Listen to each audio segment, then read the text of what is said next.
Island of Misfit Toys.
Where's my...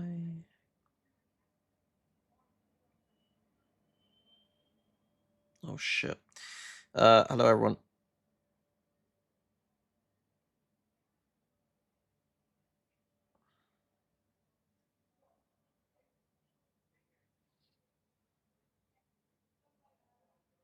Many had Indian breakfast, I guess. What's Indian breakfast?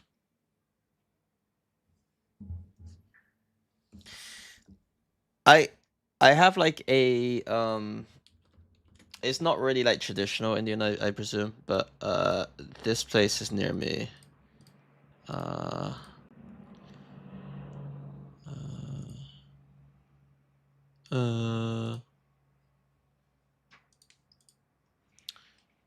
And the breakfast they serve is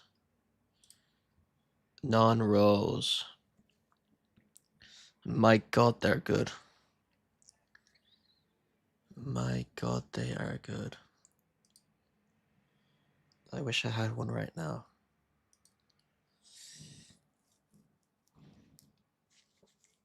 Yeah, like a naan roll. Naan roll, like a wrap. Like naan bread with like egg and stuff. That's not for breakfast, but yeah, they're good. I mean, they serve it for breakfast, and this is the kind of shit that British people might eat for breakfast. So, what's the stuff in? I think it's for one of them, it's just like egg. If you're like, so I have that one because I'm vegetarian. The other ones I think is like bacon, probably. So, what is the history of Global's roster? Wikipedia. Who? So Udatan and Crystal were there 2024.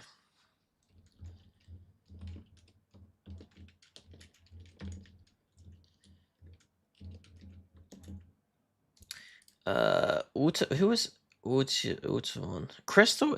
That's kind of... Crystal was IGLing before, right?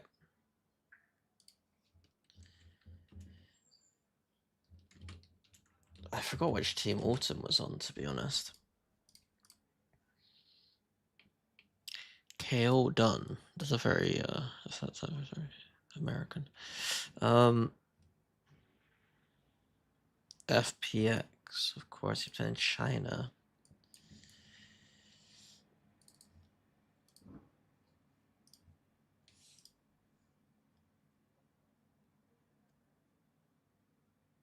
And then Naus. How do you say this, Naus?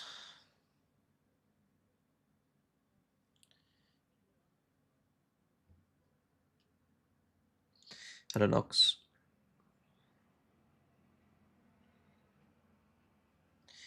What did many say on Lev and how much people could actually shut them? I think that their playbook is actually deep, like very deep. And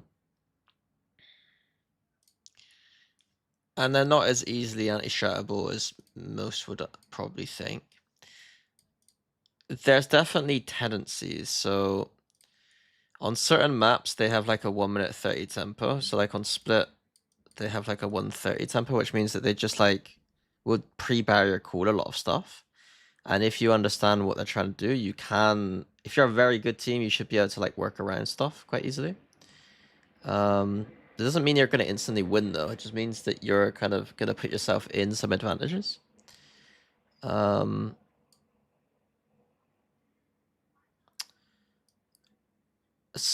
more concerned with their map theory on some maps. Like Fracture, their map theory is good, but their comp is so bad that it can't function as a comp. And so I'm more concerned about maps where they don't look quite as good on. I think there's also the argument that they've got time between now and the tournament to add some new things and change some stuff up. And the other layer that they have is that all their set strats, they are thinking about ways to fake them. So it's like they will have a core one idea, and then they'll always add on ideas from it, often those being like conditioning or fakes around it. It's not always the best, and it still is like a very good team still going to be able to look at these layers and understand that, oh, like let's say they have like a bunch of different strats, right? They got 1, 2, 3, 4, 5, and they got like A version, B version, A version, B version. If you're a very good team, as long as you can still identify which branch they're going down, you can still understand that it's either a fake or not and do stuff to kind of figure that out. It's a bit hard to explain though. It's like if you know they open B on Split, you know there's only two different ideas they can have, and that is they're execing B right now or they're faking their B presence.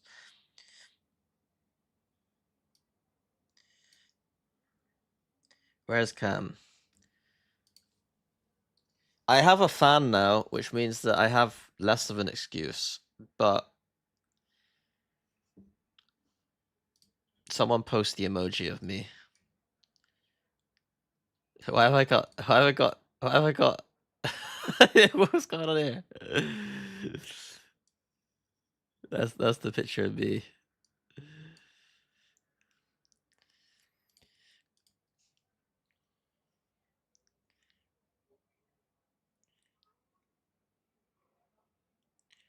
That was the worst drawing of that I've ever seen.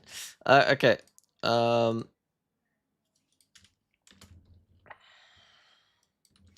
mean, that's kind of obvious. So we got.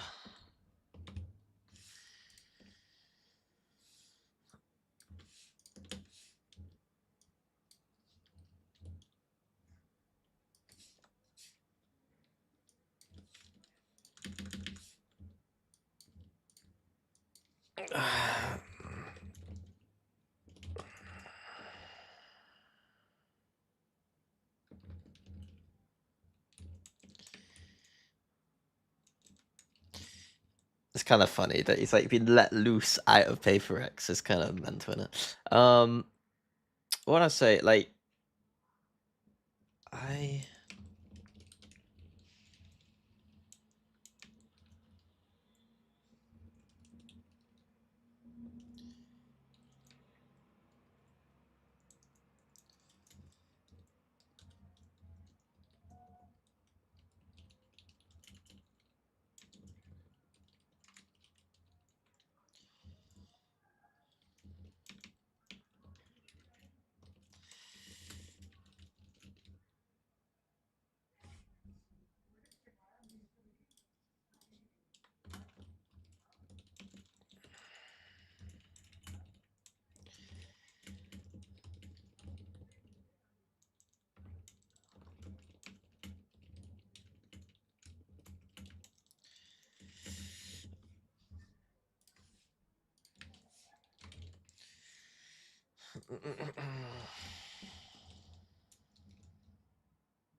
I think Batman's interesting.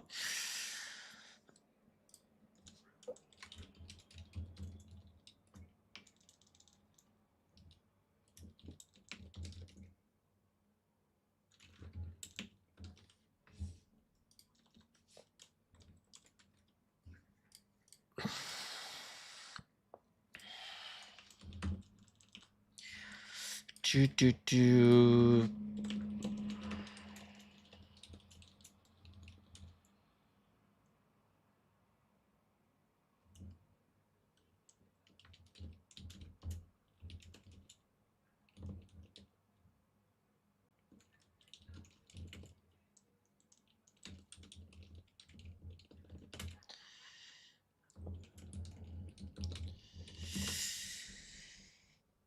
Hey, Inspire, thank you very much for the raid. I appreciate it. You still awake? Is that a late? Is that you're going to bed raid? Or is that you've got the healthiest schedule I've ever seen an American player have? You're American, right? Or are you Canadian? I always get them mixed up. I always piss off people.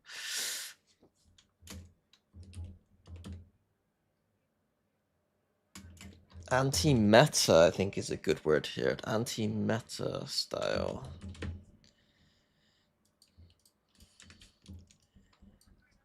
Weird comps on the surface often have some kind of anti-meta logic, i.e. countering double duelist agents like Sage. Some of the comps I think are truly overcooked though. Truly.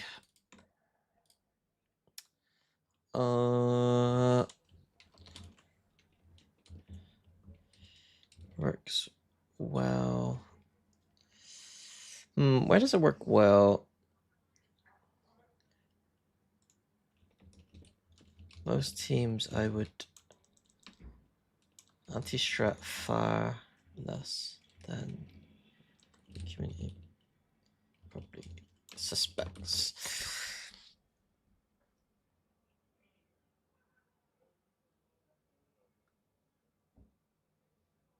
Whereabouts in America do you live? You stay up? Sorry. The other thing is that I don't know how it looks on stream because I've turned my monitor brightness down, so maybe on stream it's also fucking ludicrous. How can I change, how do you go dark mode on fucking Google Docs? Help.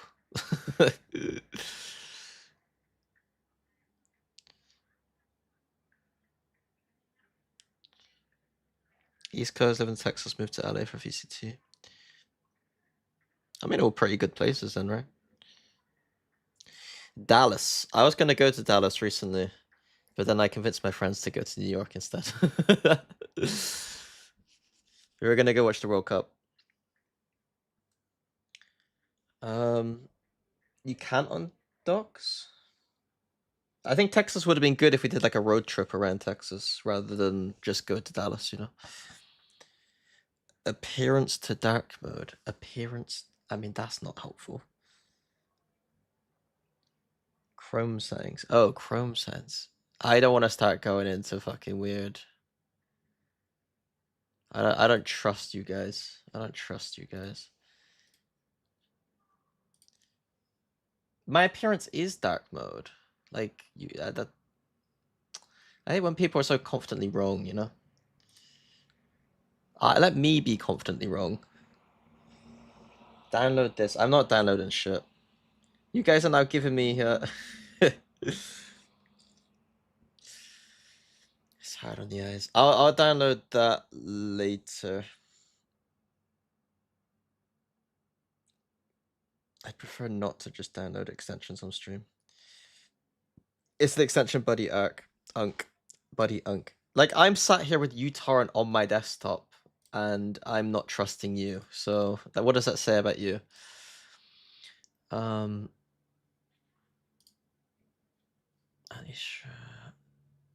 Okay, let's get out of this page quickly. Let's actually watch some VODs as quick as possible then. Is there anything about GE on the surface that I've not kind of picked up on here? I do think the fact that they make their players play so many different agents is a little weird. I look at, like, I wouldn't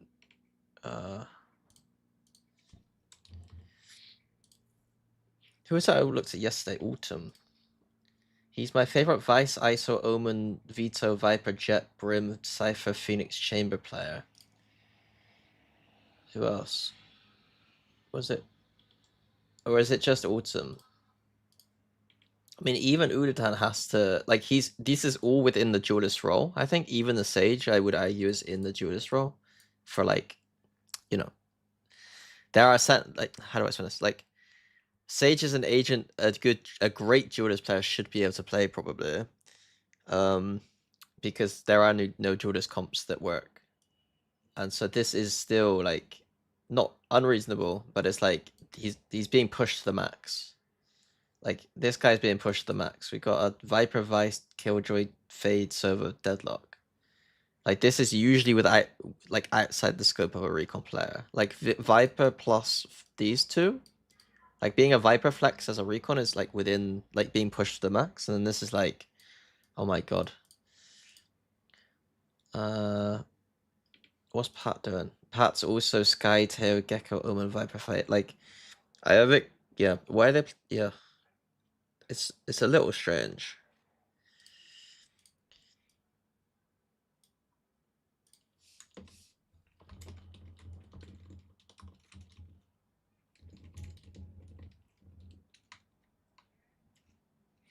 It reminds me. It reminds me. Style, approach reminds me of 2022 Na'Vi, where they switched comps a lot, but then Comfort really suffered. Like, I really remembered back then, I was like, I mean, they can switch comps, I don't mind. I just remember, like, Zipan missing basic lineups on agency switch to, because it's like he's being asked to switch to it so quickly.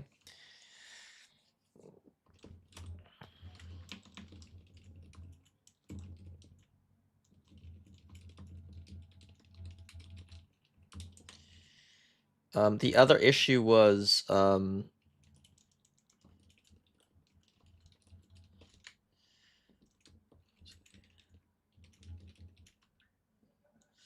swapped agents, but didn't change any theory ideas. I suspect you are better at this. Like, they would basically, like, people used to say this about Na'Vi, that they're really hard to anti-strat because they kept switching comps. But there was two things. There was two things, right? It was either they would switch, like, their comp a little bit. Like, let's say, like, switch, like, I don't know, Fade for Sova or something. And then, like, a Cypher for a Killjoy. And then I would just watch the game, and they're doing all the same stuff they would be doing with these agents. They've just switched to these agents, and I'd be like, okay, well, the same anti-strat applies. And then there was another variation where they would switch. They'd switch, like, the whole comp style up. So, like, it would be like aggro style to, like, full defensive style, right? Like a bunkered style. But then in that instance, they'd only have, like, 2 or 3 strats. And so all we need to do is quickly figure out what 2 or 3 strats they're running, or 2 or 3 setups they're running on defense. And then you've kind of get the picture, and they don't have much more than that. Like, their playbook isn't like Lev when they do this, because Lev obviously you know, the key thing about Lev is they're doing the same thing over and over again, but they're remembering more and more stuff. Whereas if you're just changing your shit all the time, you can't have a playbook with 20 strats in, right?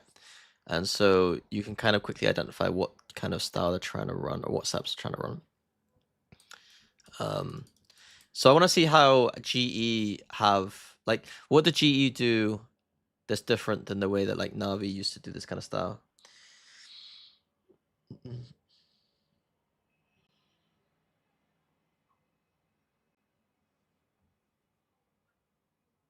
2022 FPX. Yeah, that's true. Sorry. That's true. Yeah, that's true. Okay, which maps are they good at? I'm sorry, flashbanging. What maps are they good at?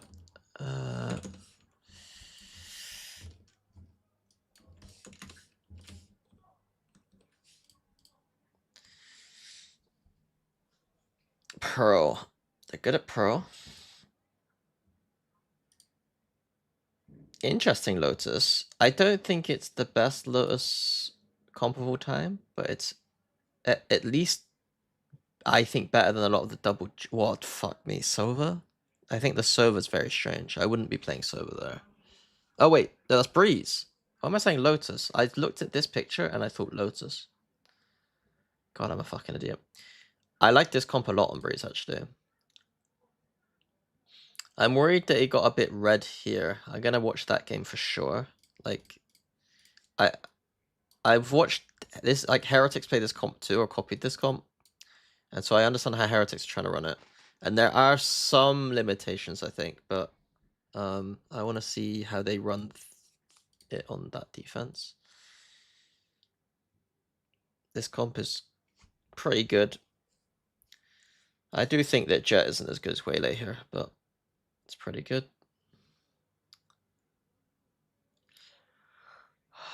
It's just EWC kind of messes things up. I don't know what I'm supposed to watch or prepare for.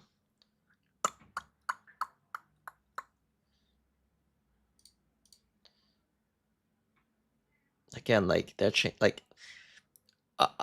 Frost has given EWC control over to Vlad, right?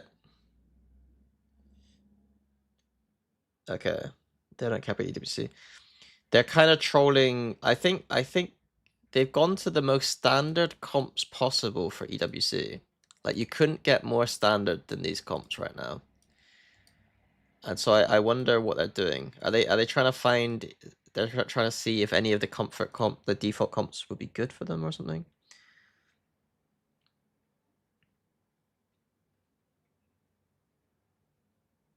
Oh, Platoon. Okay. So Platoon's making them play bread and butter Valorant. Haven. Although then they went to the most mental shit I've ever seen, which is just their original Haven idea here. The thing about this style is that it feels like you're always trying to, like, you're always unstable. Like, with Fnatic, like, our style, you've got these 7 maps, right? And let's say, how do I draw this? Like, you got these 7 maps, and, like, this is, like, your, you know, like, how good you are on the map. Like, you're kind of, like, you're dancing around a little bit, and then what ends up happening is a map gets a bit weaker, but there's at least, like, some consistency here, and then you can, like, push stuff up, and then stuff comes down, and you can push it back up a little bit.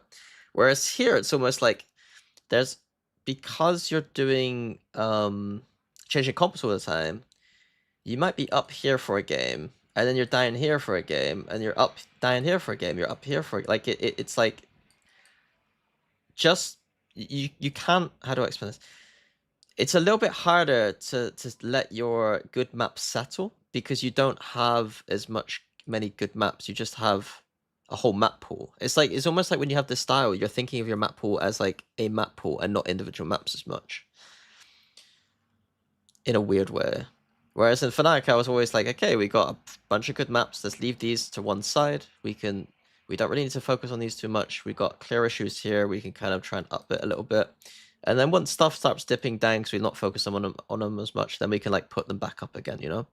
Whereas like GE system is gonna have maps going from one end of the spectrum to the other very quickly, and it's gonna feel like you're always trying to you're playing whack-a-mole a little bit with your map pool.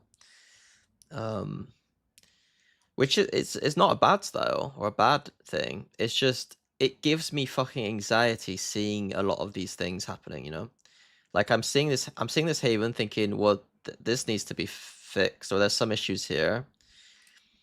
I'm looking at Split thinking there's some issues here.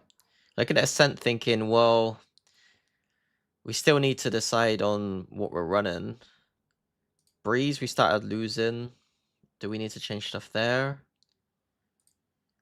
Pro, we're still winning. Pro is the only consistent one.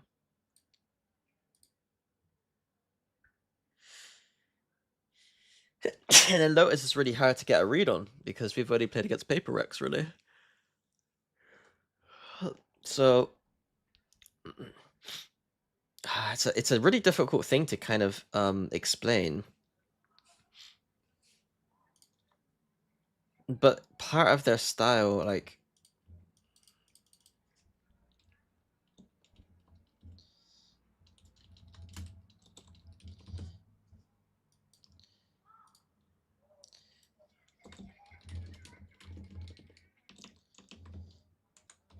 I get anxiety looking at their results across the maps. There's so much whack-a-mole.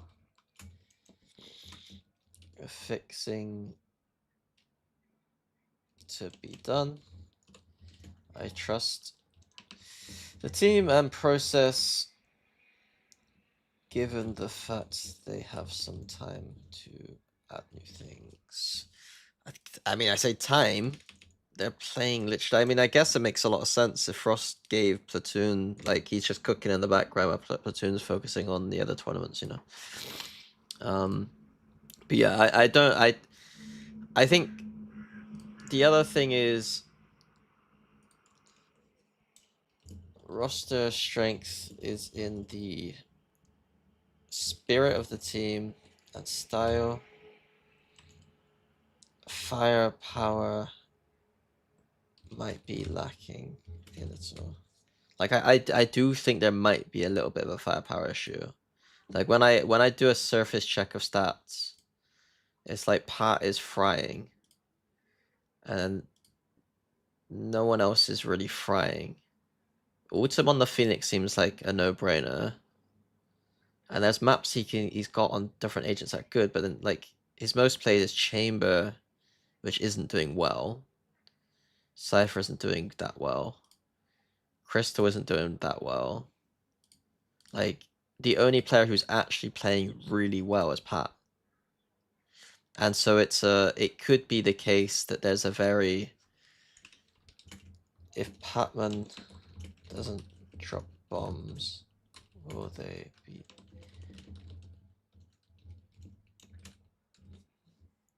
Like, I think that's a genuinely like reasonable take here.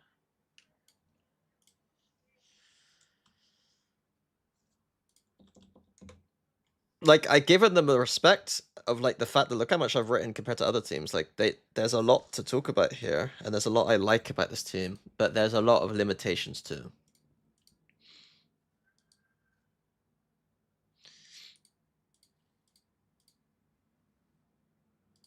Okay.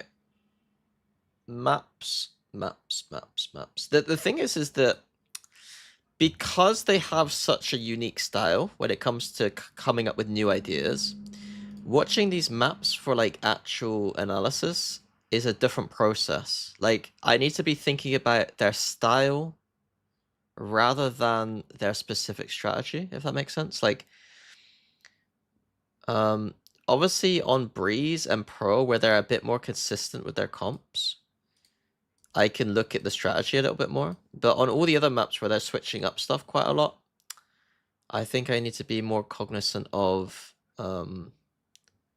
why they're making changes and what the ideas are when it comes to their style and the weird comps, you know.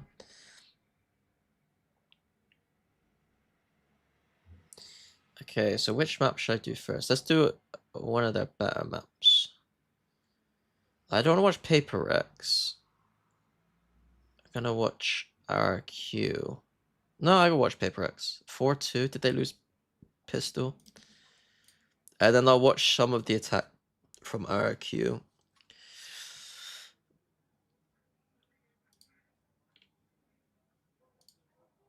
Flashbanging, yep. Constantly.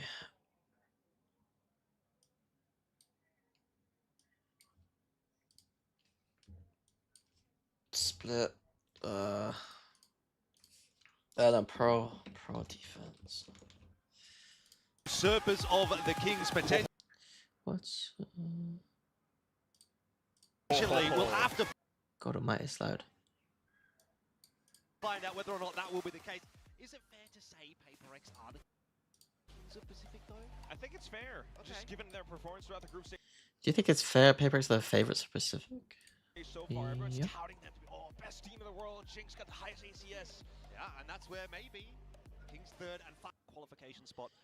GE playing a flood rotate pistol round. Their soldiers down. So Pat's getting info on A main. This is something actually I want to talk about. Pat has something he's the best in the world at.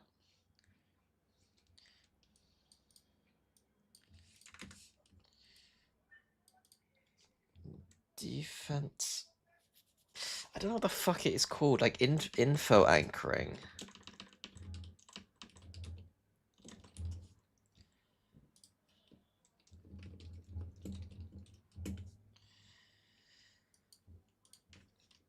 As a specific type of anchoring on defense that Pat is the best at. He is able to take info lines and not be forced off without attack using 2 players / lots of utility. This helps defense continue to get information and inform rotations. He will also punish you 1v1s if you don't bring multiple people or lots of utility. Like this is a kind of a good example actually. So Pat is on what I would call like an information line, right? He's on an info line. Whenever I've watched Pat or worked with Pat, obviously when I was with Paper Rex a little bit, he was extremely stubborn. Not in like a personality way, but in like a playstyle way. Like he's gonna be stubborn here. If you don't literally force him off of this angle, he ain't gonna give you this angle for free. He's gonna peek slightly more than he's going to make you force him off, right? And he trusts his aim enough to actually take the one-on-one if you do want to take the one-on-one. It reminds me of Turkish Ascent defense a little bit. Turkish players used to do this on Ascent quite a lot. But Pat's extremely good at it. The other areas of maps where he's very strong at it, when I was working with them, and I noted it down, was on Lotus B main. He will not let you have B main, and that's really good. Like, part of the reason Paper Rex are really good is because they have an intuitive understanding for macro. They don't necessarily have, like, they wouldn't be able to explain it or break it down to you necessarily, like, on a broadcast or something, or if you're, like, talking with them as much. But their intuitions around macro are extremely high. So, because Pat has this line, is going to always have this line, it means that they can open the door here and fight this way, which is extremely good. And also they can push out of this, which is also extremely good. And both of these things, all of these things are stuff that Paper Rex does. And it's off of the back of the fact that, well, it's supported when Pat was doing this kind of stuff. They were able to do that stuff more. And all of that stuff is like S+ world-class Lotus macro. The other map that he did it on was Sunset, I think when he was playing Viper. like he would have B main almost the entire game because people wouldn't send enough people to like force him off this angle. And so the amount of information they had, and then they could just play like 3 to 4 people on this side of the map was like incredibly high. So that is, I don't usually notice these player tendencies as much. Like I think that as an analyst, like one of the good things I should be able to do is start to notice a bit more of these player tendencies. But Pat, I definitely know there's a thing that he's very good at, and I've recognized. You know, it's a little bit easier when I was watching him a lot when I was coaching. Kind of push up towards that position. This time around, though, different approach. Up, PaperX giving them. They've got no idea what PaperX are up to. And because he's got the info line deep, he sets himself up. This is the kind of confidence that Pat has. And I think he's more confident on GE about this kind of stuff. And he's definitely more confident he's playing against Paper X to do it. So he saw enough people that he's not stupid enough to hold the line. Like he saw enough people that he's gonna run away. So he's gonna go this corner, which is interesting. I think I would have just fallen back normally, but because they saw so many people, they can just flood the choke and just stop it.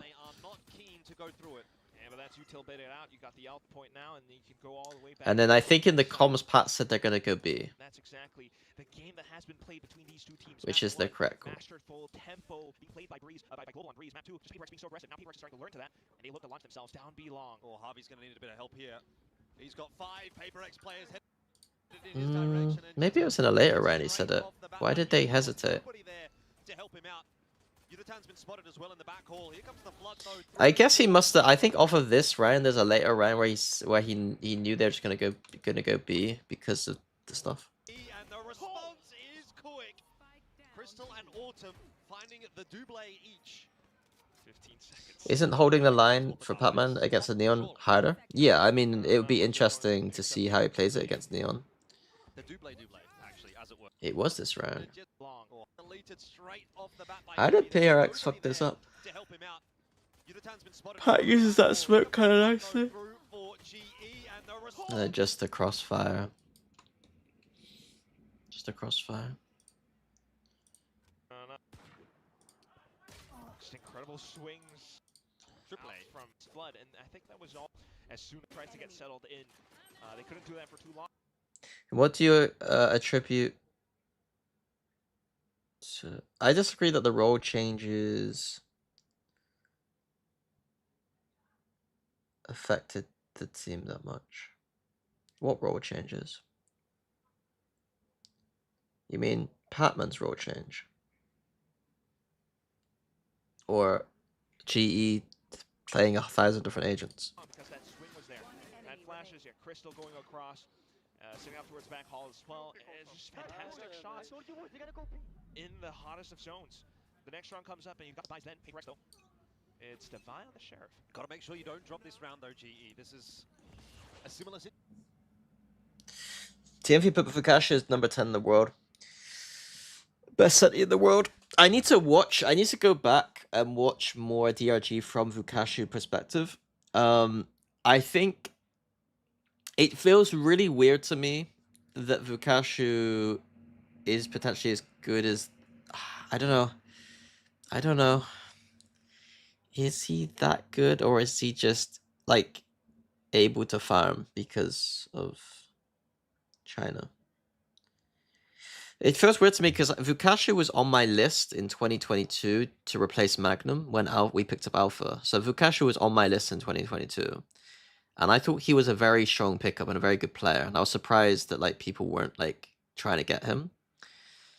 But I also didn't think he was like a top 4 Sentinel in EMEA, at least back then. Maybe top 3, top 4. Yeah, I don't think he was.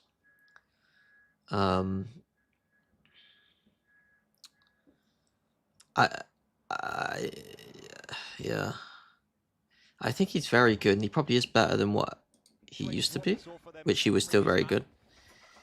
I don't think 4th in the world. It's not that much of an investment, obviously, for PaperX, but a couple of good shots in here, maybe from Devi with that Sheriff. Alpha couldn't carry his team to London. Yeah, but Alpha would literally drop 1,000 frags in China. a difference maker. At least A-main presence, quite notable. Hiding around it, spotting out PaperX players. I was asked, oh, the G boys have high and lows. Do you think it's not because the agents? I do think that constantly changing agents does not help. Like, it's a complete opposite. Like, it's the complete opposite mentality I would have to coaching a team. I mean, I still think it's a good mentality, and it's something that Frost seems to have locked in on, and it seems pretty good for him. But my mentality would be far more on the left side, where like we're trying to not fuck up, not fuck around with too much with having to play loads of different things, you know. Numbers will bandage off of it, or just to hover back, get more players rotating. PaperX, they'll be happy if they at least get the spike down. Well, they've pulled that rotate over to AGE. 3 players on this site. I mean, is this map just the case of Pro Attack might be the worst side in Valorant VCT, like the lowest skilled side in VCT right now? It is rough to watch Pro Attacks. I have not seen a good Pro Attack. Like, it shouldn't be. I'm already getting a red flag that G are just gonna sit here and have 4 people like here the whole game. Like, can't like, not even NRG, who has a comp that is beautifully designed to be able to take everything off the map, is doing a good job. Like, NRG's attack pro is pretty bad. Still something could happen. T1 are good in attack. Are they good on attack, or do they just win attack? There's a difference between being good and winning. Like, my standards are different than just winning. Like, they might have good stats on it, but I don't care. Like, that's not what it's about. I do think that historically, their attack side has been they've understood the attack side more than other teams have. I think I watched some of this. Primi did just absolutely, yeah. There were some micro things that they're missing, and like when this team, they're a team that full smokes belong quite a lot too, and I think that is also like a sign of a team that's like not the best on attack. You're just kind of like, I think this reminds me of like Abyss mid smokes. It's like you think it's good, but it's not, kind of thing. Like, that's the way I see that belong smoke. PaperX holding for now. Forsaken. Why is energy so bad at attack? They don't take, like, the fundamentals with their comp is to push back the extremities and then create question marks on the map. You then go into middle after, but a lot of the time energy start middle, or they like 4-1, and their Teo can't actually do anything here, so the opponent just gets this control for free. And then, like, with some comps, you basically can only get one side of the map, and then you can see the other side of the map, and then you have to go re-clear it. The re-clear protocol doesn't happen for a lot of teams, but NRG have a comp where you could actually try and set up both extremities, or fairly early, or with a higher tempo than the other comps, but they don't. That's why T1 was really good at that Bangkok tournament, because they were able to get down B long, and then also have A main, and so there's this huge like question mark happening on the map for G2 where they don't know what's going on. Very much wanting to see a little bit more out of Patman in this series. That was a big narrative that was built at the start of the day. It's not fakes, it's control of the map. Information or found off of their 4 extra step further. Yep. But frankly, this comp, it's a lot harder to get full control of the map with, especially with, like, the Fade ain't going to be able to clear off an Opera on B long. So there's definitely issues with this comp. Now with the guns in, maybe it does require you to all in a little bit more, and it's also probably one of the reasons why PaperX's pro, I would imagine their attack is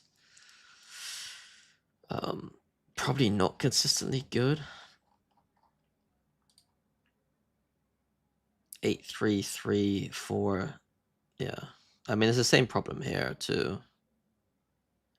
Like, it's their comp is always going to be inconsistent on attack side, I feel like. Russia runs A site. Yeah, fast take outside of A, but I'm not sure they're going to be allowed into A itself. By Bucky and a Sheriff. Shots fired across. PaperX never had any intention of selling there.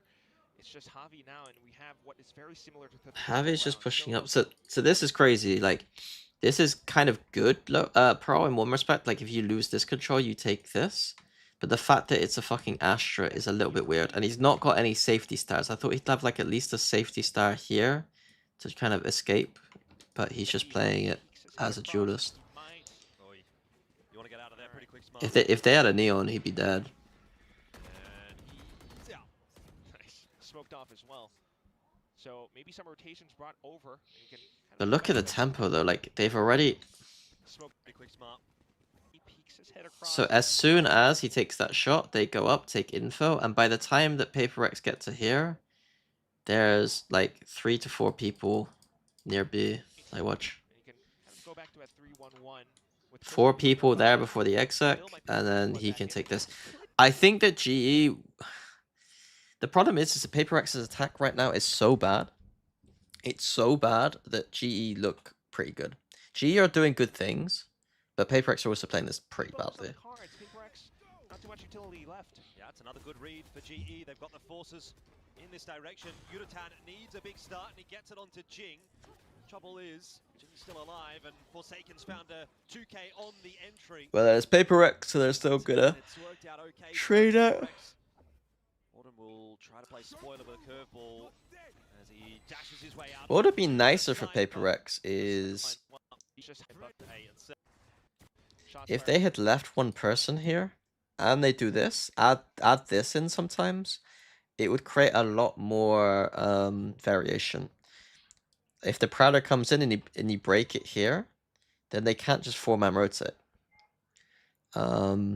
The other thing is that if a player is here and then they do start rotating, he could also just walk in. Across Paper Fist. Oi. G3 will try to. In the meanwhile, now the 1v2 required. Autumn hit a nice flash there, but doesn't capitalize on it. G How much do you think Patman's experience with Paper X affected this map? I think that there was a big influence of Pat understanding Paper X that went into this map. I would argue that a good or a great IGL would also be able to read Paper X here, though, without that experience. I don't think Pat's got the experience of like Boaster would be able to read a lot of this, I think, without having worked with them. So like I don't think Pat, like what I'm saying is like Pat ain't gonna be able to get these reads on other teams as much. But Paper X aren't playing that unreadable. Like a good team should be able to read them right now. If you keep a player A main, Fade doesn't throw this the round though. will fall. 1v1. What do you mean Fade doesn't throw this round? He gets it on the site, but to no avail. What do you mean? We'll have another chance at it, and Batman also chiming in the meanwhile. Now the 1v2 required. Autumn hit a nice flash there, but doesn't. Are you like if you're doing any analysis? Like my analysis is always just gonna be the higher EV play, right? The higher percentage play. And what I'm talking about is higher percentage play. I don't care what actually happened in the round. 1v1. Autumn In terms of like the outcome. is in the back halls, not spotted, now seen, Tap not get it done. These little minute, massive performance being able to swing around his crosshair despite the right reads. Didn't Platoon like mega anti the Paper X play on this map, especially for this game? Yeah, but I'm gonna be very honest with you. Paper X right now look very easily anti-stratable. The next round comes up. Their comp is very anti-stratable on this map, I feel like. Outlaw could go huge. I don't think it takes a genius. It's a main fight for now. Davai, not sure you want to go through that. Don't really understand what's going on. 3 players on the other side. Now this is also a sign of a bad pro team. The first time I was working with Paper X, they tried to do B splits like 3 or 4 times a game. And I kept like that. My biggest note was, for the love of God, please stop. Not a happy finish to the peak there for Davai. It's fine here because there's 3 here, 1 here, 1 here. But they don't know that. There could very easily be 2 players like around this spot and they'd be struggling. GE will be pleased with the proceedings though, but they're going to have to scramble their way back over to B. The fact that they didn't star is weird. You would expect Udatan to Xavi to at least feign presence here, so they'd have to use utility. But PaperX not having to use utility to clear anything now. I guess it's all gone anyway. That was always the way they kind of struggled with the retake. This is This nice. time around, PaperX love to do this. Flashes The problem is the plant is slightly too early. In one respect, I'd actually be tempted to delay the plant There's here. no real smokes at the moment. They could be There's going no delay to stop them, and this lurk is not going to happen in time. especially with But then they're also looking for it. They know that PaperX like to do it. Yudotan. Should be some nice flashes out here from Autumn as well. The Are we angle going to watch VODs from EWC? Only if it's a necessary evil. I probably won't. I won't do it on stream at least. Like if I have to go and watch a VOD from EWC, then I'll go watch it off stream. to do some real work. There's a fast flank coming through for PaperX as well, so GE need to be clean on this entry, and so far it's anything but 2 for 2. But I think I could probably watch. I think my preparation doesn't require EWC stuff, especially with GE, who are like not treating it the same as other tournaments. Nearly required. In the end, it was down to the 1v1. Rounds out. You can't slow them down. Waterfalls, things. Yeah, then Pat called for this fight on. GE Poison waiting for this push. It's a perfect setup. And PaperX have walked right into that. They get deleted. Forsaken, the lone survivor. Back that an earthquake, which is a very clear trap, and Alex is causing an earthquake for us at Caceres. Of how the rest To that, they waiting. and I need to take that with things. I don't know what they've done wrong. GE Poison waiting for this push. It's a perfect setup. And PaperX have Yeah. walked I know. right in. Poison I mean, they waiting should be. Oh no, I don't know. Oh shit! I just dropped my mouse. What's that?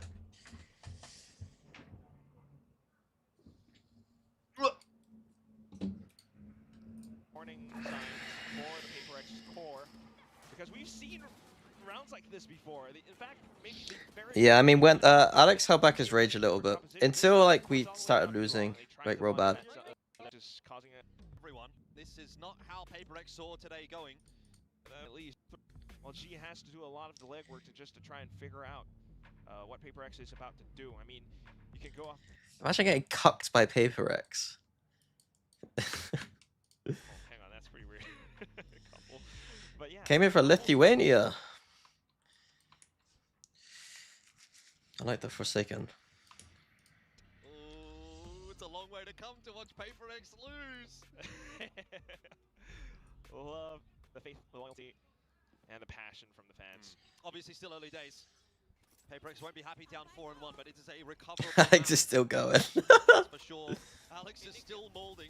Neon B, I think Outlaw. People in Molly. And Fed. Ready guys? Yeah, 3, 2, 1. Pick. Aspect for Neon there, okay? With Outlaw. Let's try. Let's go. Go, go, go. Nakama na Molly left. Alright, I already hate how they cut off the comms in APAC, man. force the outlaw off of the line. And Okay, this is like... They got Killjoy ult for retake here. Did they take the... Outlaw. People. Coverable map, that's for sure. Alex Gee, really fucked this up. They fucked this up. is still molding. No, they took Kill. I thought they had. Fuck. Yeah. Okay, so they take Killjoy ult. That's fine. People in I thought that they had Killjoy ult and they could just take a Phoenix ult. clear. So they only got Phoenix ult for the Killjoy ult for this retake. I think that PaperX should win this round still. But this is the best looking round for PaperX so far. They've got in, they've got a 5-on-5 post plan. GE completely out of the sight at the moment. Do you like nightfall back after the lockdown? Potentially. Lockdown certainly going to push PaperX away. I think Jing. Okay, I don't. This is the level of detail that I do genuinely believe at certain points, you know, I have to reference, you know, my own team here. There are definitely times in Fnatic where I was obsessed about ult interactions, right? And I think that if it's kind of hard to recognize the Killjoy ult came up here. Because obviously it's weird that the Killjoy's gone and taken it. But there's definitely times if we realized this happened, we would never have thrown this molly, right? Because we can use this molly to break the Killjoy ult, right? Isn't the Killjoy, so the Killjoy ult gets used here. Potentially. So it's either gonna get used like here or here. And if it's used there or there, we can probably Killjoy, we could probably just break it with Phoenix. I think you can get a wall here too, right? Could you not wall this? You could definitely wall this, right? I think this you should be able to wall too. Lockdown certainly going to push Paper X away. So I do think that if they had noticed that detail, I would be glazing Paper X right now. But yeah, it's the type of detail that it's like. I'll be honest, it's the type of detail I only know one team of all time to ever fucking go to that level, and it was my team. Like, I think consistently, when it came to ult and anti-ult, I think that the Fnatic I coached was untouchable when it came to that kind of thing. I can't think of many other teams that, like, I'm truly impressed by who do that stuff. I think Heretics recently, Siggy pointed out as a team who was doing a lot more of that stuff. And G2, I think, have the capabilities. NRG have the capabilities.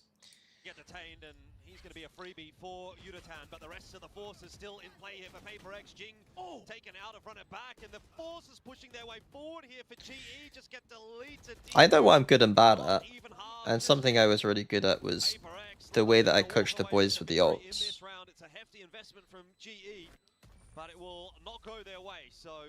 Good response from Paper X off the back of the timeout, but like when Elmer Putty joined the team, he was like, wait, like I didn't like he almost didn't think about the game in the way we were when it came to the ults and stuff. He was like he was like kind of impressed, you know. Coming up from Coach Alex, it's one of these where it's a tempo game.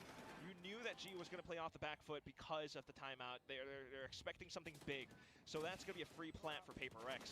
Apart from that fact, Paper X don't really care about ults.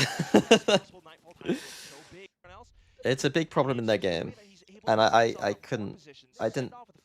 my initial attempt to try and get them to fix it was for each of them to be individually they had to think about their own ult.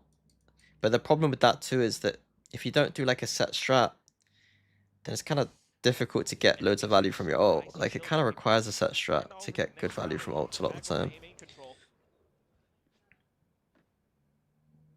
And it's just Pat just trying to play footsie with Paper X. Well, I don't know if I'd want to be playing footsie with an op. This is a cheeky off angle though for Patman. And he You see what I mean? Isn't that like that? I can't. I'm pretty good at this, aren't I? Pretty good at this. This is a cheeky off angle though for Patman. And he gets what he wants. He gets even more. No way he should be getting two from there. He's going to go for a little bit more. Prowler out to see if there's anybody else. Jing around the corner here with the curveball. He's flashed himself. Oh dear. Oh, Patman on for the ace. This could be it. The return of the fight. Leave it. First of all, there was an outlaw on the other side. I don't. Devi is doing weird shit, man. Swing, or at least trade off of it as well, but he still lands a shot. Doesn't fully dodge the flash. We can just see how locked in he is. Very careful with that trigger. That brings him up to that fourth. At that point, the round was basically done. Timeout. A slap on the back with the chair there as well. This will be another timeout from Paper X. They are really rattled. Really would have to be. I mean, you cannot lose your composure, your heads in moments like these. I mean, this is a team that has been touted to be the best. But I do find it funny that Alex. I think like Paper X and me are like the opposite about everything. Like even in timeouts, like I would obviously be pissed, but like I would be such a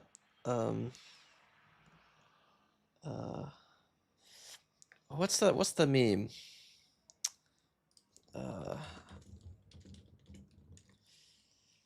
I don't know what it is. I'm thinking of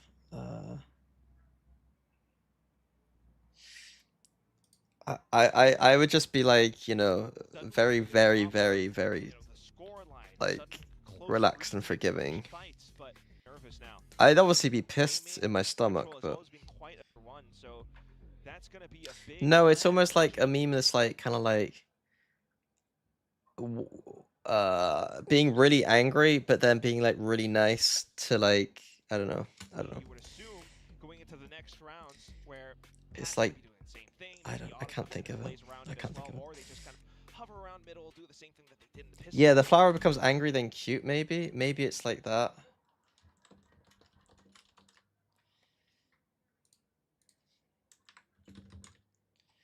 Yeah, like this is me whilst the game is live, and then this is me during a timeout. Timeout mini becomes very nice. Whereas Alex is just here. Just being able to play off of both sides. Meanwhile, Paper Rex, I'm just not entirely sure what the play or what the call is going to be. Their buy is not too great this round either. Yep.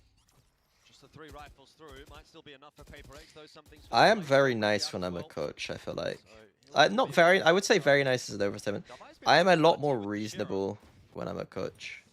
To try and clear a bit of space out There's for stuff that themselves. I will like obviously be like, no, we're not doing that. But like GE as well as that when it comes to like a player playing badly or people making dumb decisions, like have you seen those videos recently of like I think it's like Genji's LoL team, where like the coach after the game is just pointing to players, be like, "You are shit. You couldn't even do your mid control. You're fucking, you know, your creeping was bad. All that kind of shit." You know what I mean? And it's just like, you would never catch me after a game having a breakdown at players. You know what I mean? Like that's not how you coach. it's real, right? If that's a wake up call or reality call, then like maybe, but like I don't think You know, things have been going well. I don't know. I could see how hard all the players are working in my team, so like I'm not gonna get, you know, they're trying their best, you know. Both But sides. it's 5-2 now in the 3rd map. London on the line, and this is where the nerves, this is where the pressure really starts to There are build. times where I thought my players were like really struggling or not very good at the game, or like I you know, but if they're trying their best, then what am I supposed to do, you know? On even a team like GE when they're ahead. So can they keep their cool? I just think that shouting at people is not a very good, Pressure can forge diamonds. particularly with the players I've coached anyway. Like I don't know what other players respond to, but generally shouting at player does not make them play better. The outside, it could crack you as well. Yudotan pushed away by the flash. Similarly though, Paper X slow on the entry. And then if they started being stupid, they're not going to be stupid during a game. Like you set the boundaries during the practice, you know, like if a player's fucking around, then you kind of, that's when you get angry. During practice is when you get angry, not during a game day, in my opinion. Paper X have been looking for. Yeah, quite the different approach this time. Slowly through middle, breakdown. Focus on round, bro. A is empty. Bro, it's my stream, and I'm talking about things I find interesting. I'm sorry that you're so locked into the minimap that... For GE as well as that, you know, and this is where the nerves, this is where the pressure really starts. I mean, they just keep calling... I mean, A being empty is not that weird. Like, it's far more weird that this would be empty than this. Like, this isn't the weirdest thing. I don't understand why they're going 4 link. I know it's another read they've got, but 4 here is kind of ass. By the flash, similarly though, Paper X slow on the entry. Something gets away with a nice one onto Yudotan, and that is the. Do you take out on Boaster? Paper X have been looking for. I was definitely meaner to Boaster than any other player. And that gives them, you know, less information to work off. Like, Boaster is far more capable than anyone else on the team in terms of like what his like brain power and decision making and general kind of like work ethic, right? So I was definitely a lot meaner to Boaster, or hold him to a higher standard, I guess would be. And that's with me. I could not give a fuck about his individual play. I mean, I mean that all related, all unrelated to his individual player. Like, I couldn't give a fuck if he was not playing well. And I still think that that's a problem. That I think that he probably thinks too much about. And GE are fighting their way back into the site. It's just Jing in the 1v3. Can't get it done. It slows things down for Paper X. Harvey through the smoke. Rotations are good. Yeah, there's a lot of players there, but the I mean, there's just always 5 players where.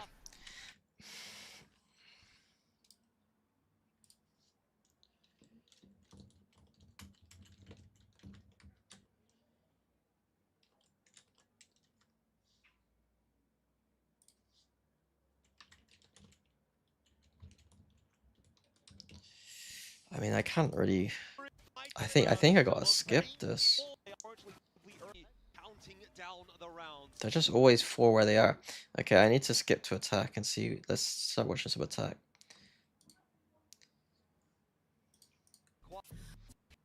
Phoenix Paper locked in. All game not done. Keeping themselves locked in, already getting discussions in for the upcoming round. Keeping themselves. That's my leader right there. I mean, I gotta do a full glaze sesh, man. There's so much GE versus left. There's so much to talk about. It's unreal.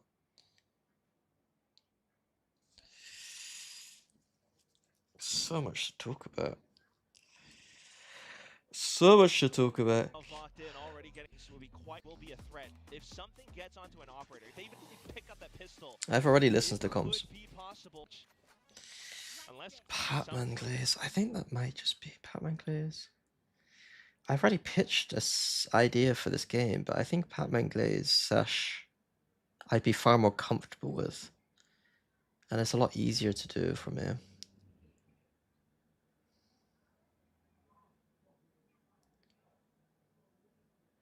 And because as a player I've worked with before, it means that I got insight that nobody else has, which is kind of a unique selling point of me being at this tournament, I guess. I quite like I did one for Sayonara. I think I'm kind of comfortable doing that kind of thing. Shallow sheer wall alongside some thorns on the site. Buy some time. Pistol round would be huge here for GE. It might almost. You'll patch us week. I don't think so. The wall is triggered. It does push GE away. Don't think so. Will they call a cancel? And if they do, does PaperX read into that? Because right now, the full rotate pretty much has come through. Got something spotting mid. No, the shot's not too bad with it. GE seem like over toward B. PaperX will have to play for the retake. At least try. They're planting. I mean, if they're gonna do this, shouldn't they plant here? For it, they're very close. They should be planting different. Taken by GE. Patman down. Not a good sign. Something. 2 taps, 2 kills. Exactly what 2 tap, 2 kill. 2 tap, 2 kill. That is a clean looking pistol so far. Unitán will try Oh. his best. Is pretty damn good, but it's not. There is something in it though for GE. What incredible form. Oh my god, let's get that in slow-mo. PaperX though made it damn near flawless, if not for Udotan. Something. Udotan. Confidence settler maybe for PaperX, but I think they're still a little bit shaky for now. Has anyone got Udotan's tracker?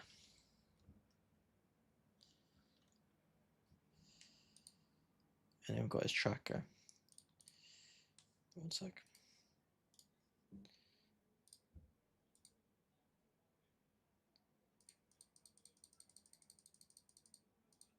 Udotan. I want to see what I've been up to. Udotan. Is it G? Would it be GE Udotan? Fuck.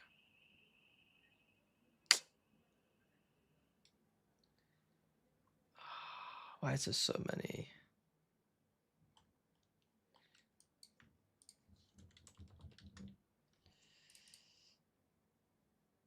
There we go.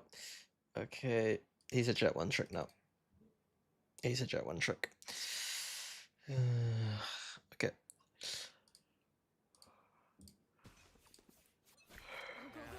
both sides needing to stay cool and calm. Outlaws big. But such smart calling from Javi. Jet They broke it up Phoenix. initially, that's extra information. Now just We're in the trying to Jet push back Phoenix over era. towards middle where Batman's really close by. Shearwall though. Kind of boring. Extra information for Paper X. They're continuing to scout out towards it as well. Trying to set up roadblocks wherever GE ends up. But with 2 players only on towards middle. So the numbers game, it would be a huge factor for on B long for Paper X.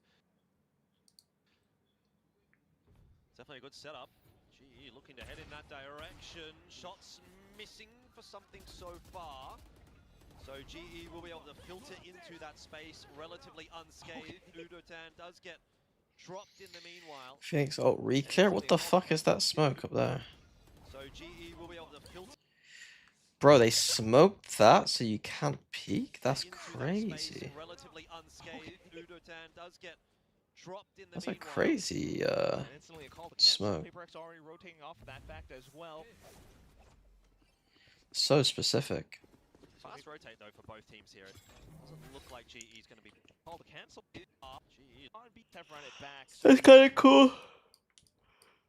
There's some windless shit going on here.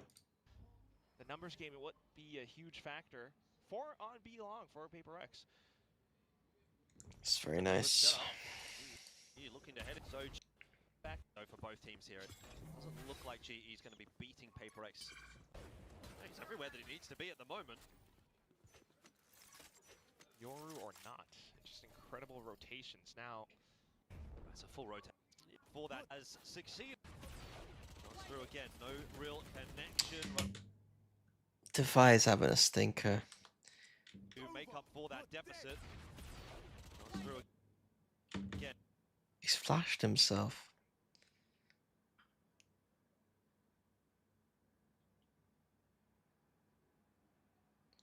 Why wouldn't you use the spin that covers jump up as well?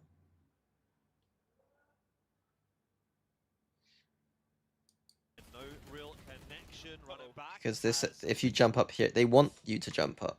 If you jump up here, you're dead. Succeeded onto Davai. There's still a chance for some more here for Autumn as well. In Skip. the round as the plant does go down.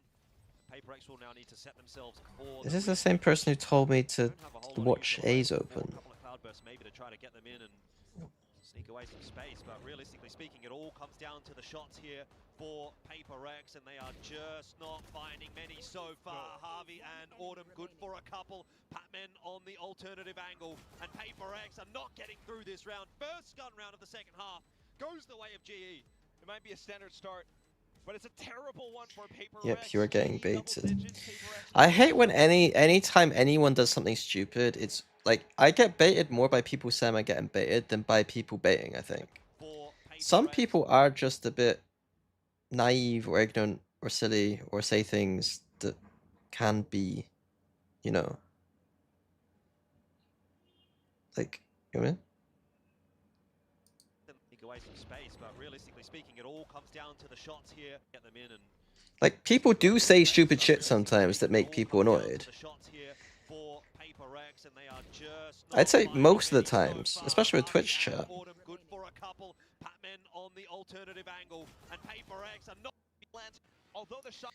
I mean, that's crazy.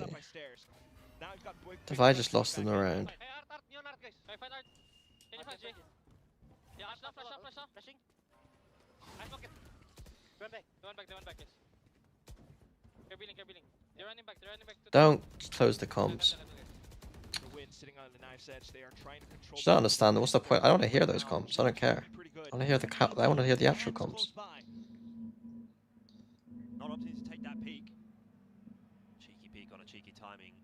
It would be a bold choice, particularly when you know there's likely to be an operator somewhere on the map. We can obviously tell that it's over. Envy might be having, like, not killing much, but Devi has literally lost them 3 rounds. You know what I mean? There's a difference between, like, you can have low frags, but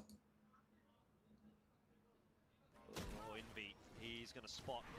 I'd rather someone had low frags than literally losing his rounds. Not going to be a secret that GE are headed in toward A. Do you think Paper And X taking that weakness? space, Can you Brett is make that into... What does that mean? For GE, the open plan, it's risky given the circumstances and it has been punished. Find you.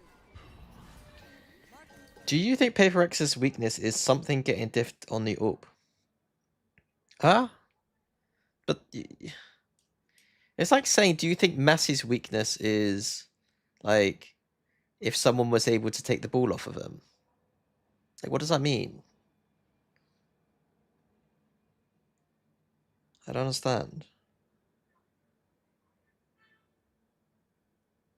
Like, what does that mean? Is their weakness when their strength doesn't work? Like, isn't that true for anything that you consider a strength? Plan trying to go down here, but GE still dealing with this retake. Like, one of the biggest strengths of their team being beaten is obviously going to be a weakness. Not a weakness, but a way to beat them, a win condition. Wait, what? I'm getting confused by my own fucking stupid logic now. And he's on for the clutch. I don't think Jing's got this one. Oh, he's pushed away from that spike, and Crystal playing it so slowly. Another nade to go through. Jing's pushed away. That's clutch. Just retake attempt from Paper Rex. It's not even so much a retake from Paper Rex. They're just being annoying. And for GE, that is hugely problematic. It's now down to just Crystal in the 1v3. Sharp. Yeah. Devi again is... Yeah, Devi's on the stinker. He had multiple for the annoying. They know through. Well, 2 rounds required now for Global Esports. Their first time ever in playoffs in VCT Pacific, and they might... It's not a win condition. It's a loss condition for Paper Rex. You can't say a win condition against Paper Rex is out-ooping something. Something having an off day with the operator is something that's I don't know. It's such a weird way to frame it. You can't be like, you know, if it was like, I guess you could say it like Donk on Spirit. It's like if Donk ain't getting 3 entries, Spirit probably aren't as good. But this team doesn't just rely on something's up. The first team to qualify for Masters London.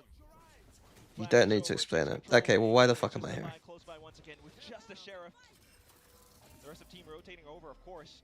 Oh, GE looking to play proactively, looking to play confidently into this A site as well. They're slowed down by some of that defensive util, but they're still going to go. They can't see much at all. Yuratan has pulled that overdrive, and he just can't do anything with it at the moment. Shots through, 2 for 2. That's not too bad for GE, but they still need to get the plant down. And there's a flank coming through for Patman as well. I think you slow this down as GE, and that's exactly what they're going to do.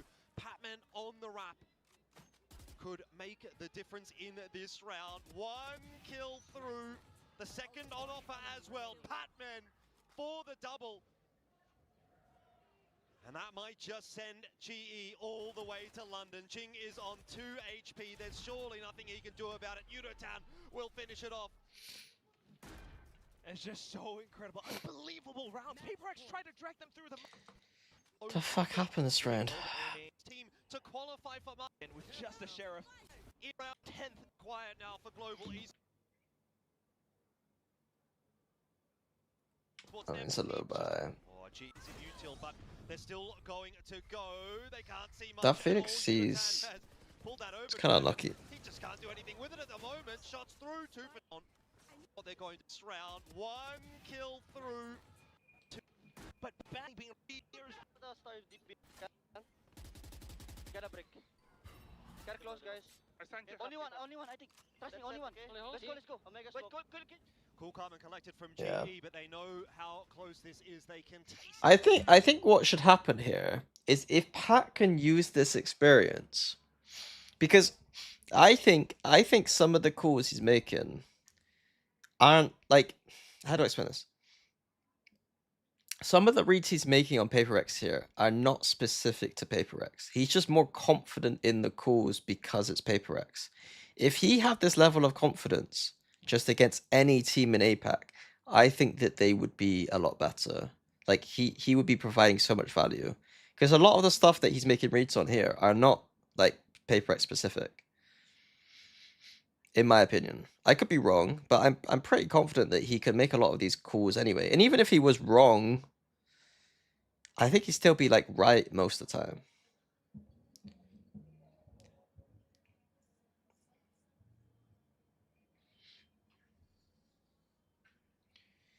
Why did GE lose to Lev? You're from the future.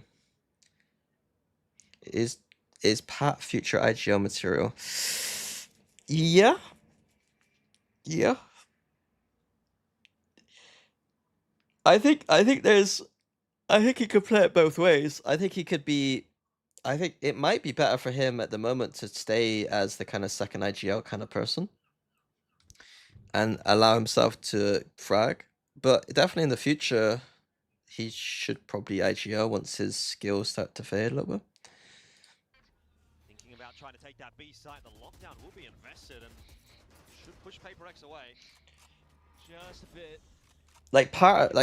It depends who he works with. Like, I think I consider like the greatest potential IGLs the ones who are like tacticians as well as leaders and able to call good strats. I don't know how good of a good tactician Pat would be. He might need a coach who like Frost who's gonna help him on that side of things, you know. As far as GE are concerned, they get that plan, they get the 5-on-5. Nightfall connects onto a couple as well. You've got 1 or 2 players watching for that flank. There's really not too much to try to get you back in here as Paper X. No ultis to fall back on. This could be it for GE. All it takes is 5 more kills, and there's one of them from Harvey, the cap. Okay. I want to quickly. I think I fucked myself over watching that VOD and not this VOD. Let's see what they do in this VOD. What's the summary of pro attack there? What did they really do? They weren't heavy defaulting, really, were they? I was mostly focused on fucking Paper X for some reason.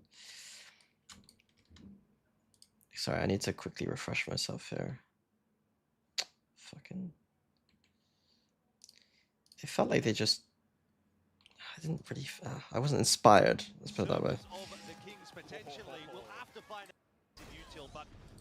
But I'm looking at what should be this for other that number missing 3-1-1 into A.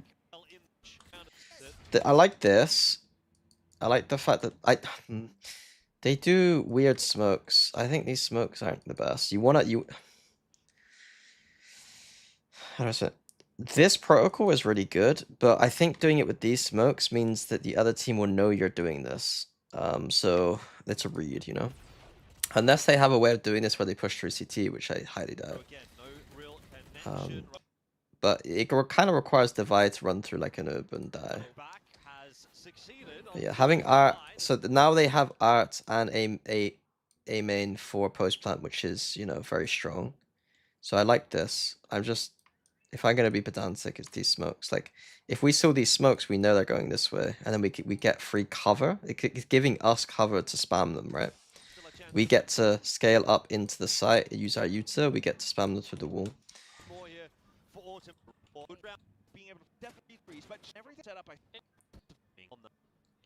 4-1.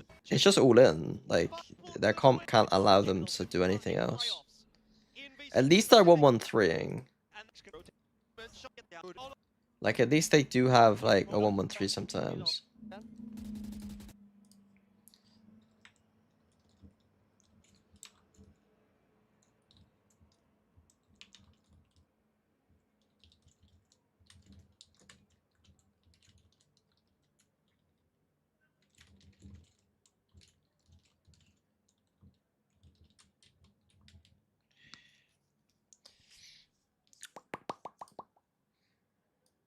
Let's see just quickly what they did against RRQ.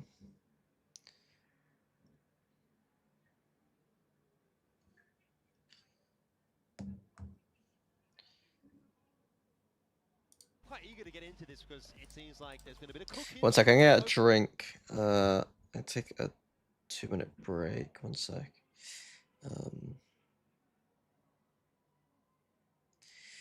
Take a 2-minute break.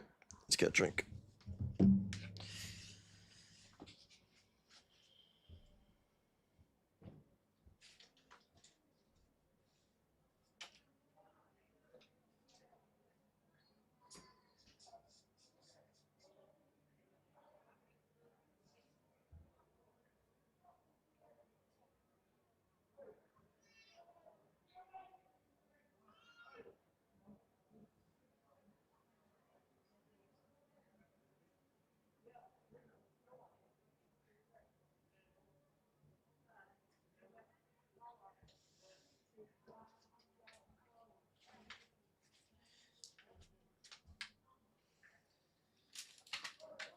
Sun is shining in the sky.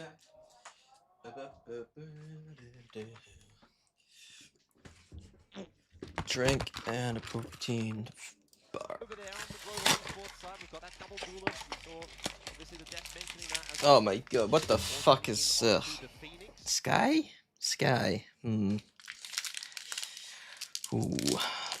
Sky Chamber Killjoy. I don't understand Chamber Killjoy. I don't understand, like, Vice Chamber in this meta would absolutely fucking slap. Now that the Neon as well is, like, nerfed, Vice Chamber, the Chamber's gonna fucking roll people.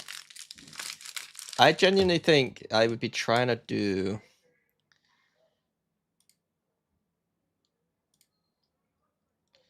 I was talking with Anders the other day about this.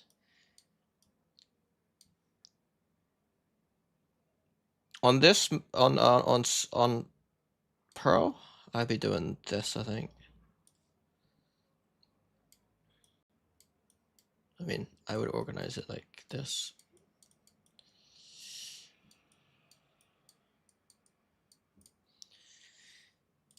You got your up player. Vice Chamber's fucking OP. I think this Jet Phoenix stuff's a little bit overrated, to be honest. On Pearl though, I do quite like still the this kind of style too. But no team's good with it. Every time I watch it does it's kind of bad. Yeah, I think Solo Phoenix is going to be vastly underrated. Name me one time you need to dash on this map. When do you need to dash on this map?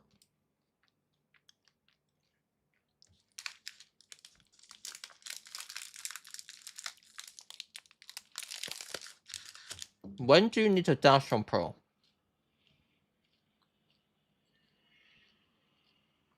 When do you really need to dash on Ascent? I think Ascent is the worst.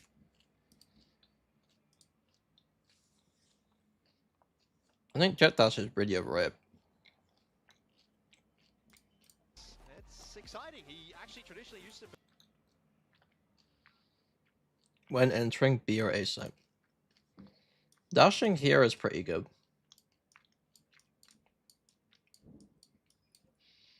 But it's definitely not, like, it doesn't mean that you should pick Jet just because dashing here is right. On Pearl, you don't need, like, you definitely don't need to dash on A. Sometimes to get across here, like, it feels okay, but, like, even then, I'm like, well, you don't need to.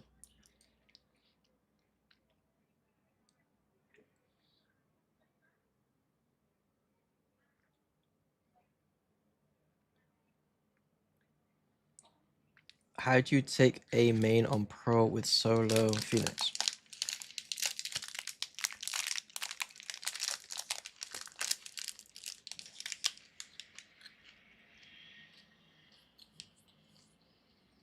You don't need double Judas to take him. So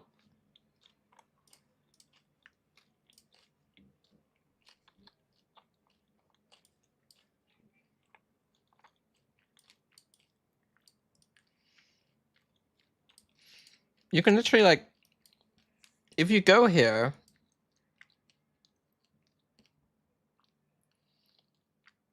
you have a fade, you have stars that you can put. You have Phoenix Flash, Phoenix Molly, Phoenix Wall. They can all be used. Like, I don't know the answer to this question. I'm just saying, like, there's enough util in your fucking comp to figure out something.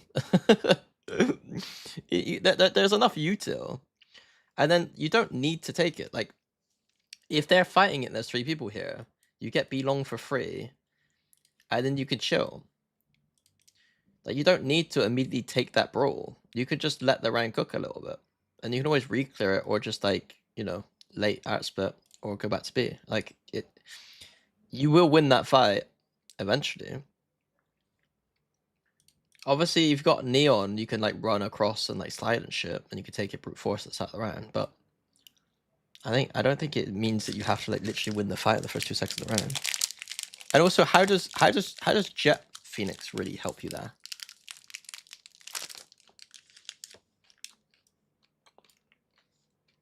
Instead, what you end up doing, if you got Jet Phoenix, you don't get any priority here at all. And you're just all-in your aim in. Phoenix flashes close and Jet dashes in. So Phoenix flashes, Jet dashes in. So you no longer got the reason why people pick Jet. And you got no B main control. Be a duelist player, so you know, I'm sure he knows his way around it. A main control isn't so broken that you should be using all your util for and conceding the other entire half of the map for.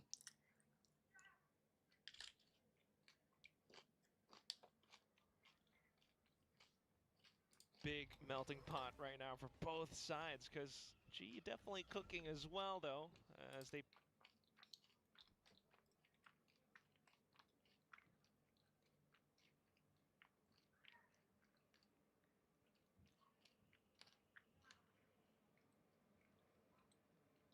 So I'm gonna skip through this. It's gonna be very boring for you guys. I'm gonna. It's not going to be that quick, aggressive play outside of A. In fact, you've still got a couple of players back in the defensive spawn, just sort of milling around, trying to figure.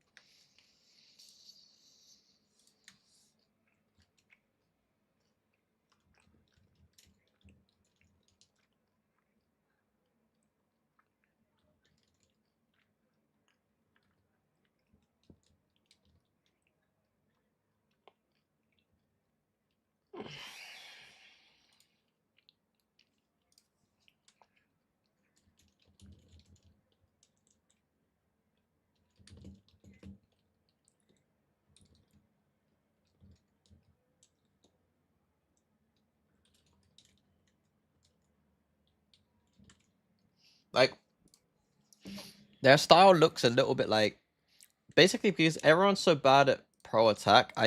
What I feel ends up happening is nobody takes like nobody's ever able to actually, well, most teams aren't able to take both extremities, and then on top of that, if they do take both extremities, they then don't know what to do with them.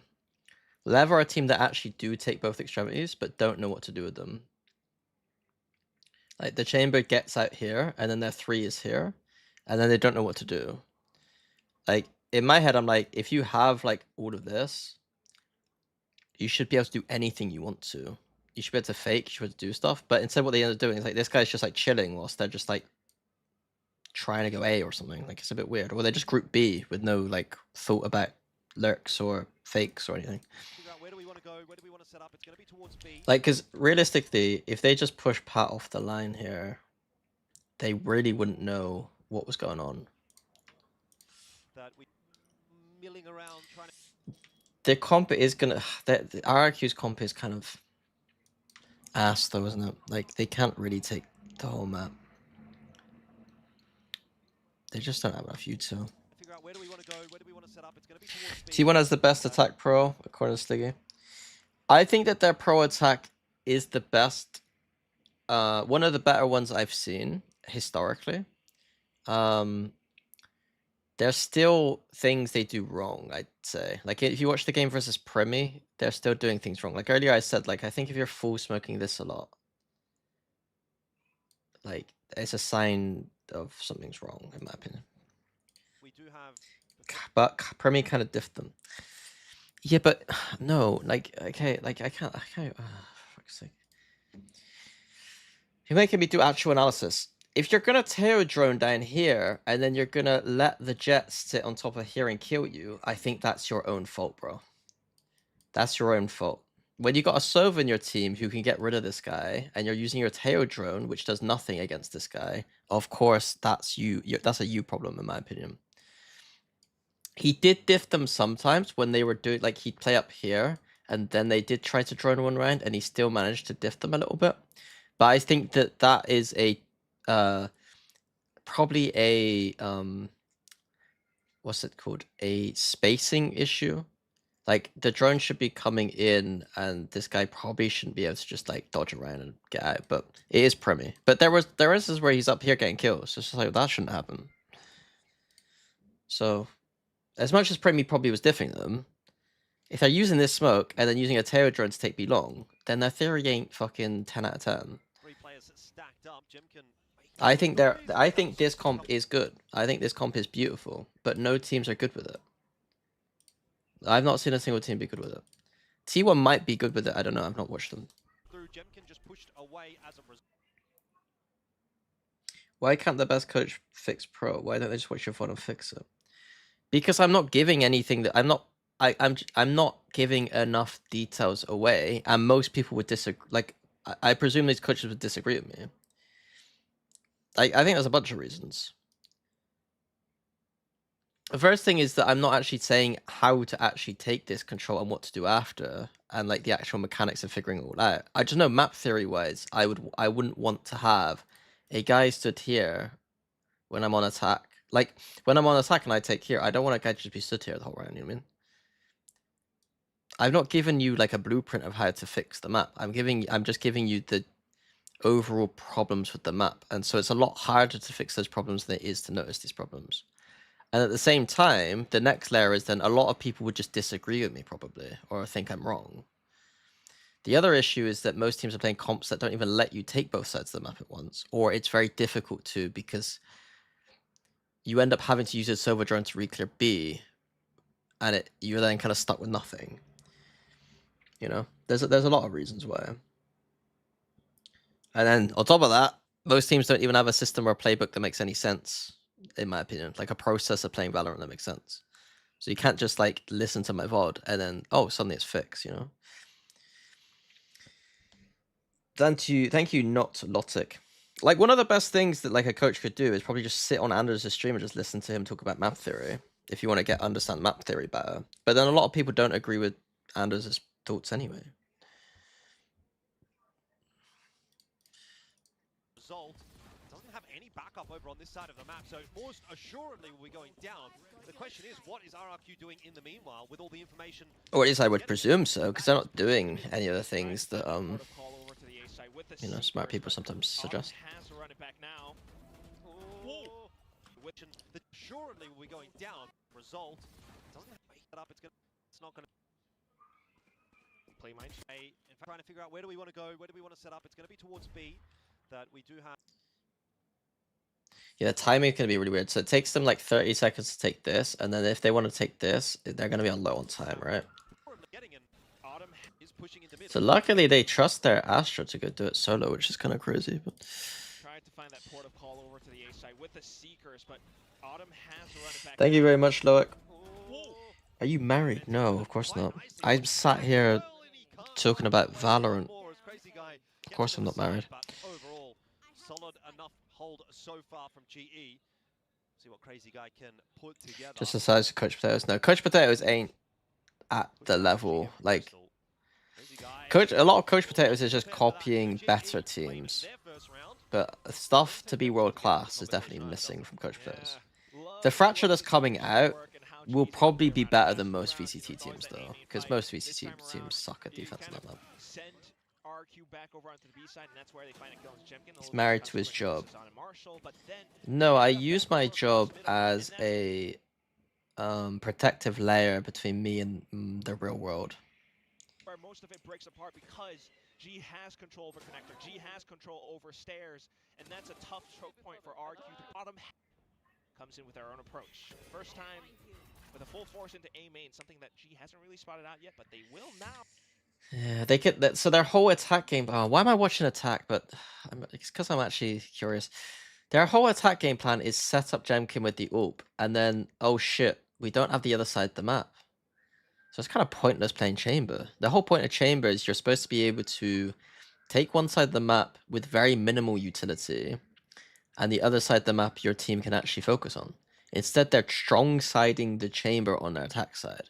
And so it's just like, you know, the map's too wide to set him up and then go take the other side. Like, it's a bit janky in my head. for it. Anyway, let's look at defense. So they're just playing a flood style. So kind of interesting. It's an interesting idea. I think this is the kind of style again that they wouldn't get away with this if teams were better at attack. I think because they'd start going one spot of the map and then the other side of the map would just go. You know.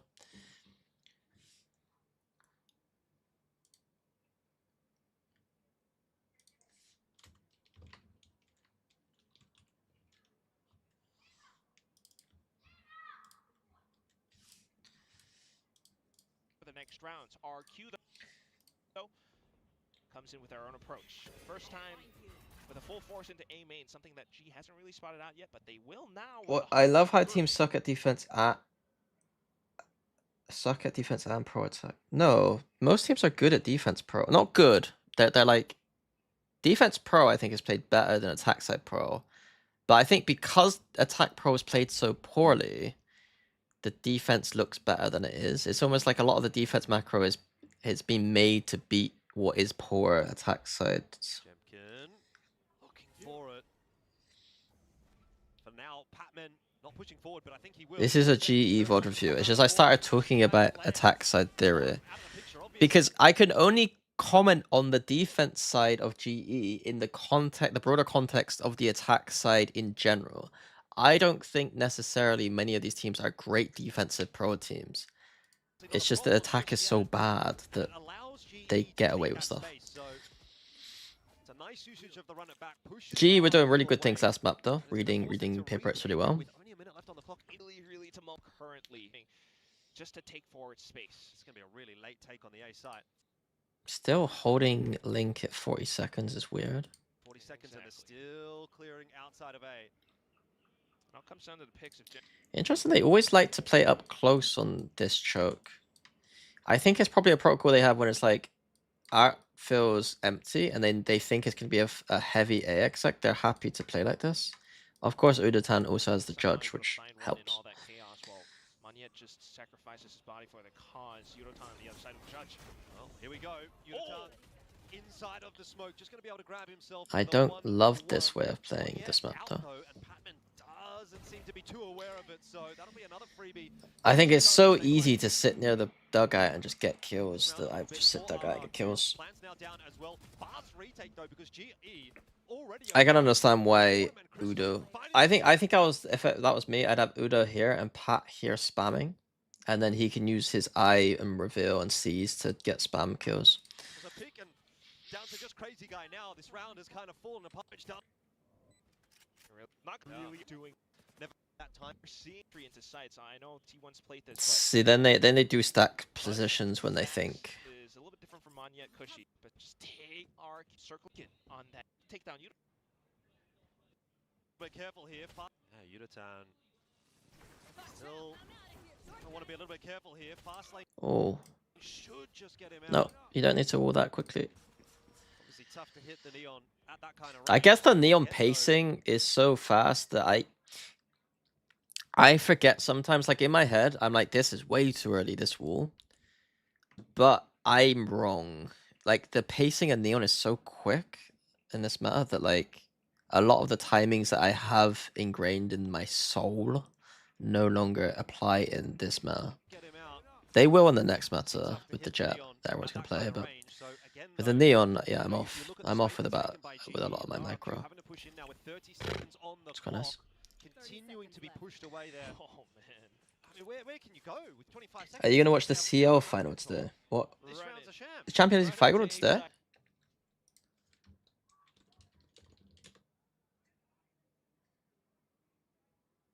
Huh? Arsenal in the final? They could literally... Can they do the treble? Or is it impossible? Why are you surprised? Because I know they won the Premier League, so I was surprised that a team who has won the Premier League also... you know... Usually a British team will do like one good thing. They won't do two good things. PSG should own them. I mean PSG are pretty good, right? And they like fucking super team. I wish it had like the formations and stuff. How do you set roster? Who am I supposed to know?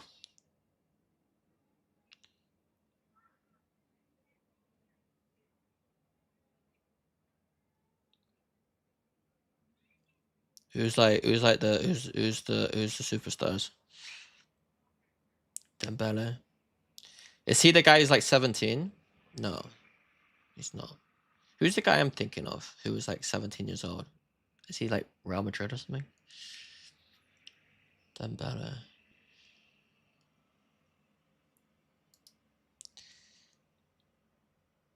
I think it's Lamine Yamal. Yeah, Lamine Yamal. Barcelona. That's it. Yeah. Dembele.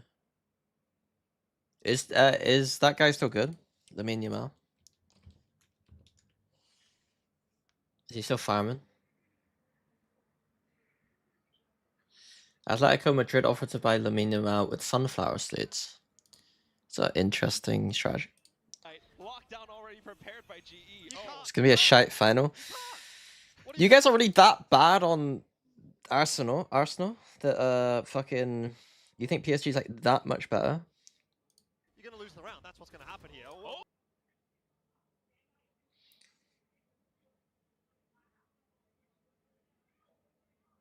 Tarambo. Is it because Arsenal just play boring EMEA style? They're boring EMEA style with set plays, right? They just do set strats on their set pieces, right? We'll see, maybe Monyak with that entry. They're gonna park the bus, try and get a corner and win with a header. Look, I know football just a little bit. This was just such a doomed round for RRQ, and they are looking in all sorts on this attack. I kind of want to see a timeout here, and I want to see it soon. Yeah, feels necessary, but this was a half bite, to be fair. yes. If anything, that we can RRQ with that lockdown coming in. You wouldn't mind it if your GE just continue to build up on those rounds. As GE on RRQ and everywhere. I'm gonna go to New York to watch the World Cup. I don't know anything about football, to be fair, these days, but my friends want to go, so. They spend utility fighting perhaps with the site itself. So if you're somehow able to maybe work off the operator, and maybe perhaps that's what they're trying to angle towards, go in a little bit faster with a quick pace. I used to be very much into football when I was a kid. I played it more than I watched it.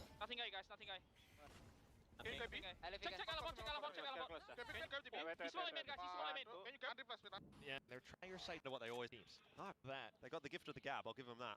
Reek All the way there. over onto I hate RRQ's comms.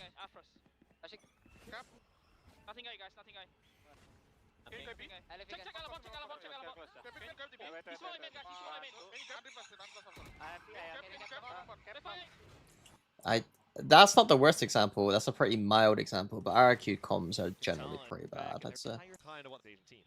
It's far too fucking like it makes my heart pump in a way that it shouldn't. You know what I mean? Like it's. I wouldn't be able to aim playing on RRQ. Trying to get a little bit more proactive once again. They could be punished for it. British are not a ball. Noah, huge L. Are you into cricket? No. British people are into cricket. There's a certain kind of British person who's into cricket, usually. Bro, I sit inside playing Valorant all day. Like, I used to enjoy football when I played it, but I don't play anymore. Crack line to find a preserve right now. Our GE into the open where you find that punish. And for the next round though, while our Not even darts. No, I watch the only sports I watch is UFC, and even that I've been not keeping up with very much recently. I watch the boxing sometimes if it's a big fight. I like tennis, but I don't watch it much. Like I should watch tennis more. I do like watching tennis. Like I have nothing against sports, and it's like I do enjoy watching sports, but I just don't find myself doing it much, watching it very much. I watch football with my mates, but I don't understand. Like I don't keep up with it, you know. Cricket's more of an older thing. I I think they're starting think. to expect GE to be a bit more investigative outside of middle. And that's where they could find some I punch. used to watch cricket when So, Shane, should have the was it advantage Shane in this Osborne? duel. The Osborne, judge up close and personal. the Australian guy. Neither player really connecting. So everyone goes walking away happily. Shane Warne, sorry, yeah, Shane Warne, not Osborne. What am I talking about, Osborne? Look at this approach, Thinking of hugging the fucking ball. Australia, and I said Bang inside. Osborne. Relay ball goes through. So everyone goes walking away happily. The ball in Shine.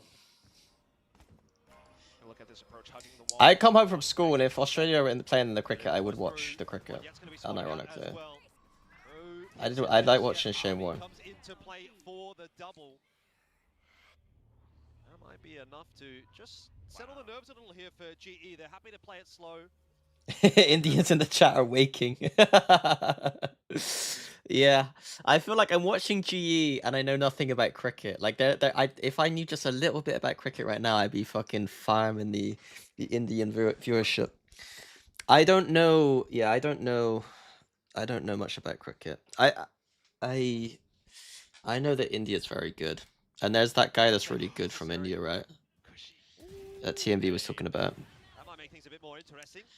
Killjoy ult timing I down played a well. tiny bit of cricket at school. Obviously not like you guys wouldn't be embarrassed, but Crystal, a bit of a whiff as well it's now kind of from fun. Patman, who again, I will reiterate, has been so reliable for GE. It's just it is a bit long though, isn't it? Like to watch, it is a bit long. Here's another one. Zoomers ain't locking into cricket. 1v1 in that timing. Cushy's down. He knows where Monyet is. 1 HP. Surely it's Patman. Unless there's a drive to survive that happens for cricket, I think it's kind of going to be tough to, you know. The ball brought to GE where he's just delivering games and rounds for this team. Do I know the rules? Do I know the rules of cricket?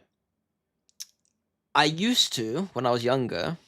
I know there's like 2 different styles of play, right? Isn't it like test matches versus something else? And then the rules kind of the format changes depending on which rules you're playing, right? Some of it's about getting more people out, right? Again, I mean, But I can't remember. Like, I know it's a 6 if you hit it over. If it's a 4 if it bounces, it goes, you know. And Monyet just pulls out a multi-kill out of nowhere. Quick swings and living up to his name as the monkey. But still, Pat comes in and isolates those duels. The next round comes up and RQ still has Bang. Like, I know how the wicketing works and all that kind of shit, you know what I mean? So confident right now. And it is really a confidence game. Flash avoided there by Autumn, and he delivers the double. Oof. Oh, baby. Really a confidence. I think Pat's probably unbeatable. Like, I could watch some rounds, like, I don't know what you call it, a round? I could watch some, you know, some of the bowls, and I could kind of get a sense for what's happening, you know what I mean? Getting some momentum off the back of that Patman clutch, and they are really putting RRQ to the sword. An over, yeah, this is okay. unfortunate for Oh, that's it, right? There's some styles where it's like only a certain amount of overs, a max amount of overs, right? And some of it's just played until pick up some steam you get and all of a kind of sudden everyone start out, jumping right? off. Or something like that, I don't know. Not what you want to have. The one round where you suddenly off. He's been somewhat quiet for the most rounds. And so one of them goes on forever, and one of Goes them, up huge again, yeah. And he has another. You're getting They probably do need to have a shorter version of the game, to be honest. Goes to quite global. 3 there, right? Like It is what it is, and RQ are now somewhat broke. Jenkins still has the off, but he's been But spotted. it's just a long game because the setup time, like any game that requires you to get the ball back to a bowler, have a huge run up, bowl it, hit it, like it is a bit of a slow paced game inherently. And Jem can try kind of Yeah, so there is enough aggression from GE. There's a balance in the style that they're playing. Space taken here by Yudotan, but Seeker's gonna find him. I'm not seeing anything egregious from GE, but I'm not seeing anything that's like blowing my mind, you know what I mean? Right now, Patman and Harvey It's just find some like, themselves some picks. what's it Using like? started. Flash onto Autumn is a good one. He can't escape It's back a behind warm all the meal time, but the type of defuse, game. oh, just about cancelled. I mean, that wall made all the difference. T20 is fun until you're a bowler. It's T20 until you Caught by Crazy Guy as well, but just heard the footsteps in time. What's to land T20? the off flick, but the moment that Do you know what the Ashes are?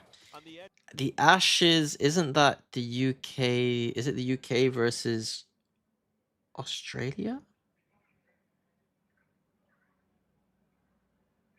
So is T20 trying to make it quicker?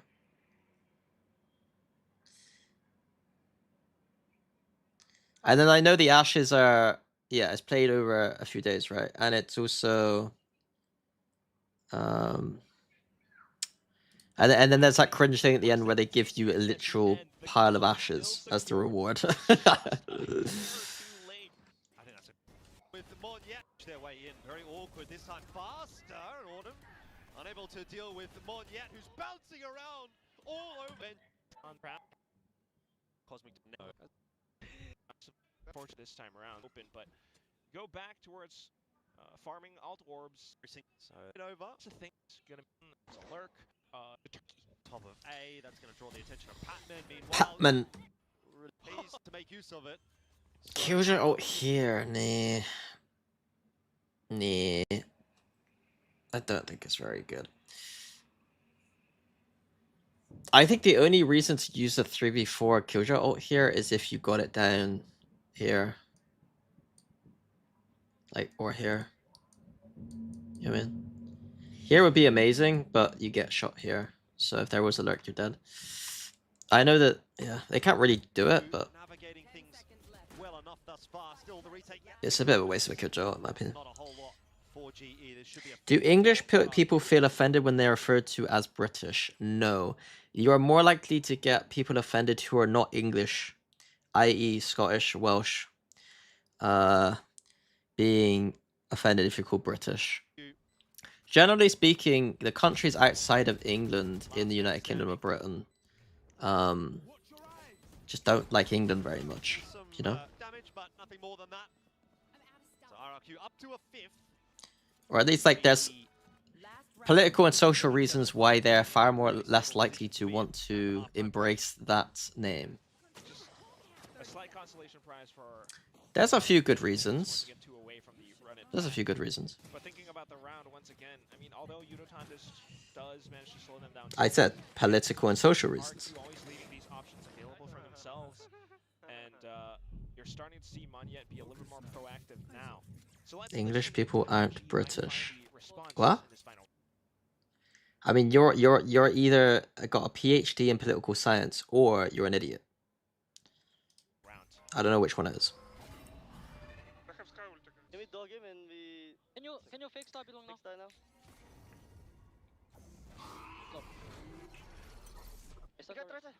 Dogging. They dog like oh. On top!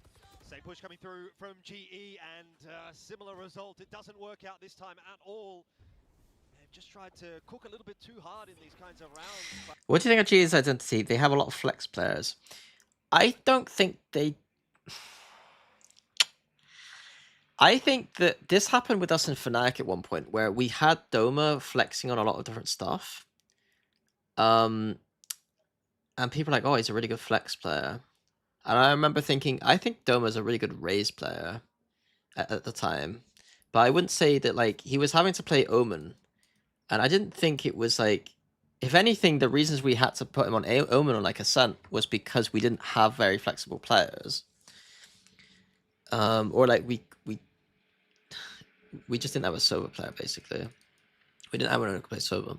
I remember thinking, like, just putting someone who's a good player onto different agents doesn't mean they're a good flex player. I think Doma's now a good flex player, but back then I was like, yeah, I don't think that's really true. And so I think there's a little bit of that with GE where, like, sure, there's some flexibility here, but I don't think it's because they're flexible they are doing this. It's because Frost wants them to play many different things. They want to play different comps and styles.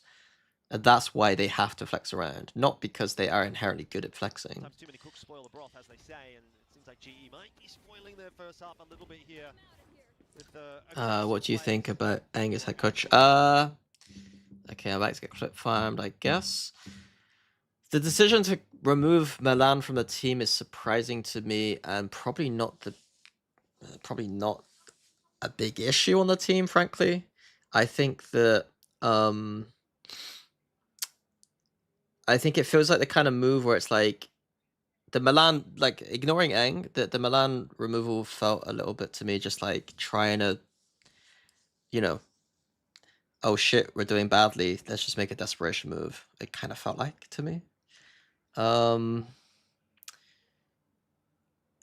I think that Fnatic, I think that you have to address the broader context of their kickoffs are always terrible, and I would argue that they mismanage their off season because they look like they're always scraping together a semblance of playbooks on certain maps when it comes to kickoff. Like they played Breeze in the first match against Eternal Fire, and they didn't look like they knew what they're doing, and it just feels like they just don't use the off season well. And so kickoffs are always bad, and then obviously then Vikaj gets sick. And so in my head, I'm like, well, they mismanaged the off season, and now Vikaj got sick. So I think that like there's obviously some grace I give them there. I do think that even if Vikaj was there, there's a certain ceiling. Even if Vikaj was there, they probably would have got to London, but I don't know how far they would have got at London. There are definitely still things that I'm concerned about. There are some like, you know,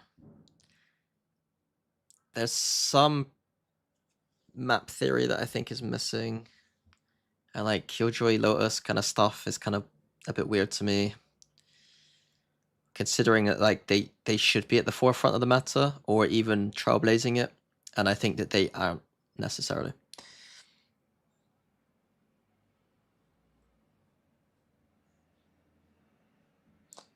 And then with Eng coming in, I think this is a far better picker than people may suspect.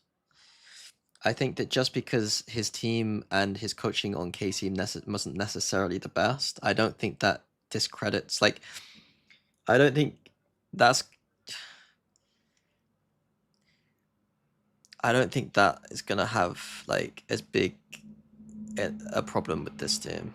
Like, Fnatic already have a good system and structure. They have a strong leader in the team. Like, what Eng's already kind of identified in those kind of the interview thing, that, like, he doesn't need to reinvent the wheel. He's not trying to play the general manager game, and he's not having to create the system for an inexperienced IGL. So it's a very different approach. And so I can't see Fnatic being any worse with Eng. I mean, yeah, Kron leaving. Like, I don't know. Like, I think Scott's a smart guy, but I think fundamentally, you know, when Boaster's the IGL, I think, you know, Kron leaving at the start of the year is obviously pretty big too. I wouldn't say it's like, it's not the kind of it's not a pickup you would kick Milan for, if that makes sense. Like, if there was like,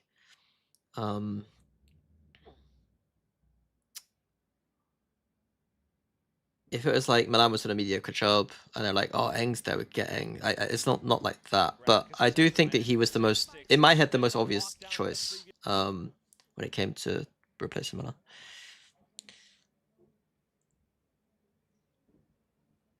I want to see Bosch as a coach for once and let the team have another IGL. Like, how little grace do you give him, though? 2025, second at almost every tournament. And you now want him to be a coach already. Like, I think you're mad if you think like that. The other thing is that I don't really want him to coach. Like, it's not worth it for him, to be honest. If he's still having to do is like, he will have to do, he'll have to do more work or just as much work. Probably more work. And he won't get compensated the same. And he could just be streaming at that point. I think I'd rather he just actually... It'd be interesting to see him as a coach, and I'd enjoy it, but I'd also, as his friend, I think it'd be nice for him to take a fucking break and just stream if he was going to retire. a tough road back in here for GE. They're just going to have to frag out, and that has not happened. Tough crossfire to break, impossible crossfire to break, one might say. So Crystal will do what he's going to be able to, but realistically, I think we all kind of know. I mean, I don't want to. I'd love to have him on the desk, but he'd make a lot more money streaming. we get paid handsomely for by Riot, but let's be real. Boaster is like he would get thousands of viewers. Like he'd get tens of thousands, maybe. Like that. Like he could make so much money doing that, and he'd be so much more relaxed. He wouldn't have to do anything. Like the desk is still like if you're trying to do it properly. It's, I mean, I've been sat here doing my prep the entire time. Like it's a lot of work, you know. It's fun and enjoyable, and again, we get paid well, but it ain't streaming.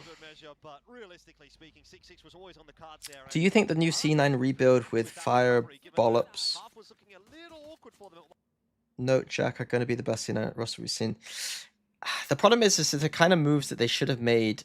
I would if they had built that team at the start of the year, I would be excited to watch them play. But because they built it at such a weird point in the season, it's a bit weird because it's like they only get to stage 2, and then it's like, well, if they do really badly, then what? Like it would have been great to see them kind of develop that kind of roster over the start of the year. So I do like the pickups, and I do think that it's got a lot of potential. It's just a shame that we see it so late into the year. 1 point at that 6-3 scoreline. Yeah, good recovery. I mean, that's the difference in, I think, experience of the two teams sometimes. That one split-second decision in round number 11. If you have just pistols despite losing to teams like KR. That's what I'm doing right now, guys. I hope you got your same performance we put forth today. your poses going. These are easy poses still. These are easy poses. I reckon you could do these. You could as well. We should get the camera on Quack. He would love to do a pose. Okay, nice. Way to throw me under the bus, buddy. He'd be happy. Which of these two teams are very evenly matched right now, so you know, any extra little bit of conversation. Half-times being fan interaction, I think, works quite well. And I think that's the main factor. Have you done your pickups for London? No, I haven't watched every team yet. Whether or not we go to that third map, which again would be fun, but Can't you just go back into the VOD, Massa? Like I'm on Twitch. Can't you just go back on Twitch and just listen? they always need to be able to keep their wits about them, keep their heads screwed on. Once you start to get a little bit over-eager, a little bit too relaxed, that's where things can fall apart. This time around, once again, a main control for GE. Rewind Future is only for subs. I mean, you know what else gets away with that? Gets rid of ads. Yeah, I mean, you can just do it on YouTube. Go back on YouTube. Slurp them up. Back over onto middle. And that's where there's more utility, more traps from RRQ. Just to try to slow GE. Yeah, so I'm going to quickly go through. I think the nicest things I can probably say are some of these protocols are pretty good from GE.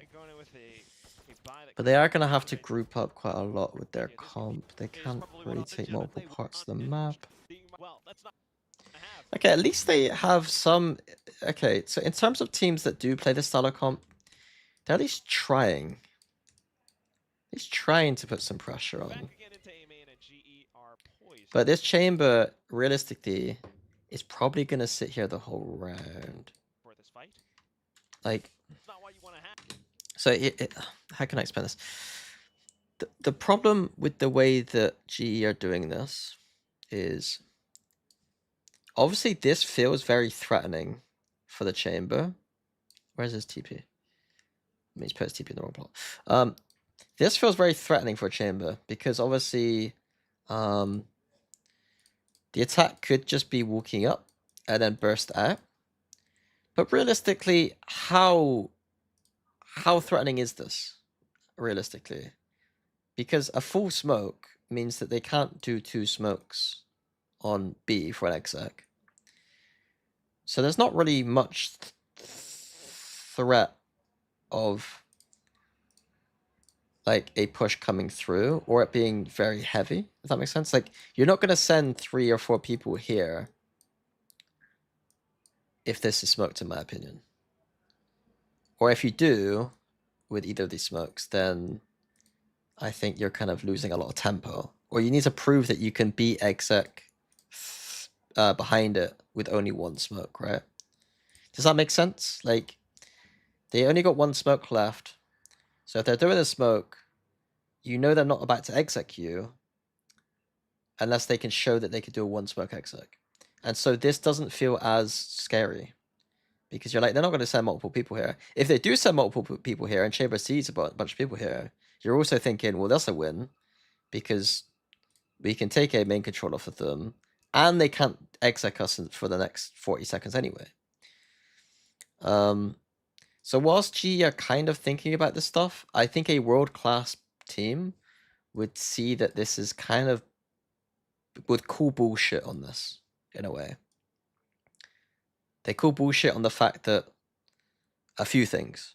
They call bullshit on the fact that a Fade Prowler ain't gonna stop a chamber. They call bullshit on the fact that they can't exec after the smoke.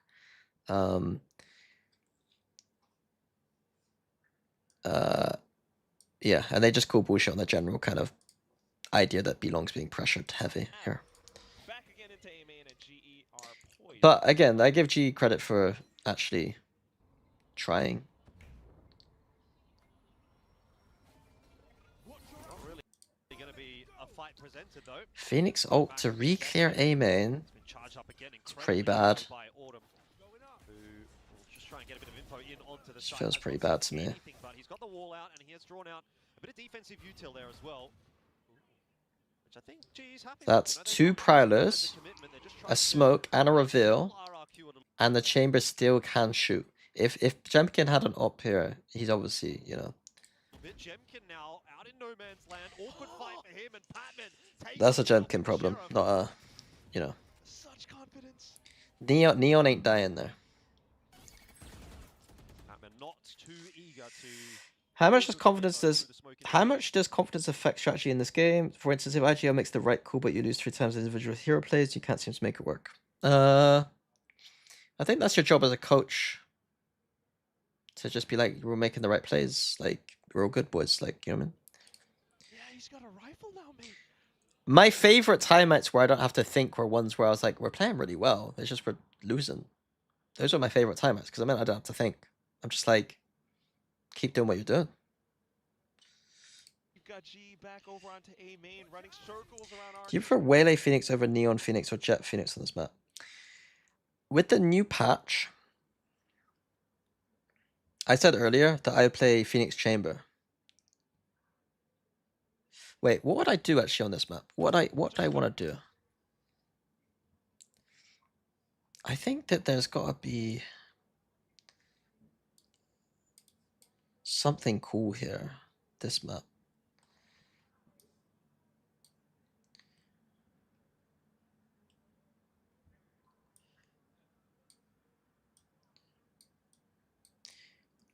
I think I would test.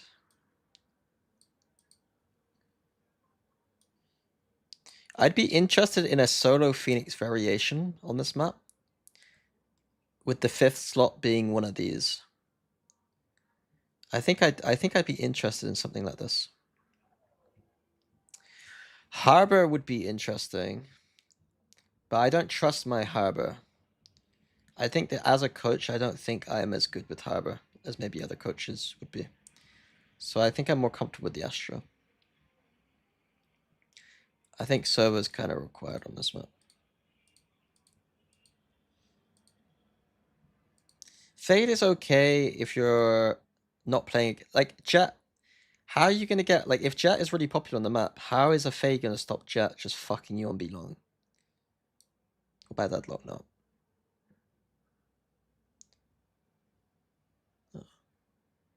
So I'd be trying these. If it came to I had to choose double duelist on this map, I think I would go Jet Phoenix. I don't think Waylay is actually great on this map.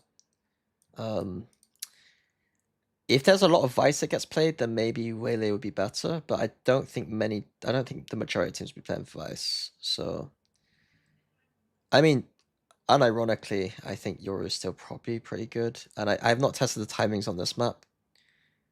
But I could see it still being good. To be honest with you. I'd probably pick one of these two. If I had to. Is Killjoy still viable? Yeah, it's viable. I just don't think it's good. I still think Vice is the best Sensi. I think Vice and Chamber right now are the best Sentinels.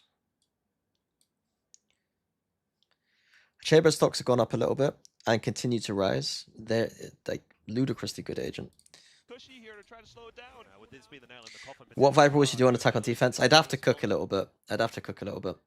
Because I think defense, there's some obvious ones. Attack, I think, is harder. I don't have an opinion on attack.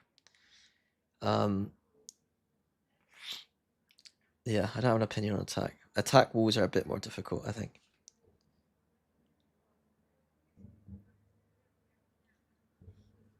He has pushed Cushy back.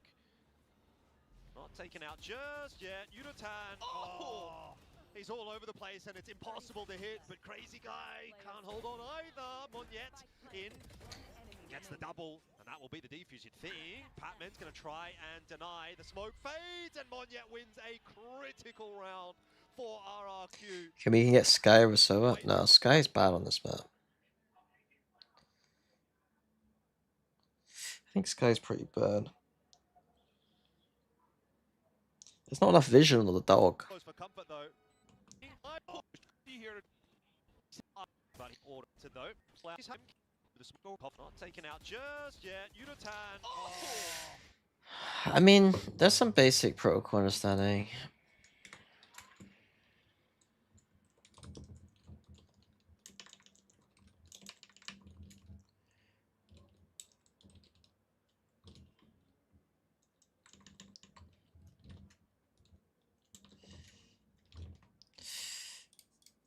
He's all over the place, and it's But the fact that they did it here and here, I think, is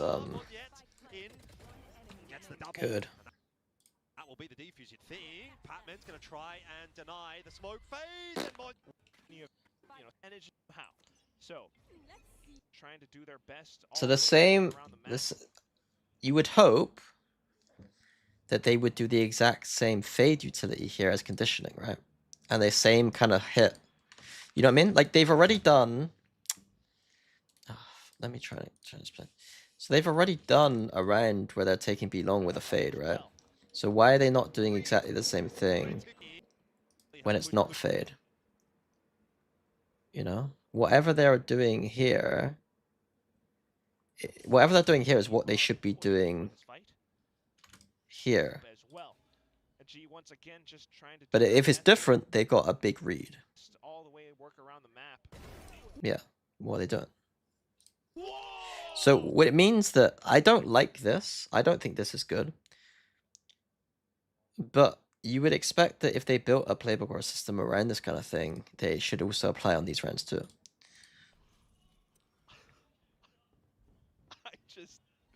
what? You don't need to say anything else. You shouldn't DM me, Balix. Don't DM me. That was kind of You're insider trading. I don't do insider trading. I'm a pure analyst. Perfect pre-fire, perfect accuracy, pre-aim, I should say. I will never ask a team for anything. Well, Autumn is going to try and salvage it. Ball goes up. I want to be able to flame in the dark. Off the back of that, he'll get that curveball around the corner to try and take a bit of that space. Dog misses. Monyet backing away, but GE are starting to recover this round. Forget about Jemkin. Now it's all about Monyet with that overdrive. My mind would be kind of doing amazing things the father round because Let's go GE. Maybe, but UAE. you're just sacrificing GE. Crazy Guy. Ace just feels a commanding lead in the context of this series, which has been so damn close. See, now they're doing a different B-long default, the smoke and reveal, which is kind of the most common. And again, still probably wouldn't get off. You know, a chamber is being set up, but it's alright. And then you see as well, like because they get heavy here, they instantly lose the space. The problem with this kind of comp on this map is you take here, enemy takes here, you take here, enemy takes here. This here protocol timing, find those rotations. Well, Prowlers don't spot anybody. Cushy will try to get back on the line, but just a little bit terrified and Again, GE are just playing this back and forth game. They are really playing ring around the rosy with RRQ. This trip does nothing. How many times we've seen them pressure one side of the map, pressure the other? It is Eco. Indeed. Eco to begin with toward force. Yeah, once again, the B-long default not Not working. much you can do about that one, and Yuratan unable to find the quick trade, so that is going to prompt GE to try something a little bit quicker here, or to run it back. That's bad. Dealt That's with by bad. Chemkin, but Patman and Yuratan have taken They got so those much initial damage. kills and got too Side confident to RRQ take bad positions and a aim. little bit under the pressure. Monjet wants to try and claim it back, but he's pushed away by the Nightfall. And this round falling apart for RRQ. I'm getting a good feeling. Thanks for the yawn, no problem. Pace and just upline that make off so impacts. But at this stage, at this point, guns they'll have to bring back up for the next round. And you think about the setups that they still might be able to pull out. It doesn't feel like they're left with many options. Setups This that guy. they still might be able to pull out. I wish I could be this happy. It doesn't feel like they're left with many options. The bonus round, and you can kind of forgive them for that. That even, by the way, came down to a 1v1. So I think what most of the times work for GE is trading. and it's going to be a last roll of Good the fundamentals. for RRQ. A loss here would mean they go down to play against DFM, and obviously a win will send GE through to in this half. Let's see whether or not, though, that's going to be a bit of a cast of curse. RRQ. I think that's something that I'm trying to imply with some of the notes about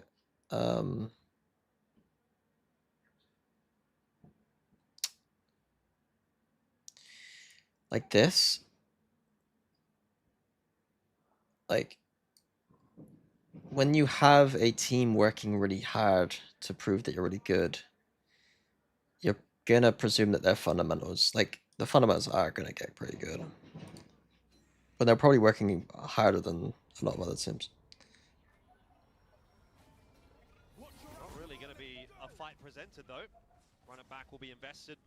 It's been charged up again incredibly quickly by Autumn, who will just try and get a bit of info in onto the site. Has not seen anything, but he's got the wall out, and he has drawn out a bit of defensive util there as well, which I think GE's happy with. You know, they're not using that as a commitment. They're just trying to unsettle our... People think it's the comp, but it's fundamentals. What do you mean? What do people think is the comp? RQ a little bit. Jemkin now out in no man's land. So if they fix comps, does their fundamental increase too? What? You guys don't understand what the word fundamental means. Fundamental is...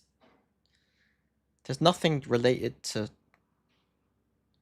fundamentals and the comp. Fundamentals are your fundamentals because it doesn't, like, inherently to the description, like, Awkward.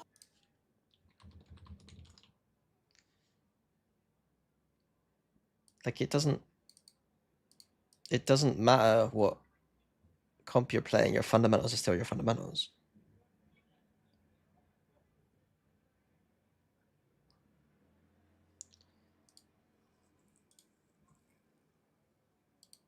Fundamentals like, Batman takes his head off with the Sheriff. yeah, in a 3v4 you need to push, and Such anti-eco don't run in like an idiot. Of course, some of the finer stuff when you're playing a little bit of discomfort Yeah, he's got might a rifle now, man. make you a little bit more uncomfortable about And some then stuff, you've but got G back over onto A main, running circles around RQ. So isn't it just Splitsy is aiming and movements? No, fundamentals are like your team play. gonna slow it down. Would this be the nail in the coffin potentially for RRQ if they lose to this bonus? Like One your push pushy back, spacing together and not taking out communicating with just each yet. other, and Yuratan, oh, he's all over the place and it's impossible to hit, but crazy guy. the way you clear Right angles, up, that shit, you know. in smoke. But so many It doesn't matter what comp you play, you should still have fundamentals. Just trying to do their best all the way and work around the map. Whoa! I think the reaction says it all. That was Why did- Let me go back in time. Usually you could rush him seeing just a lone chamber about that smoke. They're gonna lose, like, GE are gonna lose part of the map. Yeah, I think they're... Yeah. much like every single other team in the Rotten Pro Attack.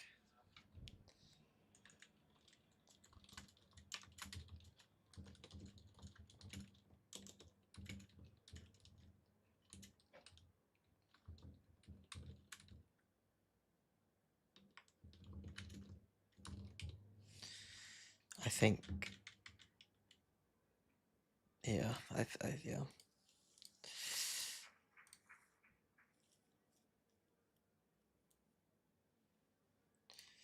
Okay, I think I'm gonna be done with this map. I think it's hard to watch pro right now for me. I'm a bit of a hater. Let's go to a different map. The issue is it's one of their, it's supposed to be one of their best maps, I guess, if they're winning it this hard.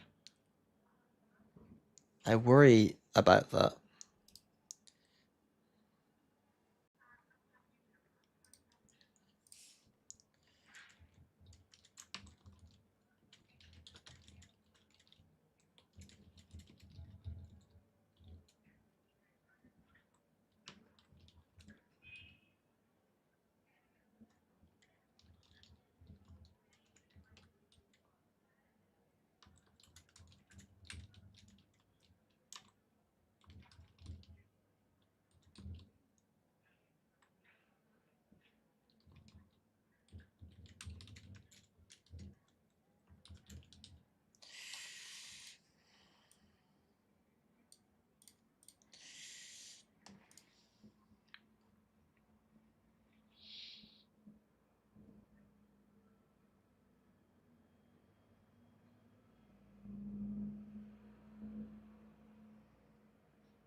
Breeze is better than pro? Okay. But they lost it recently, right? They've been losing it a little bit. It kind of... like... Which VOD should I watch? This one, probably.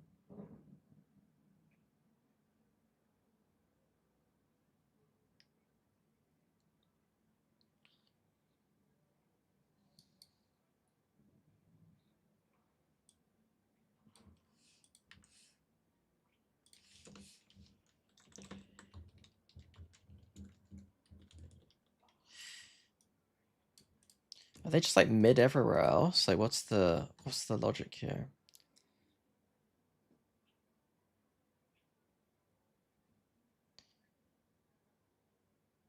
Split is still good. But they're kind of playing so many different comps I don't really understand.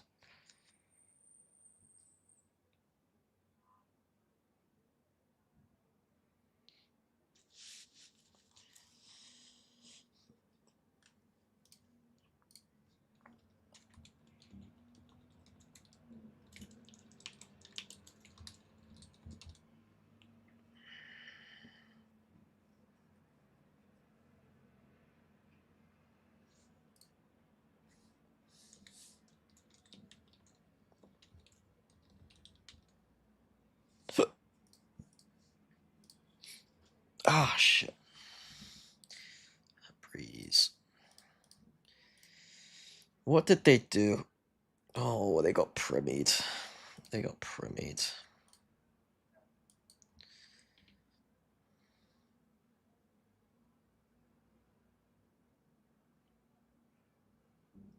Defenders have, they're very good on both sides of this map. Over 60% is insane to have on both attack and defense on Breeze. So, similar to what we saw on Split. He puts the TP in front of him rather than behind him? That's very weird. I'm confused. Barrier is now dropped. Autumn just going to be posted up. Full sense doing the kind of Paper X mid default. A heavy four-player stack on the A side of the map, and Full Sense are starting to lean this way. The Anders Patreon Forward, mid defensive smoke. contact as the relay bolt try to slow up the approach. It's a good stack. Now winning forward to Primi. Yep, he caught a glimpse. Autumn still going to be able to find one, but Leviathan quickly will take him. Yeah, it's kind of... Now winning forward. They got 4 people there and they lose. It's a bad sign. He caught a glimpse. Autumn still going to be able to Is find Primi in my one, top but 5? Yeah. take him down, and He's probably top 1, right? Just go corner work at all. The Cloudburst were absolutely Played is the way the teams play against you. Find out One thing that I'm gonna struggle with at London is I don't recognize all the players. I don't recognize all the players. Primi just again absolutely disgusting with the ghost. That might be a overall problem. with your full sense. You can kind of play this the way the teams Yeah, play that's you. Seagulls. I live in Brighton. It's Find not out what just Batman is, Seagulls. and then just go to the other side. Doesn't matter if there's that 4-player stack. Give him that similar treatment. Just avoid the Viper profit. No, it's slightly weird placement, but it's fine. That was over at B. Not that it isn't on most days. Okay. He is They look like they're playing very differently than Heretics did with this comp. I want to know where this orb is. Where's Pat putting orb? Is he putting it across map? Is this going to be a gimmick wall?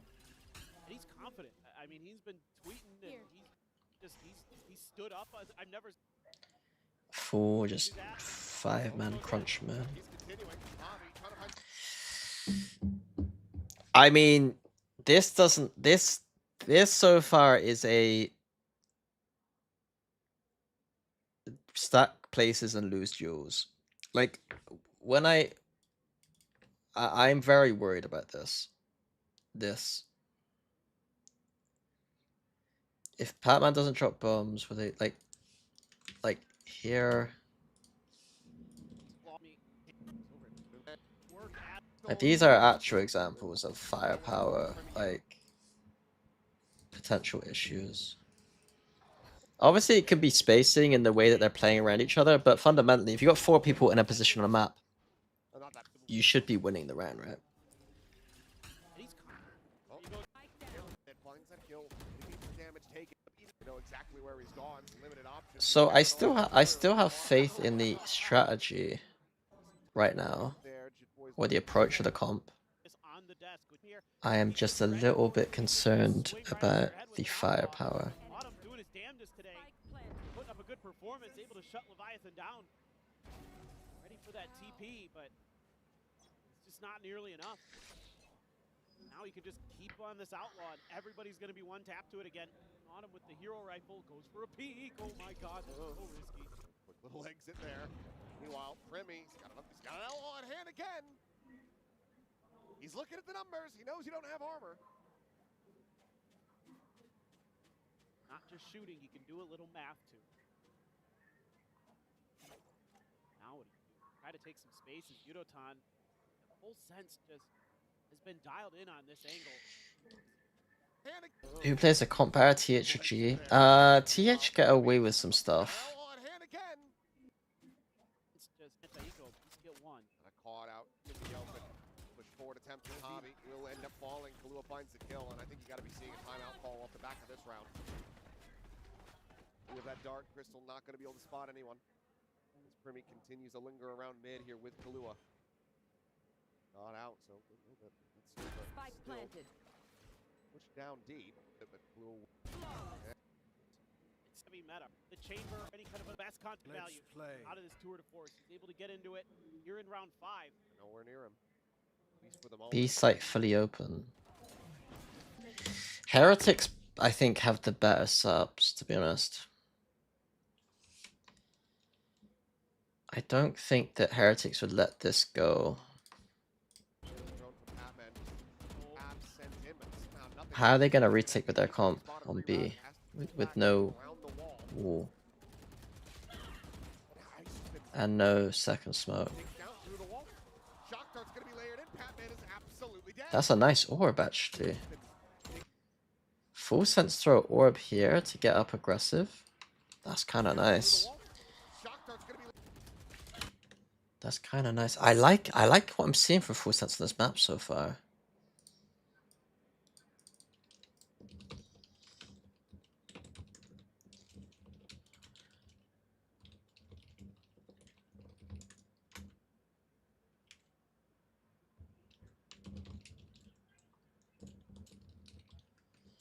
I'm liking some of the stuff.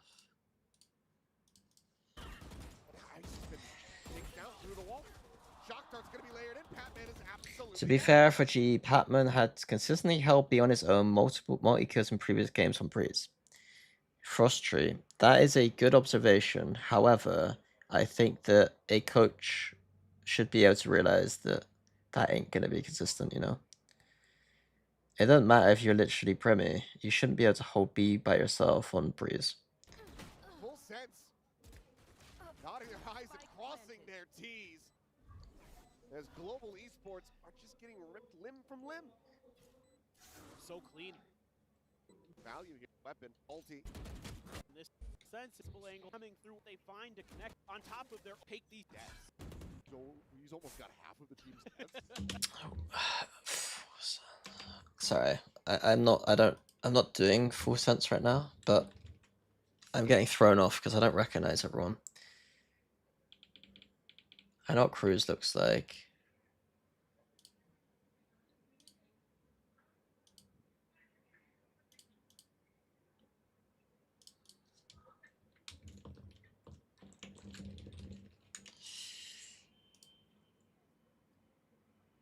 Did they change roster? Yeah, I mean they've also included fucking 20 people in the fucking. Maybe wash. Can't believe you've done this. This is something that needs to change. My question here is: are there mistakes fixable that you're seeing right now on GE Fast? Firepower is not an issue that you can fix fast. Nerves and inexperience on a global stage is not something they can fix fast. So those would be things that I'm worried about. The other thing is that like the way fixing things fast for this team is weird because they play weird comps and change comps a lot. So they're always trying to not fix stuff but change things. For sure. This team is mostly about changing things than fixing things. Cycles, but so is full sense in some ways. So they're gonna have that hunting fury maybe around the same time Crystal does. So I think that GE, when I think, depending on the full sense, I think Americas might be sending more teams that can go deeper than APAC this time around. I think NRG, Lev, and G2 could all make top 4. I need to watch Full Sense. I obviously think PaperX are the favorites. I'd be surprised if GE make it top 4. And I don't know about Full Sense yet, because I know it's a lot on Premi, right? checkmates as easily. Avi under pressure. He was. Aren't they considered decent firepower team in APAC? I don't think GE have a great firepower now. Do you think GE can make out groups? Yeah, of course. Do you think TH could make top 4? Yes.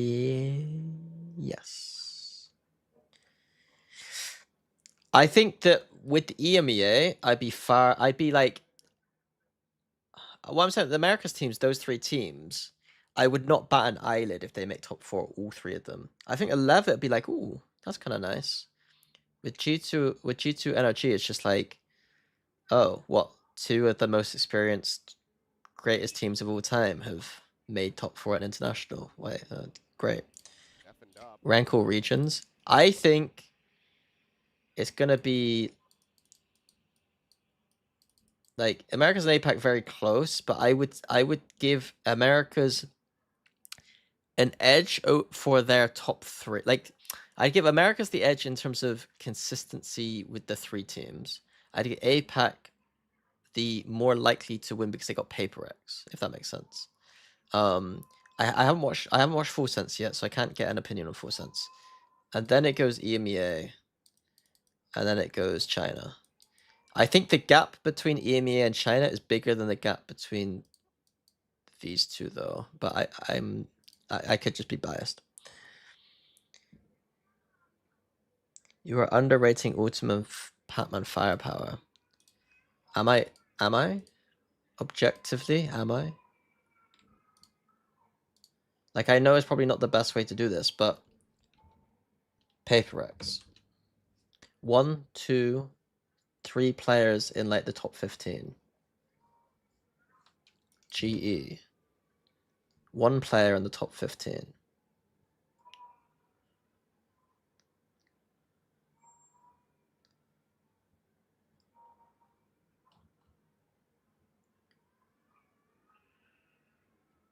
So 1, and then Autumn's around 20 something. And then the rest of their players are like mid to low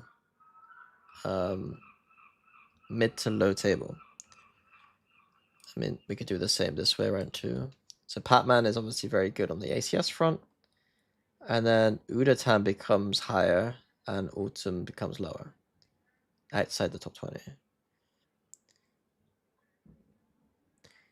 If they're able to like get Autumn onto more of the Phoenix, he's looking very good there. The Chamber's not been working as well for him though. But I do like the comps and the ideas. And not everything is stats, obviously, but I think it's a pretty good indicator, right? Still knows that the scaling is going to be coming through, so sends out that slow warp, and will be able to hold his own. Shitboy's making a little overzealous in front of the team. The RAR stat? I haven't looked at that one now.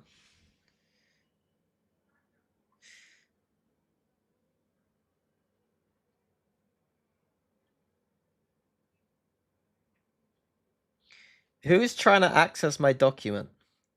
One of these motherfuckers is trying to access my London document. Who's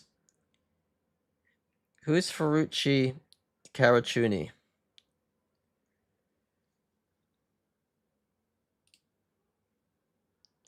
Who have I caught? Originally, I did have it on everyone could actually edit it, but I changed it.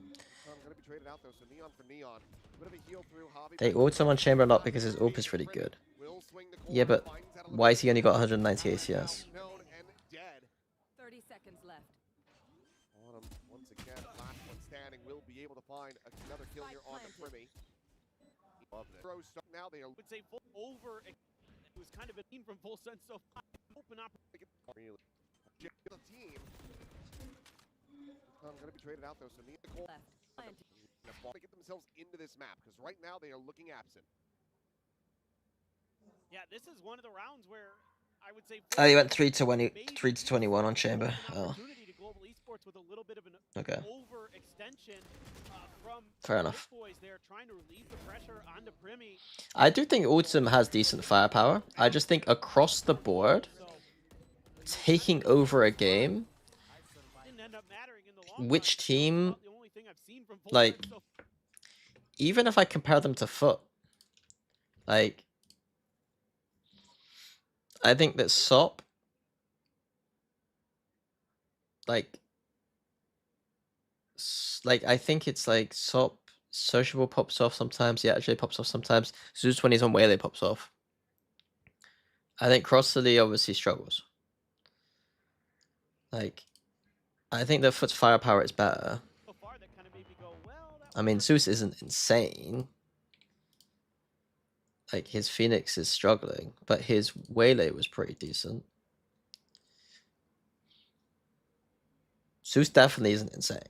Like, he's not been great. He's not lived up to expectations in my head. I think SOP has been carrying them a lot. Sociable has been doing really well. Yetache has, you know, is firepower the biggest hole in the team? Yeah.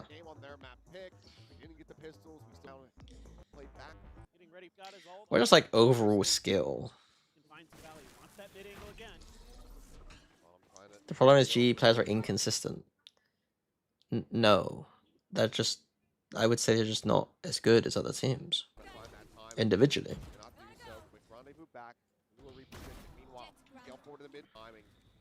Again, rather interesting. Can find some value. Wants that mid angle again. Which again is a lot of credit to Frost and the players for, you know, despite a weakness, being able to play the game in a way that's got them to London. And like, you know, obviously working hard and doing great teamwork and stuff. Gale forward to the mid, gonna be caught. Javi with a nice shot. Will take down Primi and Leviathan dead moments before. Like, I could very easily frame what is a negative comment into a positive, I think. The one player remaining. Lua gonna have to pull off an ace clutch to try to keep the win streak going. Before I watched the VODs and stuff, I had higher expectations, and the more I think about it, I think my expectations for GE go down at this event. And yet, I'm going to still say a lot of positive things about them. I think it's going to be like, despite all these positives, I think that there are some bigger potential, you know, walls they're going to have to fight through. Or mountains to climb, or whatever the fuck they're saying is, I don't know. Send out the drone.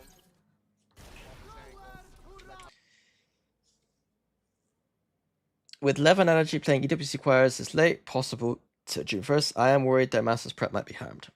I agree. I think that the timings of these tournaments makes no sense. You're giving me Wolves vibes, Mini. Yeah, but I wouldn't want to be Wolves. Like, I wouldn't want to be Wolves. I wouldn't want to have a flash in the pan tournament. I'd want to, you know. So GE, the weakest team in London, at bottom 2. I think GE is better than... probably better, maybe better than... I think they're at least better than the bottom 2 China teams. Potentially better than Foot, and potentially better than...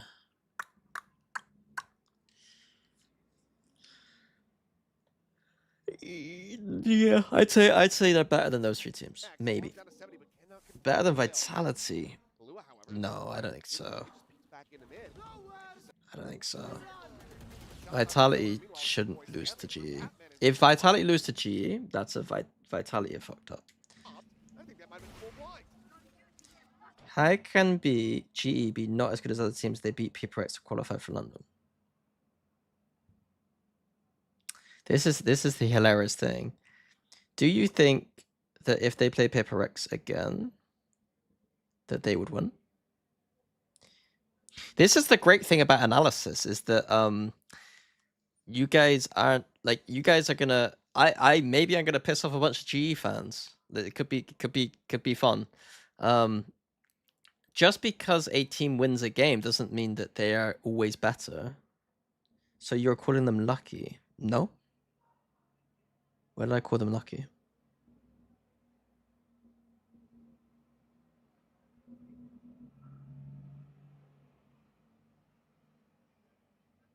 I mean, there might have been some variance there and some luck involved, but the reason they beat Paper X is because they were better on the day. They had extremely good preparation coming through from Patman's calls and reads. Paper X didn't look like they were having a particularly good day. I didn't look good on some of the maps they're playing. And GE played was the better team that day.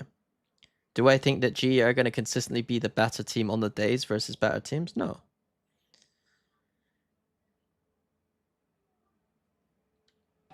Red now have to be committed. Kaluich will hub for this, but ends up overstepping. So now back into a 4v4. So low, heal available. The overdrive is going to be popping. I think it's a very weird thing where people... I think it goes both ways in some degree. People really don't know how to power rank because there's such a few sample size of games, right? Like, people are very bad at power. Like, I think the average fan is bad at power ranking teams because they'll just do it based on, oh, this team won, therefore they are better. It's like, that's not really how it works, you know? But I do understand the fact that we got so few sample size to work off of that you can see why that might happen. Able to find the 1-2 point, however, with the ult of his own, comes away with a 3K, and now it's down to Crystal. Just now finding his first kill of this map. I mean, as well, I imagine a lot of you are GE fans, so you're probably, you know. GE basically have quite a good ceiling, but also quite a very low floor. full sense. They stop Global Esports. Their ceiling is Kind of momentum. This is yeah, a great counterplay yeah. here, thought up by Their Clear. ceiling is pretty He's good. like, I'm going to use the drone this time to clear the chamber. We're going to use the Hunter's Fury to open up that space in front of A. We can give ourselves a better opportunity instead of all of us just flooding through double doors. I mean, to be honest, it looked more like Pat was just reading them, but I don't know. Maybe Pat was prepped by Platoon. I don't know. I haven't done pickups yet. I don't know if teams qualify do prep separately. I don't know. It seems like Frost is doing it that way, and I think Owner said something about maybe doing it that way too. Mini, hold a thought there, spill it, man. What the fuck are you talking about? I didn't see Cryo Chamber, no. I mean, I saw it on VLR. I'm not going to watch it, though. Do it in stage 2, and I'll watch. When you talk about the ceiling, what I mean is, like, I think that the ceiling can never be consistently high because I don't think the players are going to be consistently able to hit it, if that makes sense. Like, the ceiling can never be consistently high if your team doesn't have a lot of firepower. I think that's the Wolves problem, right? Wolves had Wolves are never going to hit that ceiling all the time because they don't have enough players. But I do think GE have a better system approach than Wolves, probably. Does that make sense? Like, I don't want to make it seem like I just think that GE can't win, because I think that they can. And it'll be I think it'll be impressive if they do. And I do think that Frost is a great coach, and I think that they're doing a lot of great things right now. But there is a reality of this roster. It's a misfit bag of toys, so to speak. It's just, it's not, apart from Pat, I don't think any of these players were like a first pick for most of the great APAC teams, you know what I mean? The trio of Pat, Udo, Ultim to fire all cylinders. The trio of Pat, Udo, Ultim has to fire on all cylinders for a deep run for a global. Yes, Pat cannot not be dropping 30 is the way I would frame it. Ultim has to be hitting every up shot. Udo can't be dying on his entries, kind of thing. They are just together since December, though, Mini. I don't know what you guys are talking about. I don't think the experience in this game in that way matters as much. Like, what do you want? Like, what are you trying to say? I don't think many teams ramp up massively. I think that experience over time matters for a roster being together. The core, that like the way that Fnatic has their kind of system at the core, and then the way that Paperex has their players at their core, obviously gives them advantages over time. But I will never excuse a team for having only 6 months together as a team. Like, that's like, I mean, it's pretty impressive for this amount of time. Nongshim, Lev. Like, can't you just look at every single team this year? Like, I'm going to give GE full credit and Glaze. I'm never going to give them Glaze because they've done it over 6 months. Like, how many teams Nongshim won a tournament? I guess they were together for a while, though, weren't they? They were together for a while. So that kind of defeats my point. I don't know. I've never really, I don't buy this narrative at all, to be frank with you. I think that to be good as a team, you don't need more than 6 months. It really doesn't matter. Like, I think it is slightly more impressive that they come together in that way, but also it gives them an energy. They have an underdog energy. They're the ragtag team of a bunch of players that like weren't going to be first picks. I think that actually helps them rather than defeats them. I think if anything, it helps them more that they haven't been together very long. There's a kind of honeymoon period that happens. Like, there's so much good shit. I think it's harder for a team like Energy, well, a team like fucking Paperex, I guess, to like keep that energy. Crystal just tucked in behind the box, eating the pressure well. Clear him out. He's now gonna go swinging. He's gonna be rewarded. 2 quick kills into his hands. Cruise and Jit Boys will take it down. Right on the all the way towards bottom now. I mean, his elbow's catching off 4 cents. That wall's kind of cool. Wait. Nest. Oh, no, it's not. But he can really help. Quick up grab, Yudotan again. Staying tucked away, but there's the ping reveal. Recon does get the spot out. While John's gonna go flying forward in the main, and Jit Boys, he ends up getting ahead of the action. And Autumn. Could you say Breeze?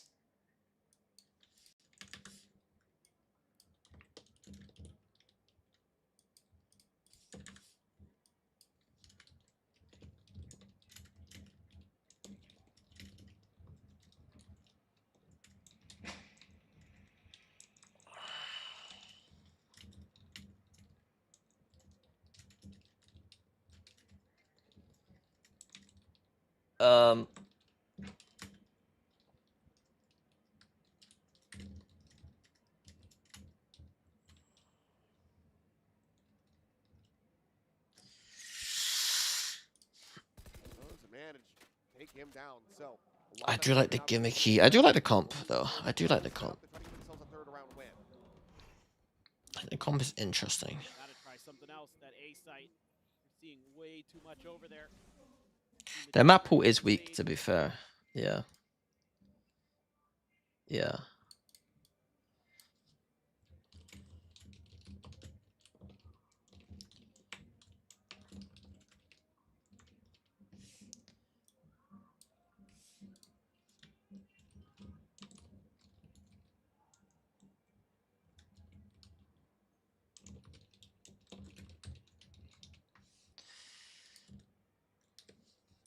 The Neon, even seen the Sova.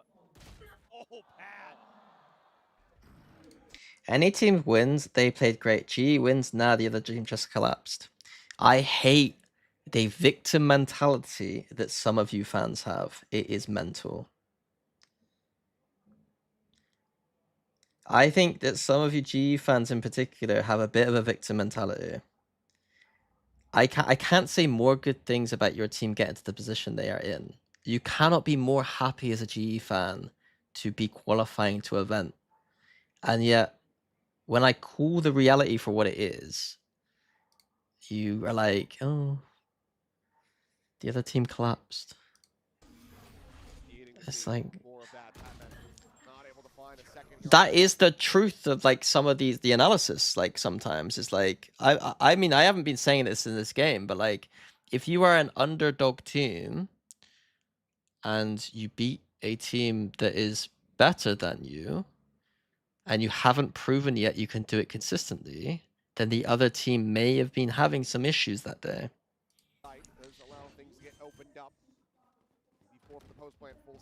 He's talking about casting desk, I think. So? I saw there was some shit for Achilles too. It was really weird. Because Achilles, I think, is one of the best kind of people at like being a professional and calling it as it is. Like I think that I don't know, it's something I discussed with Pansy quite a lot, because obviously I did that little bit of casting with her. And I think Pansy has a really good sense for how to cast a team that is an underdog. Like the fans want every game to be the casters to treat them both equally, but you shouldn't. If a team is an underdog, you treat them like an underdog. You don't treat it like a 50-50 game. It's doing a disservice. You're doing a disservice to the teams if you like treat them, you know. And he will find Autumn, gets them back to even numbers. Backpedaling, catches Yudotan right as he's about to sprint the corner. Full sense. Back into this. The Doomer mentality. Yeah, but if they had Doomer mentality, then I should be allowed to say that, like, they would agree. If you had a true Doomer mentality, you'd be like, oh yeah, the other team was actually better. We just got lucky. Like, that's true Doomer mentality.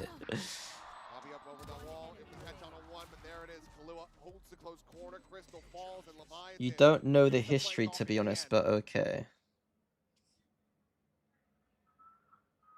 Like, the history of GE being a bad team and then being good this year?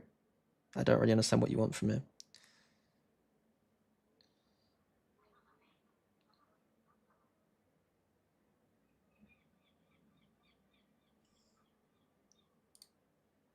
What a recovery here for Bulls. So many unnecessary deaths on G side. Something else that Sells a third round win.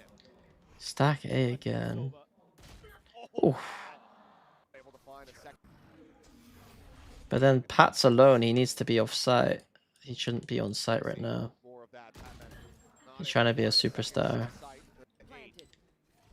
It's a good... This is good. But he can't be running. The fuck is he doing? Will find Autumn. Gets them back to even numbers. Backpedaling. How did this player die too? Premi's premied them. Alive, still obviously Yeah. considering. I mean, Premi's premied. This is unnecessary. Find Autumn. Udo Even numbers. fucks up here. Backpedaling. He's running as well. Right as he's about to sprint. I wouldn't say unnecessary deaths necessarily. Premi just premied. I mean, they're not... Yeah. I mean, there's a lot of stupid shit G did that round. It looks like they're collapsing in this map, to be honest. If only Pat had Scuba Orb. Good shout. He can't have Scuba Orb, though. Because they're doing this wall. You can't have Scuba Orb with this wall. You need something on the choke. So, like, Scuba Orb works because they're happy to give up middle control with the wall. Or happy to not have stuff middle. Gets the flank off Mini, would you say Primi has better rule aim than Alfia? I've not watched Primi that much. in the And I've not watched his POV very much. kind of whittled away. Autumn's like, no, my sight for now. And then Hello, Lars. he doubles down. Should be good for it. How are you today? I'm pretty good. I woke up...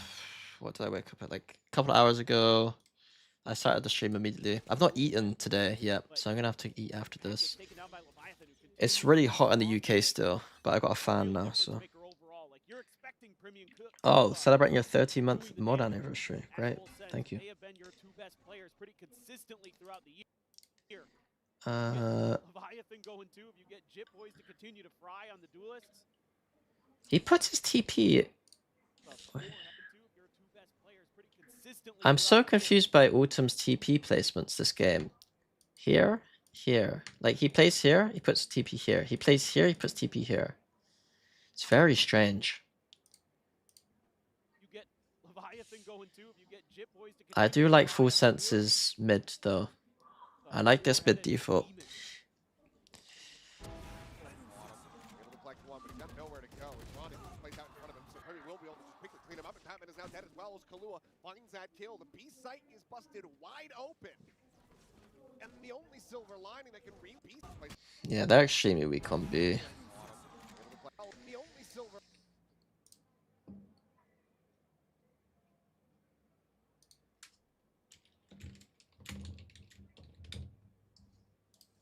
lining that can really be found. How does everyone measure rule aim? They don't, they just watch. They just watch. Here for Global Esports is that the guy with the pit is dead. Even then, how are you meant to try to get yourself back into this? Spike planted. I don't think you are, and I don't think you can recover the Yeah, I live in the UK. You like the Breeze solo Viper in the big 2026? I think it's fine. Yeah. I mean, I don't think it's optimal, but I think it's fine. Watch the angle. This is the fight, but Kalua still sat here below this position. Will look for that counter rotate back. However, able to wide swing out a little bit more. Can't get the readjust. Collects that kill. Now suddenly a 2v3. Diffuse getting started. They have the back off of it. I mean, That's Previn! oh my god. However, able to wide swing out a little bit more. Can't get the readjust. That counter rotate back. However,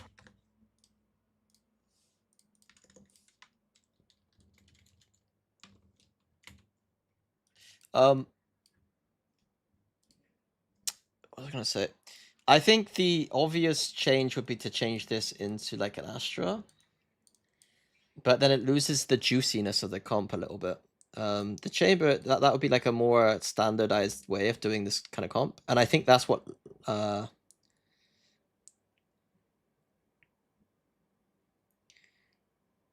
yeah. That's what Lev should do, or they should just make this into a Phoenix.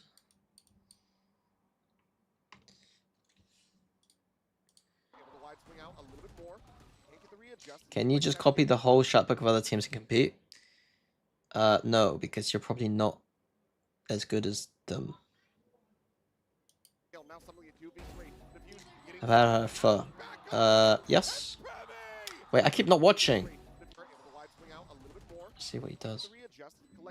that kill. Now suddenly a 2v3. Diffuse getting started. They have to back off of it. And Premi! Now suddenly a 2v3. Like, Clever. there's so much you can break down here. Can't get the readjust. Collects that kill. Now suddenly a 2v3. Is him jiggling here actually a thing? A little bit more. Can't get the readjust. Collects that Like, he's just jiggling just slightly. kill. Now suddenly a 2v3. And then he does his crouch peek. Started. They have to back. And then he crouch peeks again. His movement is what I like.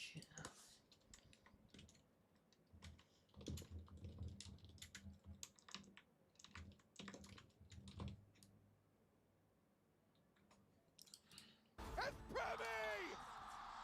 Time and time again! Another four. Isn't Omen going to be better than this comp than Astra? Why is Omen better than Astra? Another monstrous volley of kills. Astra's better than Omen. Just look out. I mean, this is hyperbole. This is true. This is absolutely true. In terms of his aim mechanics in relationship to his movement, this is true. I don't think it's close. I've never seen a player who is good. Les does some stuff that's good, but he's not this level. I don't think. London, this guy's coming.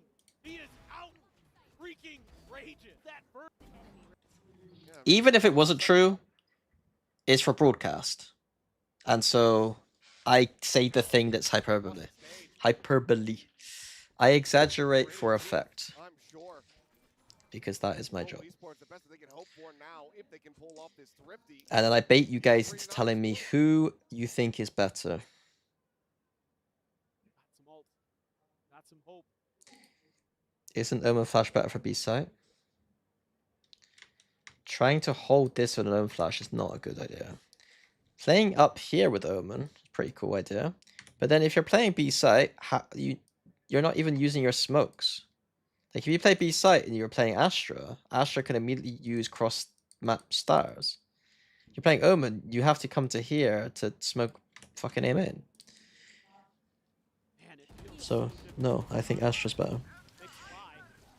Contact breaking the wall into the I mean, the truth is Harbor's better, to be fair. I don't know why I'm not thinking about Harbor. KO would be better? No. Fuck KO. Players to that though, that was kind of part of the plan. Like if the Hunter's Fury doesn't work, you've got your strong side over towards B. That's where you want to try to force them over to. What's the point of jiggling when Premi was holding the B main angle earlier? I don't know what you mean. Fundamentally, jiggling instead, like you never want to stand still in this game unless you're on a ludicrous off angle. And even if you are, I think the fact that Premi is still moving his arrow keys kind of signals to me. It might not be the best idea to do that, but it signals to me how much Premi understands that standing still is a stupid decision in this game. But full sense, feeling that, checking to see if there was any mid lurks off of that as well. Maybe that could have been the follow-up plan. Contact here for Javi, so important.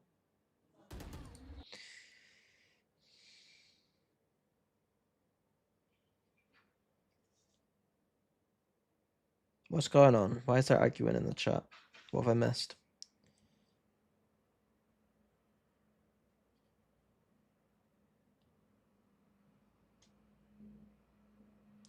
You guys would have no idea.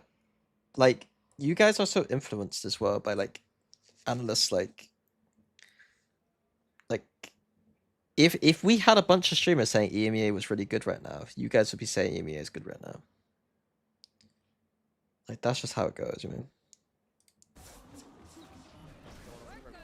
Boys will quickly dispatch him. Meanwhile, I do think APAC here from Crystal. is slightly the strongest, but it's not like Will just end up getting over it's not night and day. that kill. The slide of Unit onto his demise. Primi finds another 2 kills, and now it's just Patman. The 1v5. He has been alive enough. Two doesn't work, but maybe that. Yeah, I mean this is very stupid from Xavi, especially with Deagle when his teammates have rifles and he's got res for last round. Like you couldn't, yeah. Okay. Two and so guys, like who's gonna have the better? Like it's a bit of For fuck's sake, man.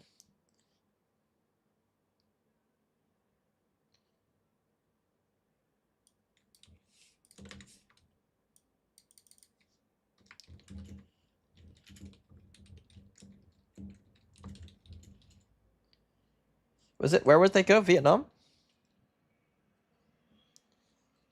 Was it Vietnam?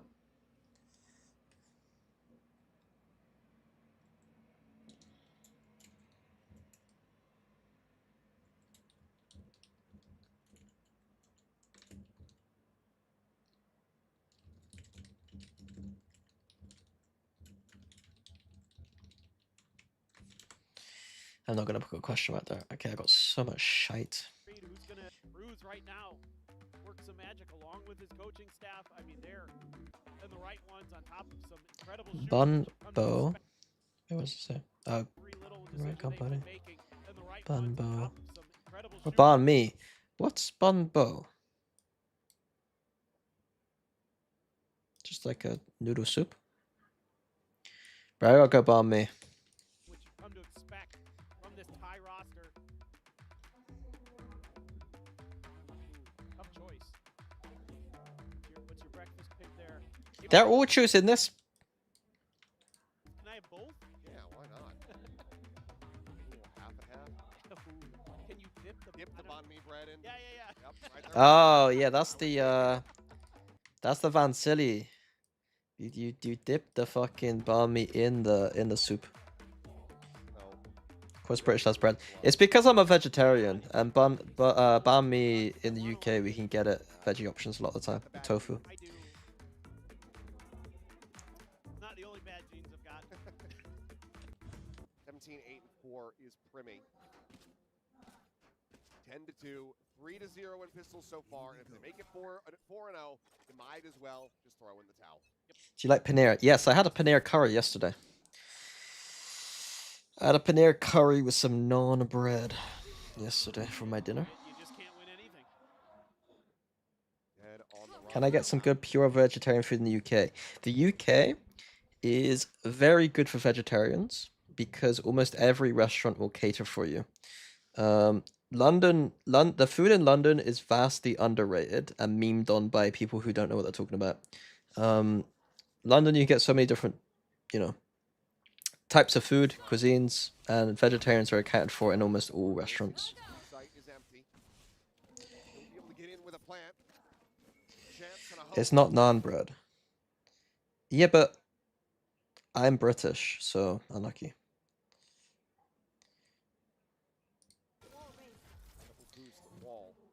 Trying to get them set up, but coming in late means it's going to buy some time off of that wall. You watch Spud Bros, it looks really good. What do you reckon about Spud? Spud, so you're saying Spud, we just call that jacket potato. So like, you don't call it Spud, if that makes sense. Like, a Spud is a potato, and that's fine. But you're talking about jacket potato. London cuisine is hated, not the London food. What the fuck are you talking about? No, like, people complain about the food in England outside of the fact that of like the food that is from England. Food that is from England is also underrated. Like, but yeah, it's a weird meme. Like, I'll defend. You know what I mean? People meme on beans and bread. Yeah, but people, I'm telling you, I've seen enough. Every single time Americans come to the UK for fucking gaming events, there's always some fucking tweet about how shit the food is. And I'm just like, you are mental if you can't find good food in England. Here we go, Tory time. It's not Tory time. If anything, it's liberal time, because the reason why we've got so much good food is because we have a diverse fucking nation, you know? Diversity is our strength when it comes to food.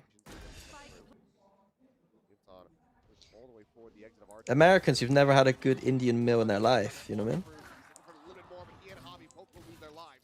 Some damage dealt, yes. But now, a two-player advantage brought back to one. I eat eggs. Headshot there. I do eat eggs. It's hypocritical of me, but I do eat eggs.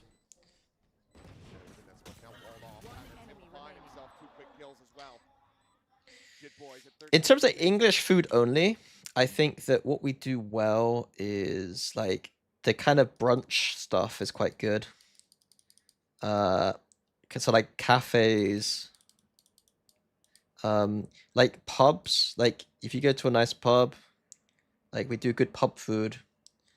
But obviously there's some shit pubs. But obviously try and go to a nice pub. And then kind of like we have like bakeries and stuff, like sweets and cakes and stuff, you know. Like in terms of British stuff, and then like fish and chips, like chippies. Like in terms of like British food, like if you're complaining about any of the stuff, then you've lost your mind too.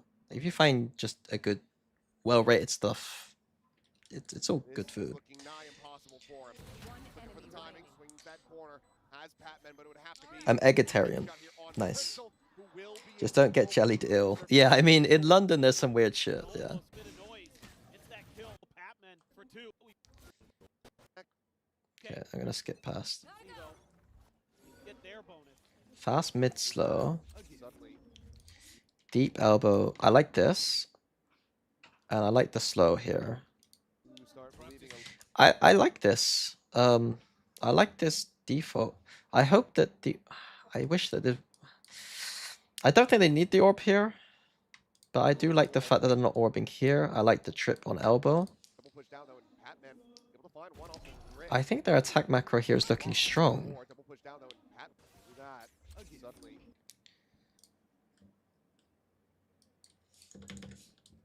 Like not strong, but at least like a lot better than other teams.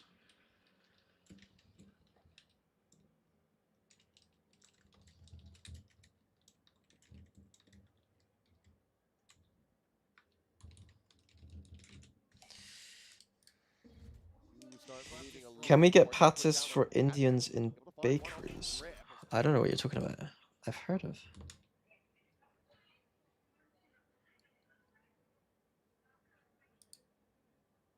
No, we wouldn't have this in a bakery. At least I've never seen it.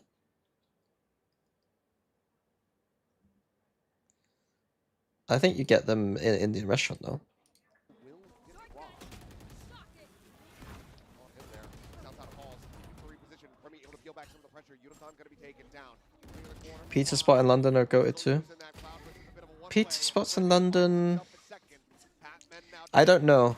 I mean Oh, Remy, he's looking for another 4 pieces. I wouldn't say they're any better than any other major city. Oh no, I had good pizza the other day actually. Where did I eat? I had pizza in. Where the fuck was I? Where was I?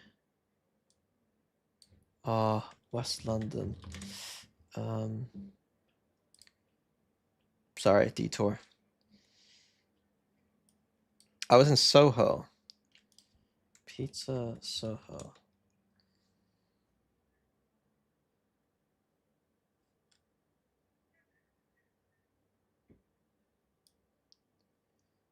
Oh, where the fuck did I go?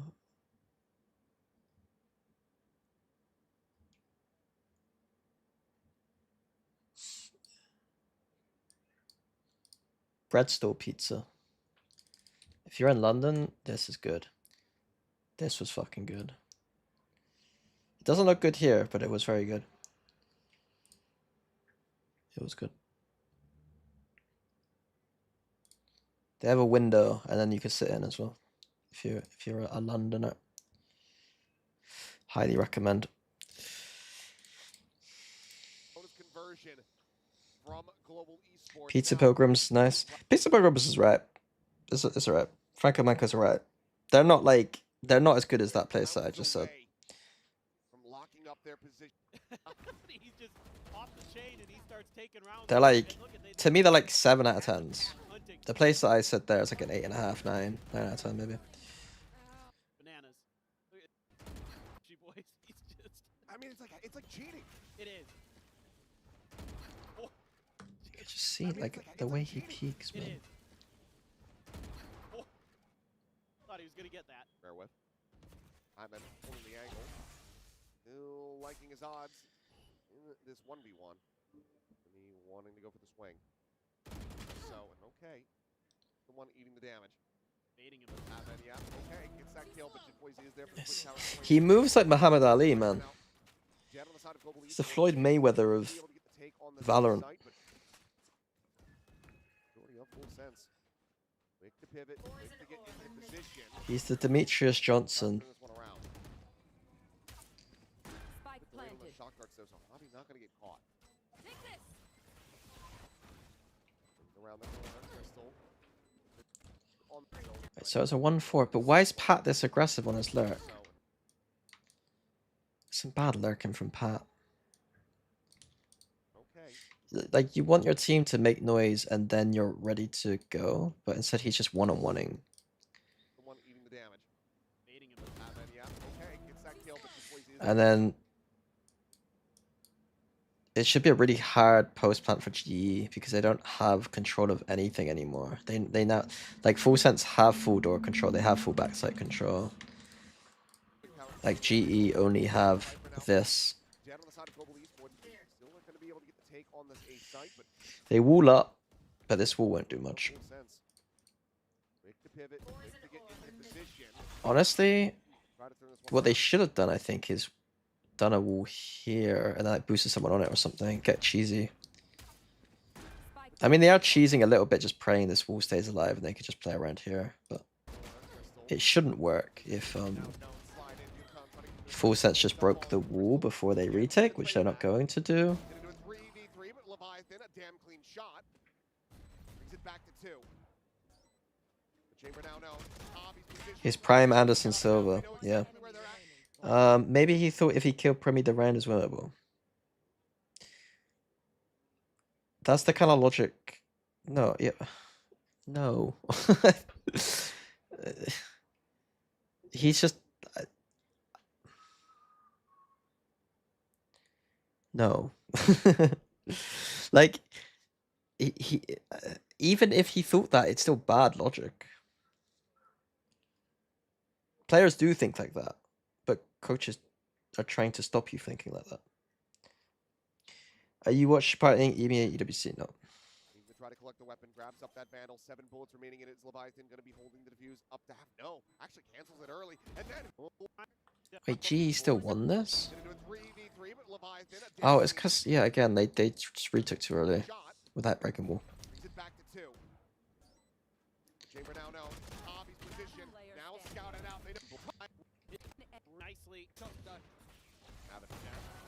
Crystal looking for a third of that Guardian. Cruz will finally be able to sit him down and recover the weapon for himself, but back over towards the B site. Wait. There clears the Ah, the Sage Wall. So the Sage Wall also helps because they don't have the Viper Wall, right? The Viper Wall died, so they had to contact that a little bit. By having Sage, the wall. I mean, that's why Phoenix is pretty good as well. You could Phoenix Wall as a smoke. Pat's lurks have been a bit iffy. So they exit B into a weak side B win, obviously. got a Primi with an operator. Late storm. As soon as Premi gets here, I think they can start rotating. Boys with his ult. They've literally, Full Sense are literally looked at Anders' Patreon. Because this is Anders' Patreon. I think. And the mid smoke is Anders' Patreon. That's funny.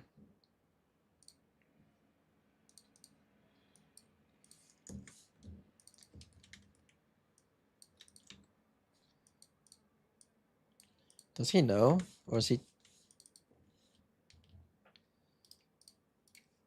Scary things. Players are trying to hold the site though. Big fight gonna be layered in. Zone. Autumn China, Crystal Xavier Central Finals, Pat Masters, do you still think nerves?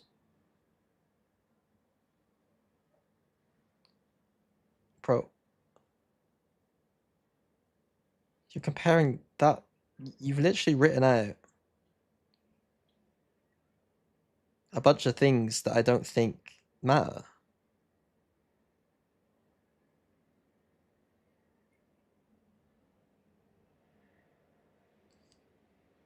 Like, be going to an event doesn't mean you've got experience and won't get nervous.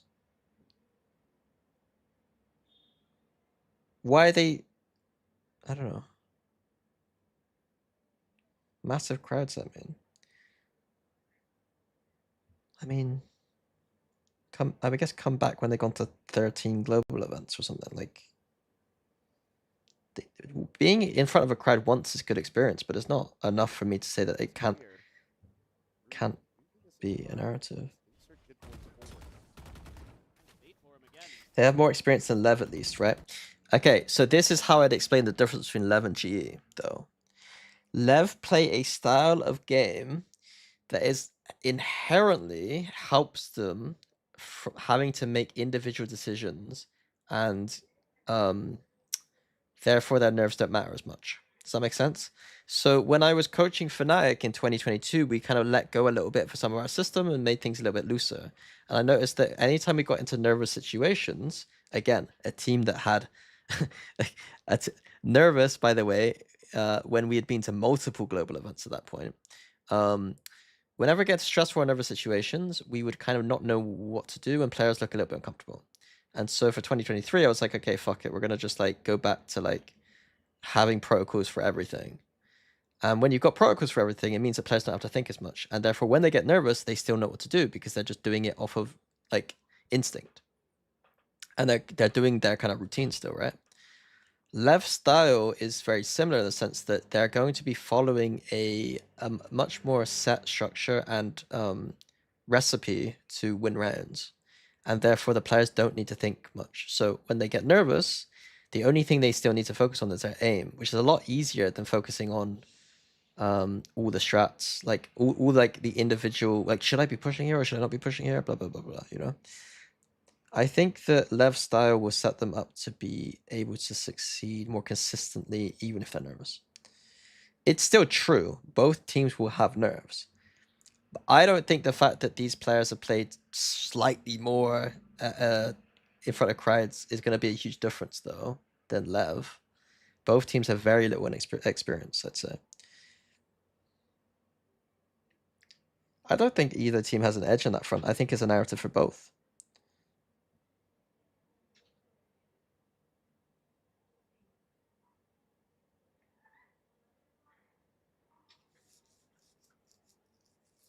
Spike will not play Neo much, so Lev has to change game plan. So they're still going to have a lot of practice and structure and routine. So it's a 50-50 then. No, Lev, I think Lev are heavy favorites for the GE game. I think Lev are 60 to 65%.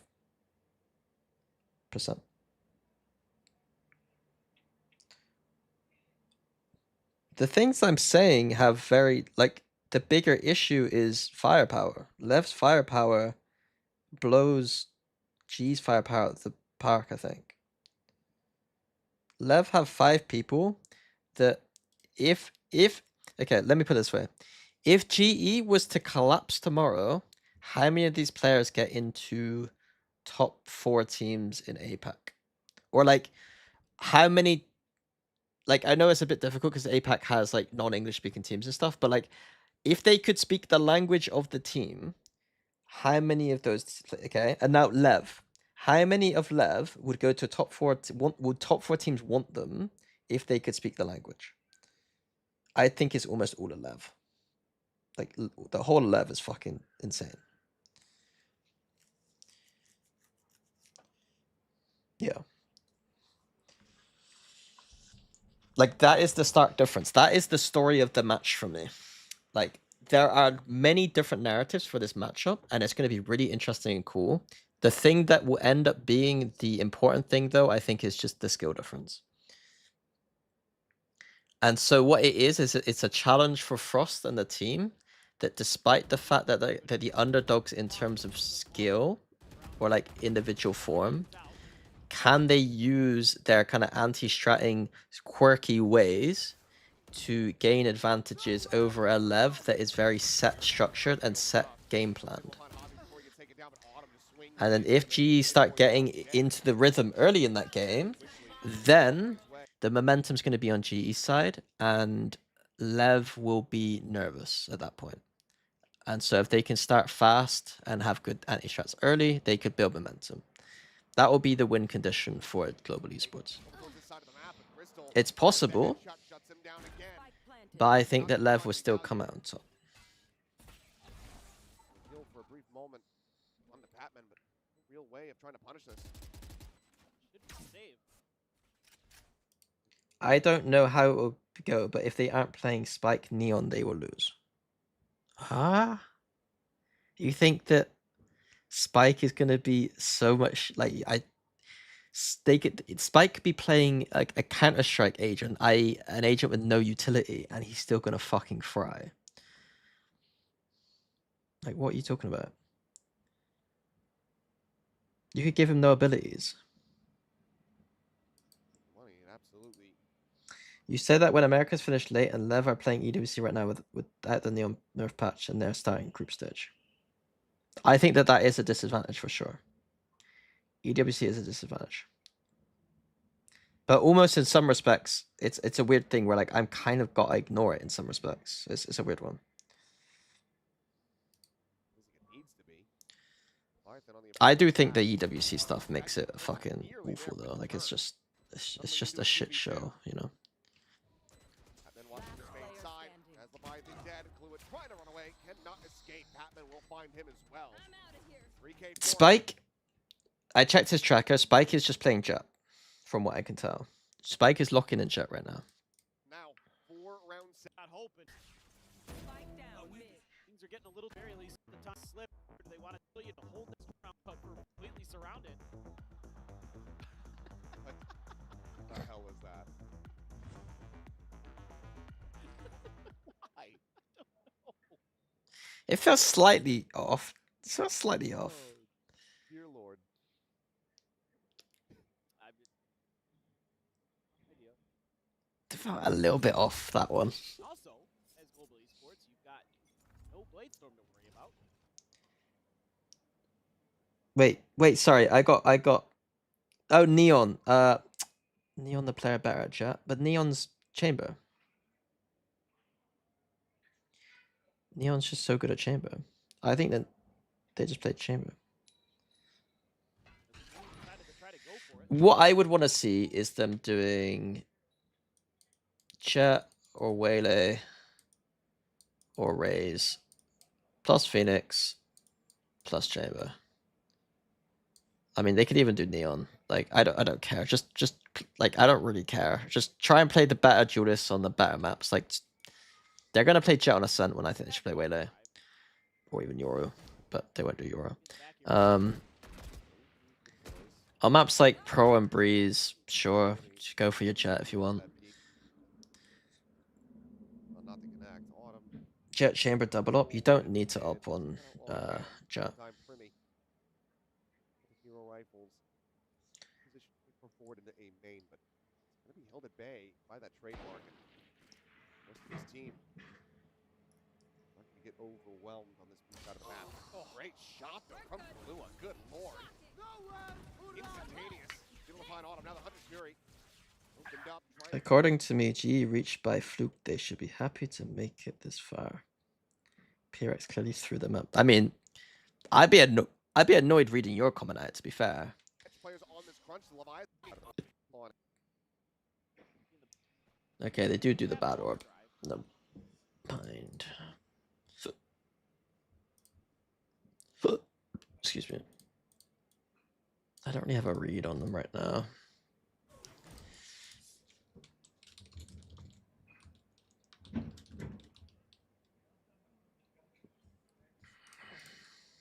In the back here.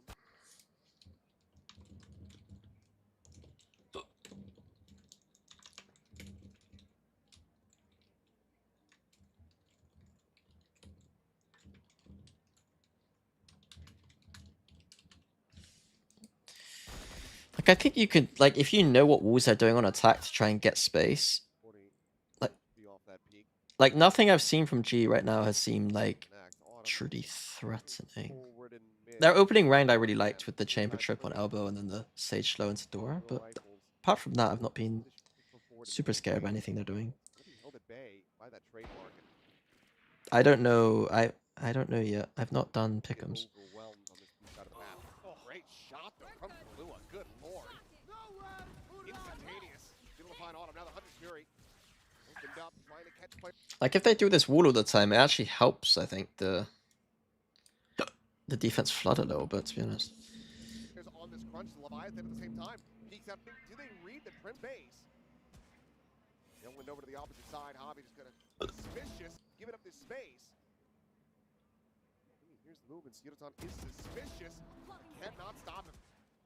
They'll win over to the opposite side. Hobby just gonna set up with that slow 30 one. seconds left. Primi contain his best. Yeah, the PRX orb looks. PRX orb against this wall is pretty good because they're basically blocking themselves off on both chokes, you know. By himself for the moment. You get the reveal, and Primi is reading this approach from Crystal absolutely gorgeously. Another dash at the ready. Well, the Marshal will not be able to find the shot, but Kahlua absolutely does. What a round from Full Sense to break the momentum of global esports. They are On your own. The rest of us here. If GE, so the fans that are like really supporting GE here, who like are like arguing in my chat a little bit, how do you interpret if GE lose 0-2 and get owned by 2 teams? How would you interpret that loss? You know, excuse me. Like, how would you interpret that? Like, I presume the GE fans who are arguing presume they're going to do better than that, you know? Oh, inexperience. Oh, so you've got it ready. Thank you, Solus. Solus? I'm not sure how to say your name. Thank you very much for the sub. I appreciate it. Not GE fan, but London is stacked. I mean, I don't think it's any more stacked than any other global tournament. Maybe more stacked than Santiago. Pick apart the micro strategies that the other teams are trying to bring out. So after seeing them dismantle T1 on Pearl, I'm saying when I saw the breeze coming through, I'm like, they have a game plan. They have an idea of how to shut global esports down, and they've been showing that round over round. Well, it's crazy that being able to fix some of those and take some of your. I'm a G fan, hoping they do well, but I also think their average is just worse than most teams right now. I think that's kind of my take right now. It's like, I think they can do well. I just they probably won't. Ridiculous. No texture. No texture. I mean, Primi is there.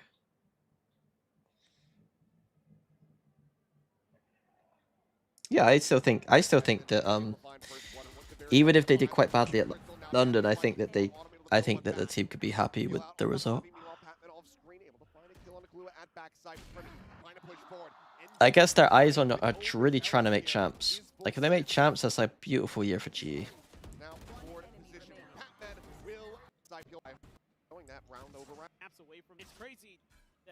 They use Orb and Sage Wall to cross middle. Why don't they just use the Sage Wall? And then save the Orb? Ridiculous. First one, and what could very well be the final round. Crystal now dead, the spike on the floor, backside, send one. And they can find fully scoped in. Great. Those snipers, great on the chamber. Not a solid map for sure. Two players right around the corner here. Cruz with the Judge. The Judge, though, finds the first. Trying to get that sync by layered in, but it's just a little bit too slow. I'll be able to find a kill, but look at Primi. Oh. Look at how red this is gone. Finds the one, re-peeks, and Crystal will be able to sit him down once again. That re-peek there is a bit crazy. Oh, Lev. Boys driving at window. And re-peeks and to have this map. Is able to find Pat at the same time. Lamar with over GG. 13-8. Okay.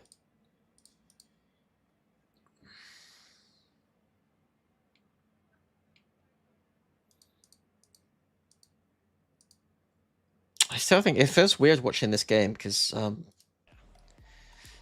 Let's get straight into it. Global esports on the attacking side, as you can see on your screen. So,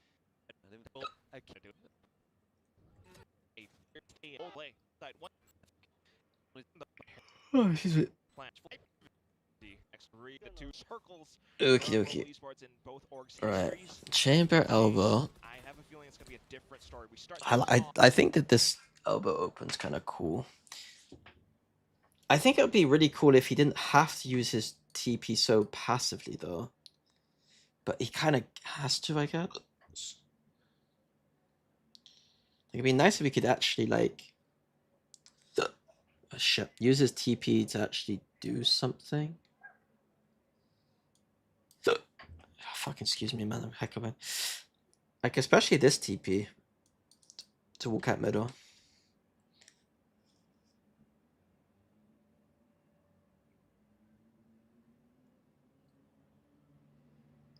Hello, FX Mox.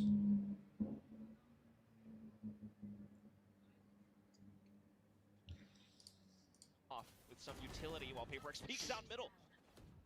I mean, this is the round where PaperX really want to turn the tables a little bit, isn't it? They've obviously got their reinvestment, or their investment, as it were. The first one for the map, for the series, and immediately having a bit of impact is Davai. B-side is open, though, for GE. They'll start to waltz their way in. Envy spot them out on that pixel line, set up with the drone for the retake. Line for their in. I mean, this is the round where PaperX really want to turn the tables a little bit, isn't it? They've obviously got their reinvestment, or their investment, as it were. They want with some utilities, but today I have a feeling it's going to be a different story. We start things off with some utility while PaperX peeks down middle. I mean, this is the round where PaperX really want. But what is Pat doing? Like, what is Pat doing? But today I have a feeling it's going to be a different story. We start things off with some.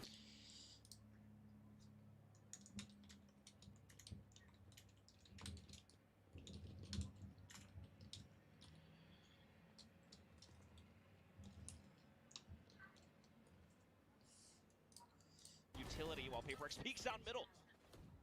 I mean, this is the round where PaperX really want to turn the tables a little bit, isn't it? They've obviously got their reinvestment, or their investment, as it were. The first one for the map, for the series, and immediately having a bit of impact is Davai.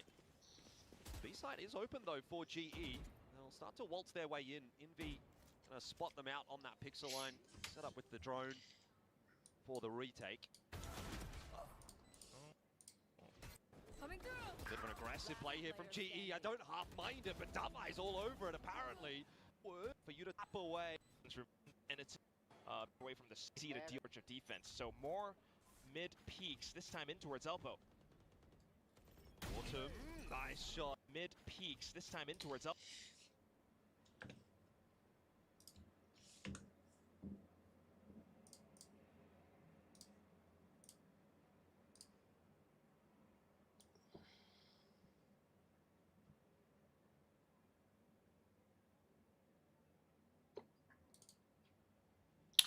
It'd be nice if you could just get it slightly up.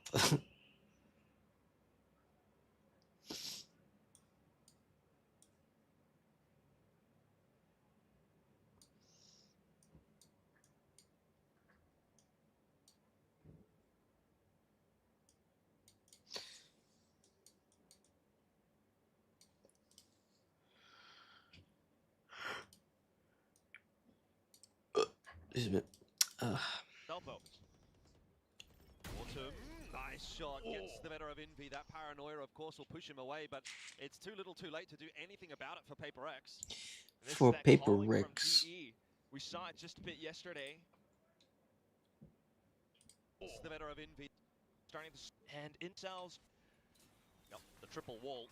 Viper wall plus lane gets them into flow eventually anywhere. We try something prior to that spike getting properly confirmed. Eventually, it will drop the wall right in the face of Forsaken. He's not going anywhere right now. Does break it, but there's an orb straight through as well to slow him down, and there's just no entry allowed into the A side at the moment for PaperX. Overdrive popped here for Yutatan. Happy to take that fight forward, but The fights are kind of iffy, but it works out in the end. Well, Alex not very happy after that. One last round. sec. You can see straight in early timeout going to be called. I'm not actually 37, you dweebs. How things are playing out at the moment on the defense for PaperX.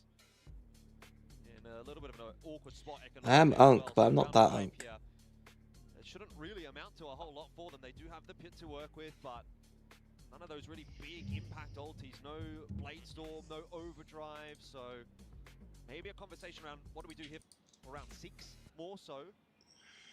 Definitely change and adopt things around. Hoping for how G really maybe taking things a little bit slow this time around, just to see how G approaches it. Straight up the guts of middle, while 1-4 split once again. Go, go, go. A bit more of a mid approach, of course, from GE this time around. Creeping their way forward. Harvey and Patman. The two to maybe keep an eye on in this round with the way things have been going. Forsaken and something immediate answers out with the pistols. So 2 for 2, that's not too bad as far as Paper X is concerned, and this is starting to get a little bit awkward. Shot to 3. They've got Flynn required. Still getting fight. Have a pass from them. Go into my smoke, Abby, go into my smoke on left. Jonas on the right, guys. Let's go together. Own it. I didn't take cover. Oh, You can see how awkward it has gotten here for GE immediately. I feel like this wall is kind of helping. I don't know. Kind of makes me feel really comfortable as a defender. Immediately, Paper X on the aggressive, and it's worked out. The opening pick goes their way. Like now the post plant is just this. Going down, they still commit to that GE. It's a bold play, but might just work. Forward positioning though from Jing will catch both Patman and B Harvey. post plant's supposed to be really easy. Trying to salvage, it's not going to be possible. Crystal is I think I want I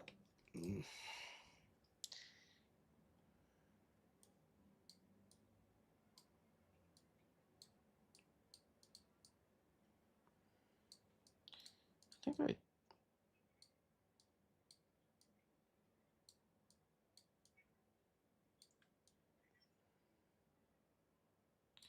some kind of wall like this could be cool, where you could stand on top of it and take a timing peek. Like you could timing peek either direction. Like there's got to be a gimmick wall here. It requires you to break a couple of pieces, and then even though if you break each of the pieces, there's still a bit of wall left to have cover behind. And then also, if you wanted to peek them this way, you can. If you wanted to peek them that way, you can. There's got to be something there. is now alone, and this is a pretty doomed angle. How's everybody missed? Oh, what? Paper X TRX double got up, there. CT Breeze is weird. No, Doesn't matter. not really. Defuse 1-2. It's pretty good. Double up investment, and it pays off. I mean, just the early pick, and that post plant position, already kind of know where you're positioned as well. They're just going to be able to delete Like, you. But how does they continue G's comp on deal with double this up? sort of aggression. Forsaken not relenting from pushing down elbow, while the rest of the team this time towards A main. It's nice from Paper X as well. So that clears everything. We can now put 4A. Solid said he wins the race this time around. Go, go, go. GE gonna wait out that orb over toward But A. Breaking the trip is going to put some seeds of doubt in their minds, but still the aggression. Hunter's Fury through here is really disrupting. Oh my god. Duvai can't quite catch up with Yuratan there, but Jing at least helps him out in the end though. Duvai maybe a little bit shell-shocked after that one. This round is getting real messy. There's a pit that's been ripped now as well. I think Paper X has played this round pretty well in terms of the macro at the start of the round. Yeah, multiple ultimates, but it's all a possible fake. The rest of the team trying to pivot across to B somehow. Is the lack of flashes for Paper X comp a big detriment? Which comps? This comp doesn't have flashes. Flashes on this map are severely like overrated if you think flashes are needed. Which map needs flashes? I don't think you need flashes on Breeze. The pit's always going to be a question mark, but the drone comes in to clear it through. I don't know that it did a great job of clearing it. Patman's still kind of hanging around. Really. Split?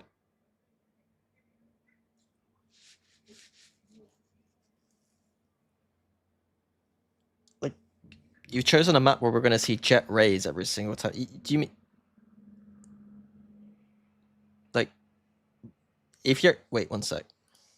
Lotus 100% needs flashes. You must be baiting me. You're baiting me. The best Lotus comp at the moment and the best Lotus style of all time has famously never had flashes on. If we're counting this as not flash, then on split, we're about to see Jet Rays everywhere. Why you don't need flashes. You can go fade. You just go Omen for paranoia for this comp. You definitely don't need flashes.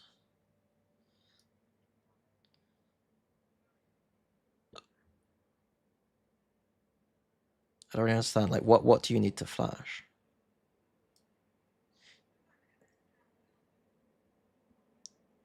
Haven. I mean, I think that Phoenix is really good on that map, but you don't need flashes.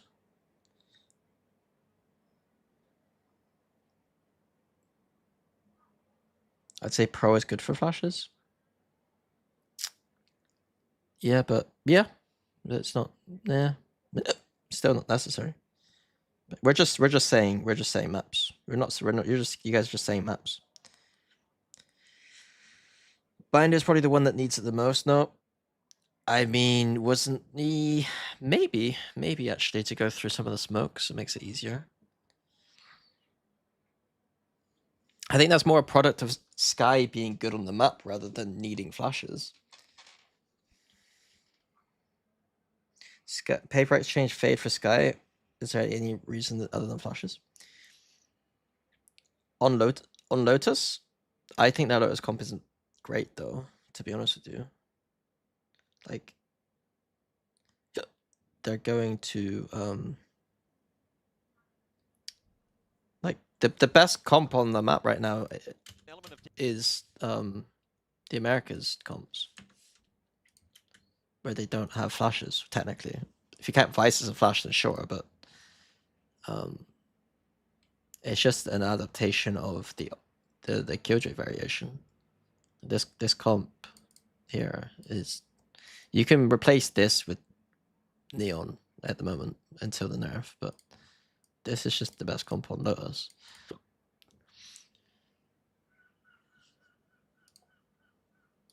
Out in the minds of Paper X here. You can see how busy he's. I mean, Split was won at, like, I know this is a long time ago, but Split was won by Champs 21 with Jet Rays, Sage, Omen. Like, it's this Jet Rays Omen is the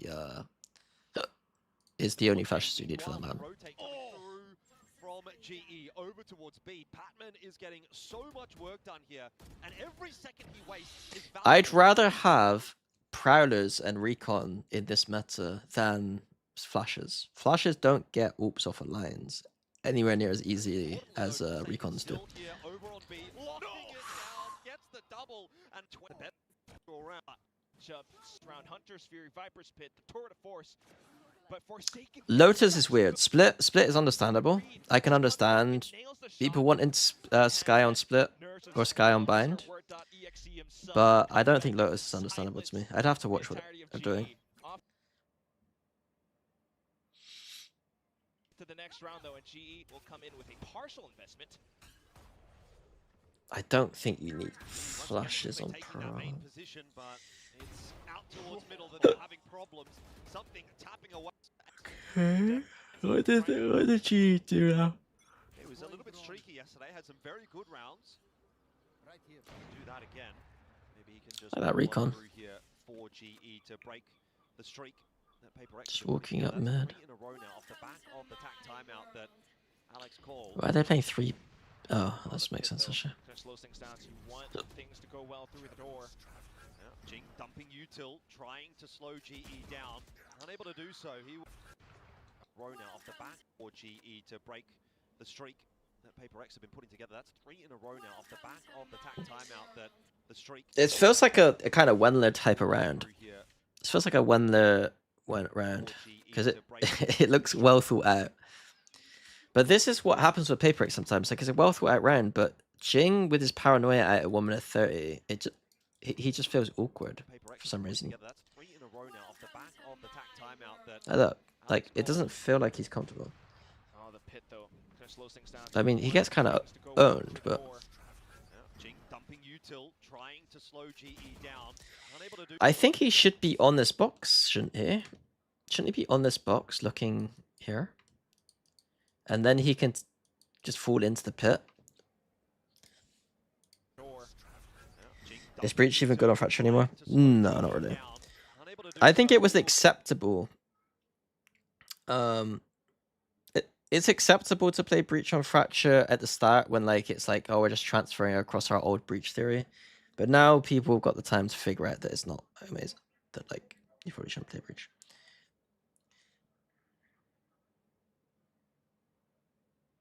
Why is Fade good with Yoru? No, it's because Yoru provides. I mean, part of the argument might be Yoru provides flashes and Sky does, and therefore they want Sky for the flashes. For the ult combo, bruh. If you're choosing agents because of ult combos, then you're lost. They're not going to be able to get control of A main very easily because the pit is there with Davai in it, but they'll still be able to get a plan. Yudotan maybe taking a little bit too many liberties there, and now Harvey isolated in a duel against Forsaken with that op on the other side of it. There's nothing you can do. So it's all on Patman and Crystal to try to hold. I haven't done this pick'ems, retake, guys. which feels a pretty doomed prospect at this point. Paper Rex just kind of styling on GE in that round.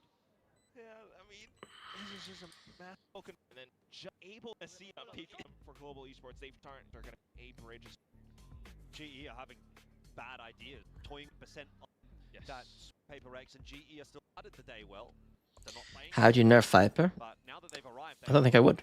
Pretty indomitable force. There's 4 rounds in a row there for Paper X that GE are not going to like to sink their teeth into. Just make more smokes agents. That makes sense. And wait till teams actually start playing. Yeah, they just need to make more like Harbor Viper style smokes agents.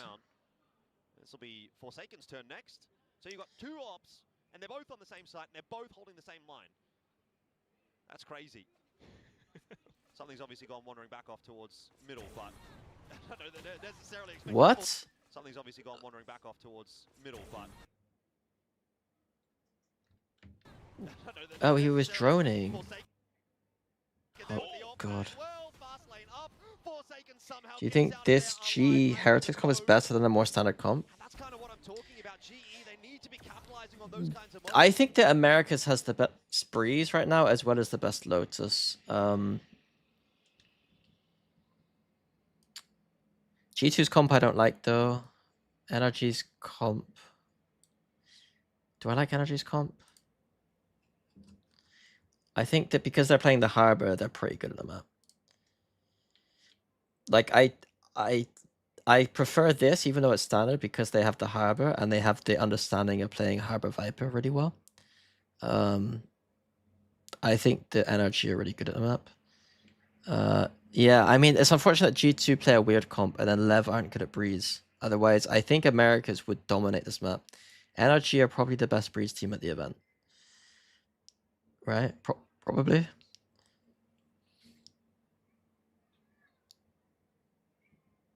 Yeah, it's weird because Americas, if you put Americas versus every other region of Breeze, Americas would win, but a lot of their good Breeze teams aren't here. Like 100 Thieves are pretty good at Breeze. Who else is playing the Harbor? Harbor Viper specifically. The Harbor no Viper teams I don't like. 5 left. Swaps back over to the rifle instead. Something just trying to toy with him. You would take Odotan's Neon over Dambi's Neon. I mean, that might be the hottest take I might have ever seen. What's better, playing both ops on the same side or opposite sides? I mean, opposite sides. A great job of it. A third in the round for something. It's the ops again that are causing the problems for GE. Repeatedly. I mean, he got the opening pick. Forsaken there to back it up. Swaps over to I'd rather I don't want to take out an agent that makes maps viable. Like Viper makes maps, how do I explain this? Viper makes it so some of these maps actually make sense. Like Breeze makes a lot more sense because Viper exists as an agent, in my opinion. Like you would end up with Harbor instead of Viper, but it's just a weaker version of the map. They just need to add other kind of slice style smokes agents to compete, I think. Slides over across, swaps with a shorty. What the hell? And then we'll just consider like, and then we'll just be like, as analysts, we'd be like, oh, this is a slice smoke type map. Which slice smokes are they gonna pick? And that'll be interesting. Battle. But then you swap over to something versus Autumn. That's another big discussion. Just a head-to-head of both operator players, but something wins every single day. I mean, look at how mobile he is. It's multiple jabs left to the Up and looking for some of that recovery from GE again, highlighting the fact that they were very into this game. GE must win out really? Like they win out these rounds? With how things have played out so far, see if they can get it back up to 6-6 with a bit of a faster play in towards B. Got that wall that will allow them to take the space back towards Archers. It's a really cool strat. Well, I mean, I don't know why they've stacked 3B like this though.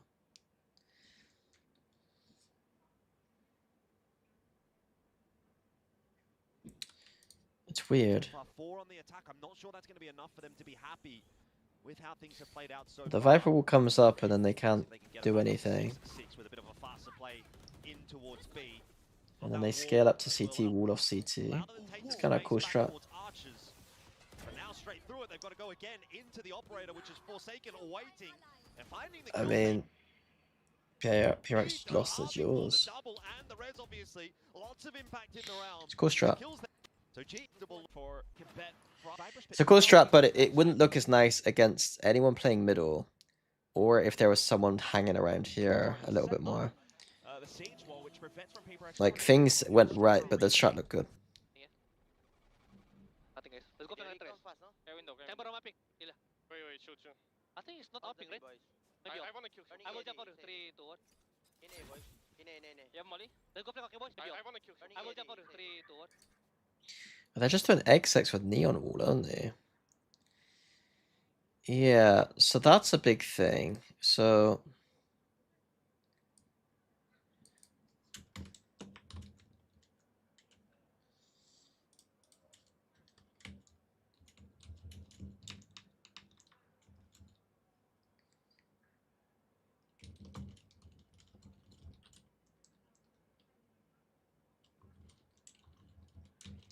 like they could just go to Phoenix or something to try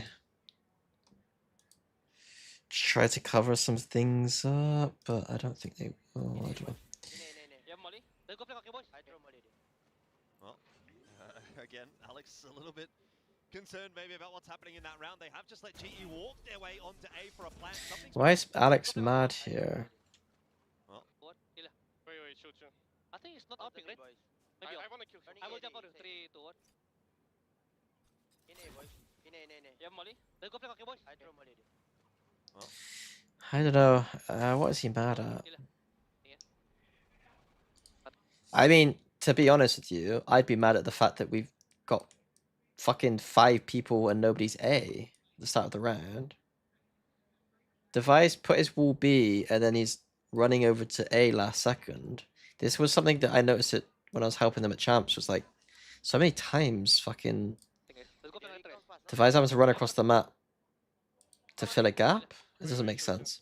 I think it's not upping, right? Maybe off. I wanna So he's come to here and there's a drone. I will jump for 3, 2, 1. I think he's mad because they haven't got anybody A, and he's seen the drone, and he's like, "Well, they're fucking A. Like, what are we doing? Why have we got 5 people on A, on B? Sorry."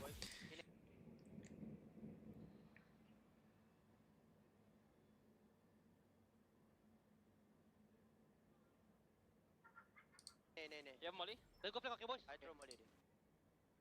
No, it's not. I guarantee. I think it's this. They have started 5 people on B side of the map at the start of the round. Divite is late to A, and he's solo. He sees the drone, and Alex is like, "Well, We fucking got 5B, and they've gone A. Like we're fucked. I will jump for 3, 2, 1. In A, boys. In A. Yeah, Molly. Let's go play hockey, boys. I throw Molly. Well, again, Alex. Like what should have happened is, if to fill the gap, hopefully they would have called the shot early enough that Divide could just play here with a normal wall or something, and just played a normal Viper setup on A. Instead, he's used all his Viper util on B, and they just walked out A for free. Maybe about what's happening in that round. They have just let GE walk their way onto A for a plant. Something's been picked off on the rotate, and so too now has Forsaken. They basically gifted GE the round. Gone for Paper X, and it looks like GE got a free round there, you know. The call is not happy about it. And it's very simple for GE. They did a 3-man A exec onto a free site, so that they're both their lurkers could get kills elsewhere. Pat will be the one to activate in those moments. You swap sides though, and that's where things can get still a little bit dicey. Paperworks on the attack is always force a threat to be. Right? They can't see the. it's a pretty good effort. No, that's terrible. Where's the face? You're just gonna hit him with that. You got your blow your cheeks, bro. Come Blow on, your gotta get the cheeks. You gotta get the cheeks. Ah, fail. That's a C. C It's a minus. C plus. I'll give it a C plus. It was a pass. I'm a disappointed Asian dad Well, right now. I guess C minus is a pass technically, right? Pass. Only just. Where I come from, it's Why is Ilya Morgan? The way, I mean, right? They've gone. And then becomes what is What's the up? What's the passing wingman? mark Oh, of just the wingman. Second half will tell us a lot. certainly would hope so. But GE then again had a really strong. What's your SWOT analysis on GE? What's your SWOT analysis on GE? Is it like this? Sorry, SWOT. Strengths. Distinct style.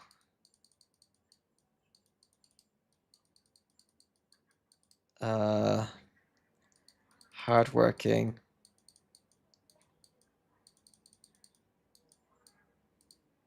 Good coaching. Patman. Weaknesses. Firepower, maybe. Map pool. Inexperience.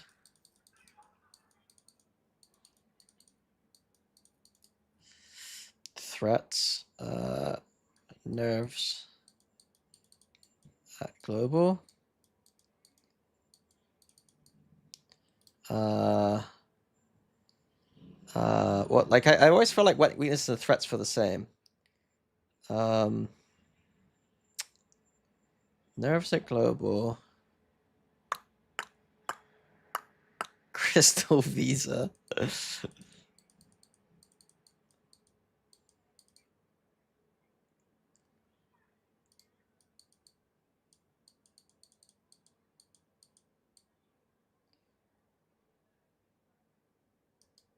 Opportunities. New comps. Embracing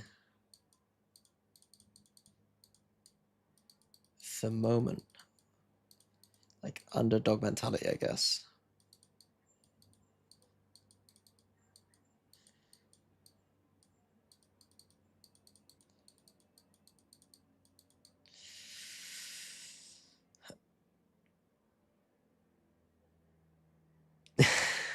Exclamation mark ethnicity. It's a Venn diagram. No, it's not. It's a SWOT analysis.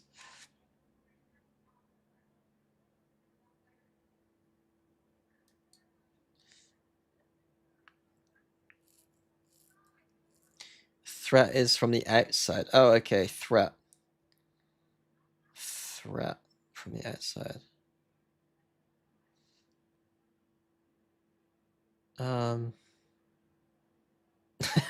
GE fans? Are they a threat?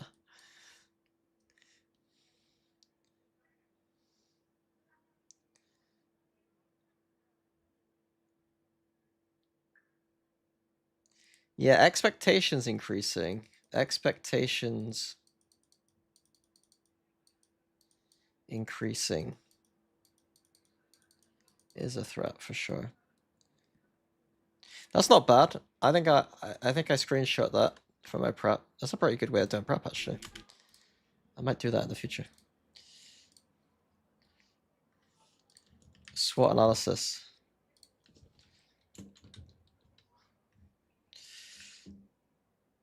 I think it's easier for GE because I have like I think I should do this for some teams because some teams I won't have as much.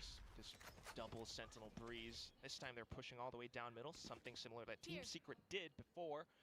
PaperX have other options in mind. All four up towards elbow, thinking back towards B main to get that spike down. I think it's actually a pretty good way to formalize my thoughts, really. If I did a SWOT analysis just before I went onto broadcast, I feel like I'd understand my talking points probably a little bit better. Forsaken spots them all throughout middle. Gotta go. Well, this is a nice, easy avenue into the B site for PaperX. Full retake for GE. Strong position for Forsaken to play as well. Go, go, go. Only half HP though, so He's by himself. with a little bit of help, and he's not going to be able to get it when that orb is up. He's just got to try to play delay as 5-man. long as he can on his own. Surely can't win But we've not planted, guys. For you can't push out this. You got no plant, bruh. They need to play close to choke. in this fight. Autumn in the back of the head gets Forsaken. That's the Oh, first PaperX, you noobs. for GE. 4 more to find. Davai slowing them down a little bit with that kill onto Crystal, and Envy in on the cross shots as well. Defuse on though. PaperX have to move quickly. Okay, it's fine. Sets up right the wall. Keep an eye on that though. As the next run comes in, it's still the guns from PaperX to try to build up a strong lead in this side. Got 3 players set up on the A side. The second half. Gun away. If they took the OGE, this is where they really want to get a little bit more active. We need to see players like Autumn, Pat. Patman, Autumn, and Frost have some experience. Be Bro, I have more experience than their whole team combined. It's like, it's not that much. You know?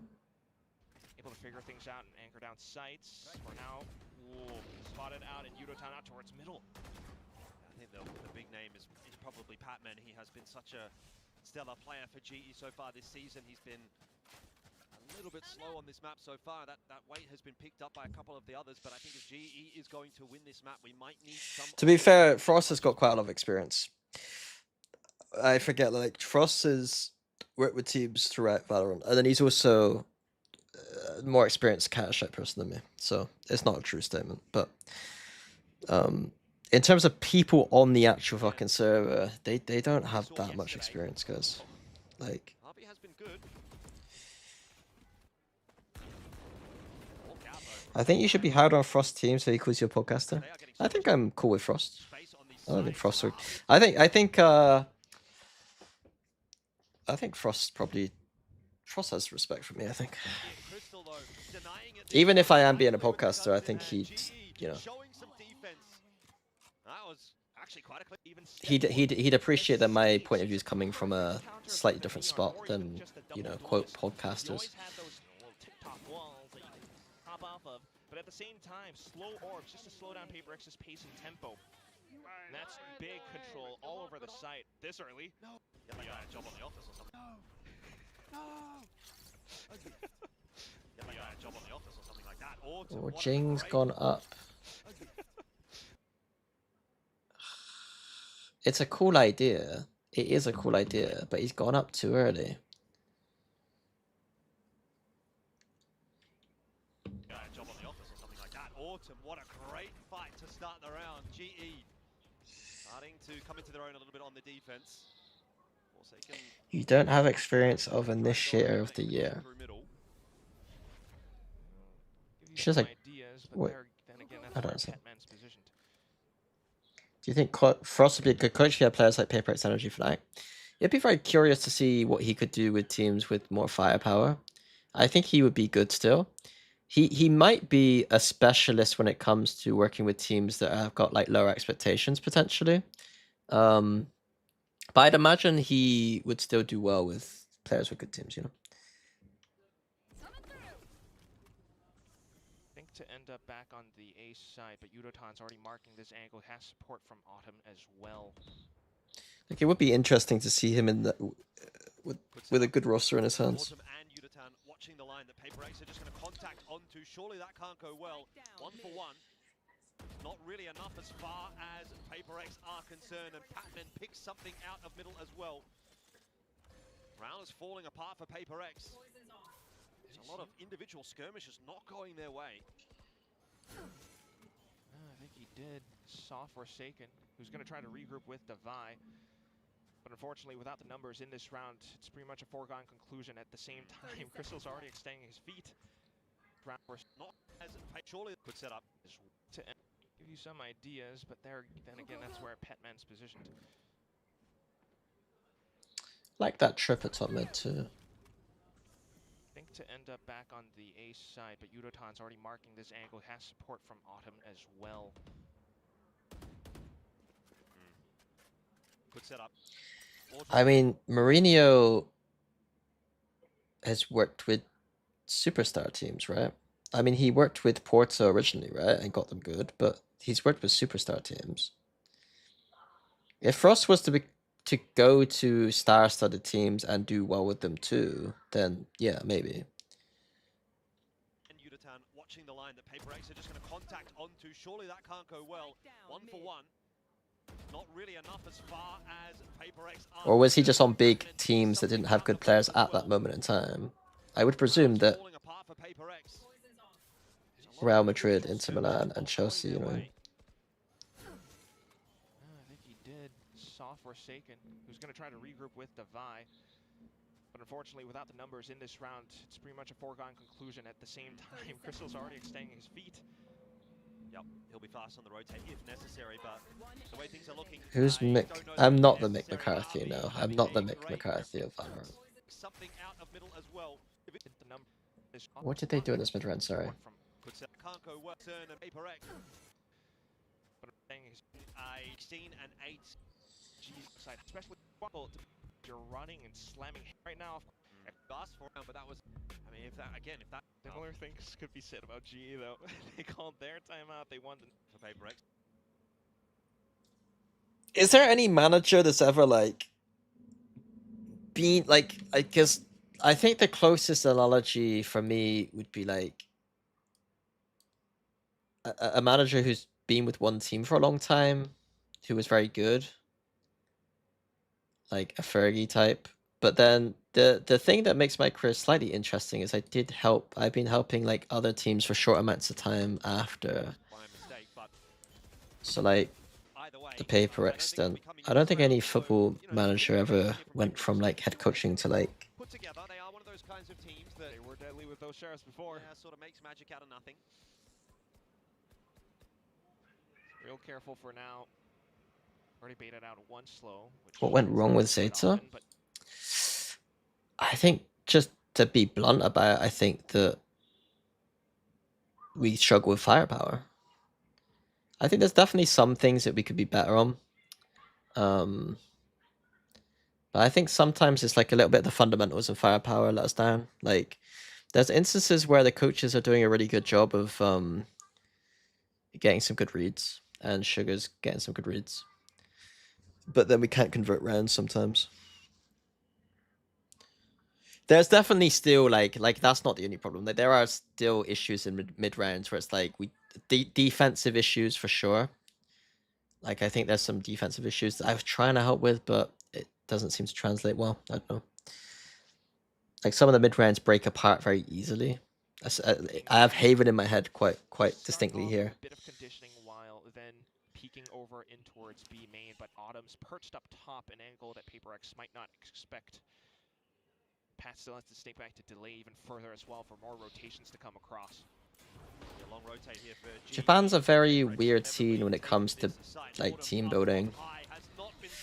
Like, the tier 2 scene is like really good in Japan, and that would imply that, you know, that's really good for the tier 1 teams, but it actually works the opposite way around, where like the tier 2 system in Japan's so good and so like lucrative and people like it so much, and then like people get to stay in Japan, that like skilled players often would choose to just stay there, you know, either stream or just stay tier 2. And that has Paper X stalled in their tracks. Envy and So like on the whole for Japan, like all the Japanese teams, I think that is a struggle for every team, you know? If you're a Paper X fan, that's another one that's gone the way of GE.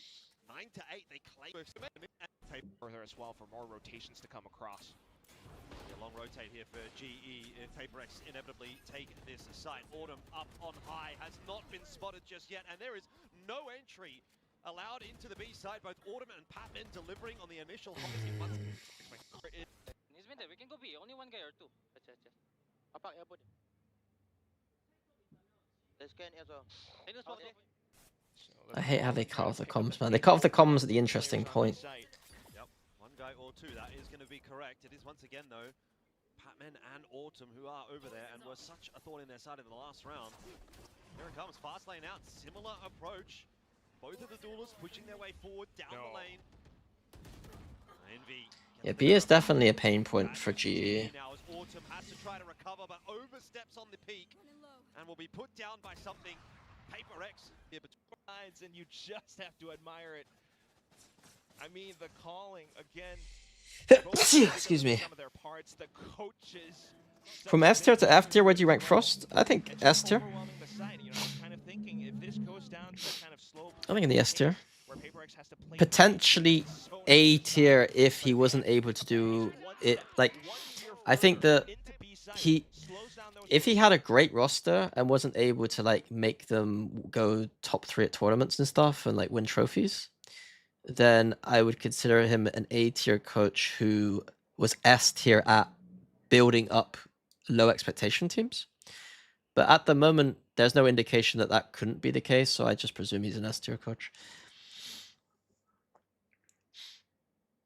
I think that there's an argument that he could be just like top A tier, and then you put him into S if he's able to get a team into deep playoffs consistently, or you know what I mean? Where do you rank Eng? I think Eng at the current like form is like an A tier.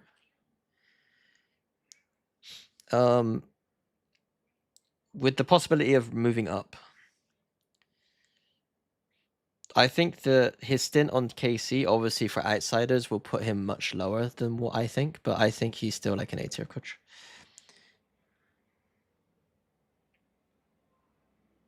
Now rank Imi. I think the problem with Imi, to be blunt, is that I think his rosters have never made... In my opinion, I would approach the rosters very differently, you know? So I think that it's really hard to judge Imi on the basis that he keeps working or choosing to work with rosters that have a lot of age in them, or a lot of old dogs who are a little bit more on the experienced side, i.e. the kind of like, I don't know what they call it, the Nepo teams, I guess. So I think his decision to do that obviously puts him down. Like, if we were to see C9 right now, I think if the C9 team right now, he had that kind of team for a while, I think that we would put Imi a lot higher than what people would put him, you know? I know a lot of people are going to put Imi in some fucking F tier or something, but he's definitely not an F tier coach. I think Bonker is an S tier coach, yeah. From GE, where it doesn't even matter at that point, it's going to work out pretty darn well as the next round comes back up. Frost is like Nunu, who overperformed at lower teams, but when he went to big team, got sacked in 3 months. Yeah, but he didn't. He's what? Until Frost goes coaches a star-studded team. I know he had a stint on 100 Thieves, right? But that's just America. Like he had a short stint. Like it's just whatever. You were already hyped for the Rooney and Jake team? I was not, to be frank about it. I was not. Yeah, I wasn't.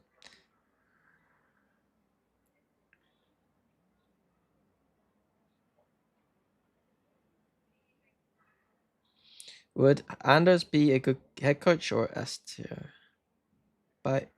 What? I think Anders' strengths are far more on the strategic side than the head coach side. If I was a general manager, I wouldn't be hiring Anders. Like, okay, I don't want to get him off a job issues, but like, if I'm a GM, I consider myself someone who could be a very good GM. I would much prefer Anders in the strategic coach role. I wouldn't be looking at him as a head coach personally. I'd be looking at him for the kind of supportive coach role, and he would be the best in the world at he's the best in the world at the kind of strategic side of things, right? Ultimates, PaperX stretching their legs across middle. GE has similar ideas though, picking up auto cues. Smoked off for the time being as well. PaperX maybe leaving Jing on a lurk while the rest of the team pushes up into A. I don't mind this setup actually from PaperX. 4-1 split. You've only got a more of a retake setup actually for GE on this A site, and that's going to prompt some rotates obviously in middle, and that's where Jing can look to activate once this plant goes down for PaperX. Hits pulled as well early by PaperX to try to cut off any rotate through A main. Utatown though catching Forsaken, so they Who's an F tier coaching tier one if there are any? I'm not gonna sit here I like to flame, right? I do like to flame, but I'm not gonna do that, you know. I do have standards here. Like I don't know these coaches very well. You can't know exactly what is going on behind the scenes. Like there might be stuff happening. I'm only giving my insights as someone who also I don't spend a lot of time watching the bad teams. I spend a lot more of the time, if I'm going to watch the VODs and kind of keep up with stuff, it's going to be watching the teams who probably have better coach union. So I think it's really difficult. I'd prefer to watch the games and just see who over time, like the way I judge a coach, right, is if I was thinking about coaches, it's like two things. It's like their results, and the way that I think about their results is, did they exceed, so results in this way, it's like you kind of create like an elo in your head of what the team he's coaching or she's coaching in Port's case, you create an elo for the team on paper, right? So you're like, okay, Fnatic are like supposed to be deep trophy kind of team, right? Deep playoff team. So like you put like deep playoff team. That's like expectations. I guess it's more like the expectations. I'm fucking up by saying elo. And then if the coach is working and they exceed those expectations, I think that that's a good sign they're a good coach, right? Now, this is where I think that this could be my own bias, but I think that the higher the expectations, the more impressive it is if they're able to exceed expectations. Does that make sense? I think that if I went and coached a tier 2 team right now as a head coach and I was able to bring them up to a good standard, I don't think that's as impressive having a very good team and being able to make them even better, you know? I think that the margins with a very good team are finer than a worse team. Like I think it would be quite easy to work with a tier 2 team and bring them up a bit, you know? I think that it's a bit harder to work with. I'm not discrediting GE or Frost here. I think he does a very good job with these things. And I think that the amount that he exceeds expectations is ludicrous, you know? So I say that's a fair play. But I think in general, taking a weaker team, head coaching them to bring them up a little bit isn't as impressive as bringing up a fucking, you know, team with super expectations. But that might be my own bias because obviously I've worked with teams with very high expectations, right? So it could be my own personal bias that I think that. And then the second thing is, so that's kind of their results, and then kind of like soft skills, the kind of references, like the macro that I can see, you know, it's like a mixture of that kind of stuff that I would be looking at, right? I think it's like these two things together. It's like a combination of these things and then how much they better with the results. Now, obviously for Eng, like KC, they didn't do amazingly. And so like, that's why he's getting shit right now. But even in my own system, I think I can, you know, I'm smart enough to account for that in some way, you know what I mean? Yeah. Like I'm smart enough to know that that's a bit of a different situation, and like maybe this system doesn't fully work in that scenario, but I still think that it's true that he's going to be decent for Fnatic. So what are your S plus coaches at the moment? Bonkar.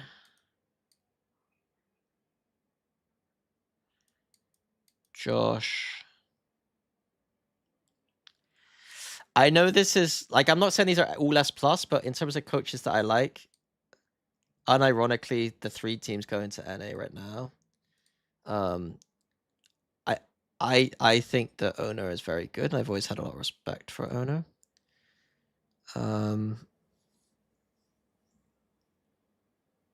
It's pretty much a lot of the coaches that are going to London. So I don't want to just list out a bunch of coaches going to London, to be honest with you. That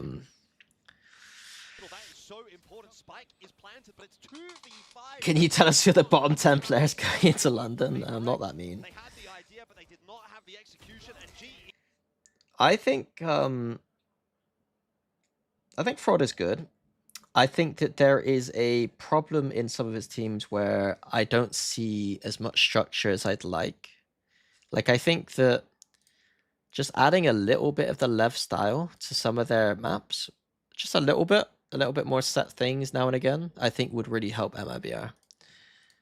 are going I mean, Alex is obviously fucking, like, at the, like, in terms of, like, legacy, I think obviously, like, me, Alex, and then when Josh wins a trophy, and Bonkar, I think Bonkar is inevitable. Like, when Bonkar's been around a little bit longer, he'll be up there, and then when Josh wins a trophy, he'll be up there. Is there anyone else? I think that would be the people that I would really, you know, at the moment. for it. If Frost went and coached a team with higher expectations and did really well, obviously he'd be up there.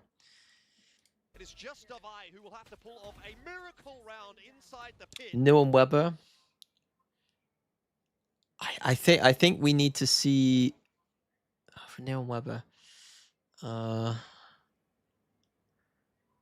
mean, compared to Josh and Bonkar, I don't think the results are quite there yet. They had a really good first year, but I think the rest of this year really defines things for them, I think. Josh Arty. I think consistency for Bonkar and the fact that he won a trophy and consistency for Josh Arty puts them like above Heretic coaches right now. There's one more. But if Noah Weber can finish this year off strong, then they'll be in that conversation Davai for sure. with a real chance now, the one Like they're playing, like they play really good Valorant right now, but can't get it done. it's just that kind of inconsistency You that are kidding happens me. sometimes with them. Right there at the finish line, but denied at the very end, right before he Yeah, with crossed. all of that being said, the worst coach of So all time close to the is Sliggy. headshot. Bit by Easily in the bit, he bottom took them down, 2. dragged them into his pit. 7 years in the making, this team, this roster. It's true. What about Milan? Come together 7 years It's hard ago. to read Milan's. It's hard to Mason read Man's still Milan. got it, you can tell. I think that he's a good coach, Sharpshooting inside this pit and such a ballsy but play when too. you've like, I think okay. So the story for me about myself as a coach, right, is that okay. Let me frame it this way. When you're working with Boaster, you often people are going to focus on Boaster a lot, right? And for a lot of good reasons.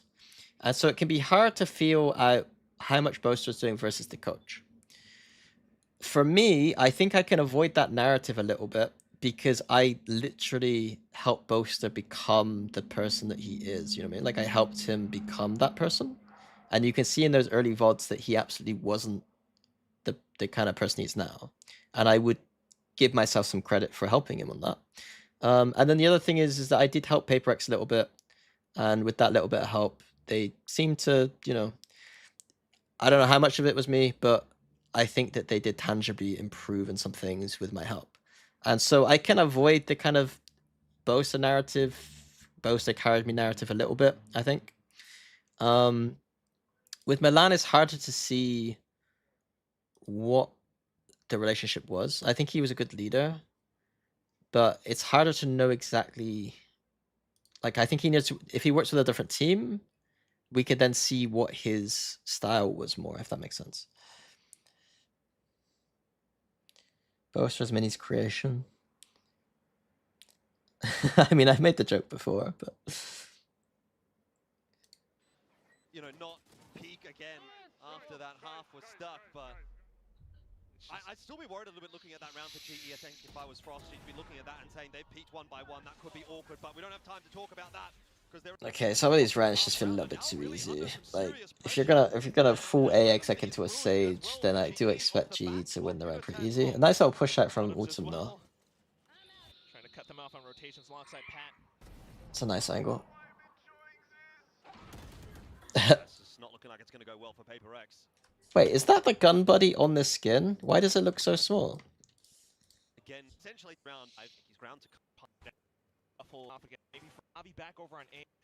Again, they're just going to be running head first. Yeah, they're just kind of running headfirst into to work with, and they're going to try to go again quite quickly towards A. Walls up there for Harvey, just trying to cut He past stowed the himself side. off. He is really under the pump. Zavi gave them a Sage slow to ult him. To cut part of the site off, but he is really under the pump there. Good shots in from Envy with the Hunter's Fury. We'll trade that 1-for-1. Relay bolt through for Yuratan, trying to take some space here into A main. Get in behind. It's made a lot of noise. And Envy. Yeah, there's nothing. There doesn't seem to be anything really bad from GE again, but still working their way back on in. there's. 2v3. It's not like I would one-to-one rip this playbook and be like, in the corner. They haven't got anywhere to go. happy. And they're waiting for a mistake. They are over as to get. G. That's my concern for sure. Cool call. Amplification of that one. A bit dub. Still a little bit. Judges, Spectre. You really just play close range. Very strange setup now from Autumn. It's a G that has It's kind of cool in a way. If you play retake A and you played like down here to get out, it's kind of okay if you don't want to get overwhelmed, but I don't fully understand. Make it happen now. No chance. Don't fully understand it. Ultis in the next round if it is the end of the map. So Paper Rex gonna pull out late early. Oh, it is. It's just because if they push up through the orb, he's not just immediately dead. It's this time taking a bit more of a reserved approach. I wonder if Paper. It's all not really working. Eventually they're going to pull the trigger once again. Oh, and he can see over the smokes with the bridge. A, which Okay. is where Autumn is waiting with that It's operator. very passive, and they're So going to give it the kill. whole map. Paper Rex fuck up here a little bit. Like, I'd be interested to see, but they've given up full door control. So that it looks like they could just be in this spot, but they're going to need to... Like, they're going to need to get this part to win this post plant. Autumn either gets the first I would pick or like to not. see them get back the Control in retake. door. Oh, that was close. They got the orb to go back No door. connection. So 5-on-5 for the retake. Yeah, Paper Rex doesn't have the guns. Meanwhile, Oh, they smoked G off still Link onto to get all into this it. utility, recon, slows. Yuratan This could be with the nice. everything. Oh, that's unlucky. I think that kill actually That wins comes from G the game. Forsaken's got no idea. He's just been picked awkward for Paper Rex. Someone's got to step up. It'll be Envy and Jing for the moment that are starting to Yeah. try to stabilize, but it's not. Yeah, retakes this like this are just winning, basically. If you don't have door in this post plant, it's so difficult.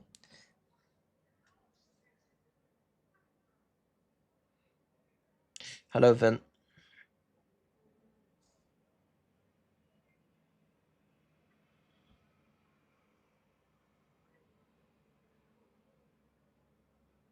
I think I might need to stop streaming my prep after GE game. I think after this game, I might stop streaming VOD reviews because I need to start working quicker. I have a rehearsal in like 5 days, and I need to make sure that I'm done by then. So 1, 2, 3, 4. I have 4 more days to finish my prep, basically. Well, kind of technically 4, and then a little bit of time, but VOD reviews take too long Got no on idea. stream.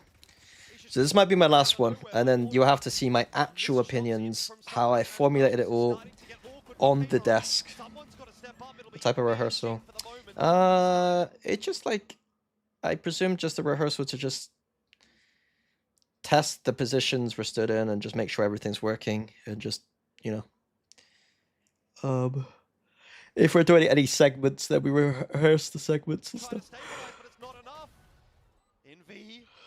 Gets one more, but he needs another 2. I might not do. Yeah, I think it might. I'm worried that I'm taking too long doing them on stream, so I might have to even the full sense one. But I guarantee you, my full sense analysis should be good. Like, I'm very excited for some Primy Glaze, so I'm hoping that it should be clear on the desk what my thoughts about full sense are, and you don't have to watch me struggle through a bunch of odds. What other map should I watch from GE? I feel like I should avoid the maps in which they're switching compositions a lot. This is very similar stylistically, so I could watch this. Haven, they're actually staying... Yeah, I guess their comps still stay stylistically similar sometimes when they are switching comp. So it's not that crazy. I'm going to take this back a little bit.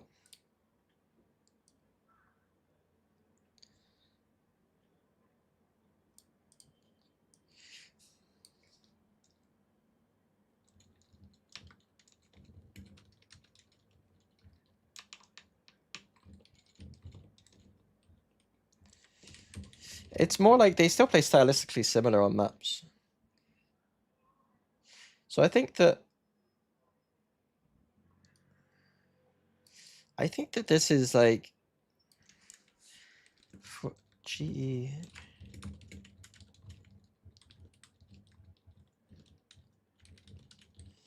Like if they're gonna change a deadlock, it's gonna be to a vice. If they're gonna change a neon, it's to a raise kind of thing, you know. Is EMEA production responsible for Masters London? There'll be some of the same people who work, some of the same producers, some of the same observers, and some of the same backroom stuff. Bro, our production issues are nothing to do with, like, we will be like the global, they call it the global team, and the global team often has more America's people on it. But the issues in EMEA, I would argue, are not mostly due to people, you know. Tech problems is not really, I don't think it's often, you know what I mean? There was more in America's tech pauses than EMEA tech pauses this year, though. I don't really, but I think the budget looks like they got more budget in America's, it seems, you know.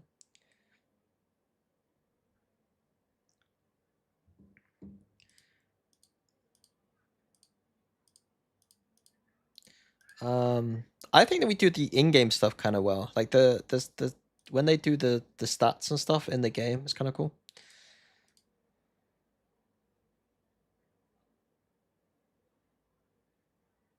Is GE has chance to beat other team? Yeah, of course. Okay. What do I want to finish this global VOD review on?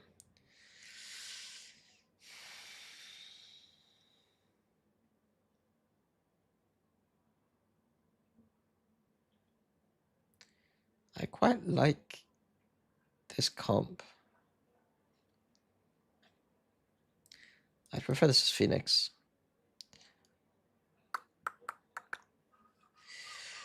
Especially against Paper Rex, it should be a Phoenix. Play Phoenix here is pretty good. Oh wait, against Paper Rex. Oh no. Paper Rex played the fucking I remember. ISO is probably okay against them, to be fair.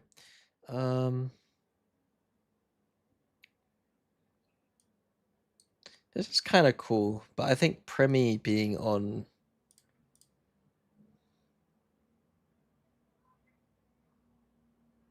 Why am I saying Primy? I'm saying Primy. It's not Primy's team. Of course not.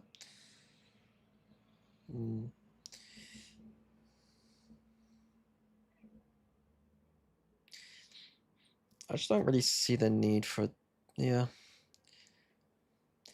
I'd rather just have an op agent here.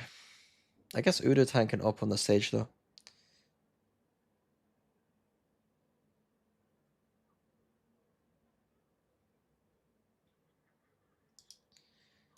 ISO is only for the up. That makes sense. ISO is a counter to chamber. I think it makes sense. I'm not going to watch this because it feels like a counter to Paper X. I should probably watch this at some point, but again, that might be a specific counter to Nongshim.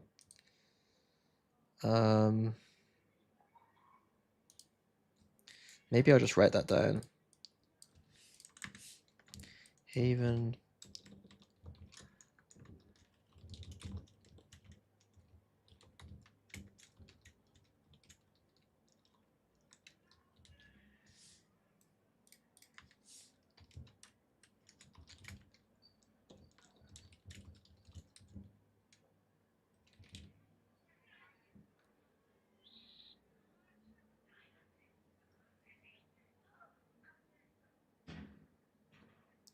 Number one player to watch is Neon. Why is someone dotting you?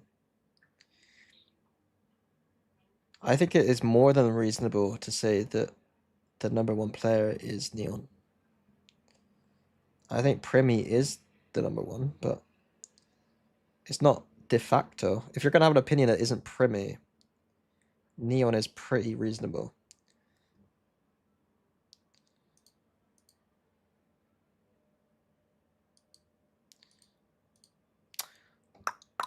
Haven counter comp split. Double kind of Senti.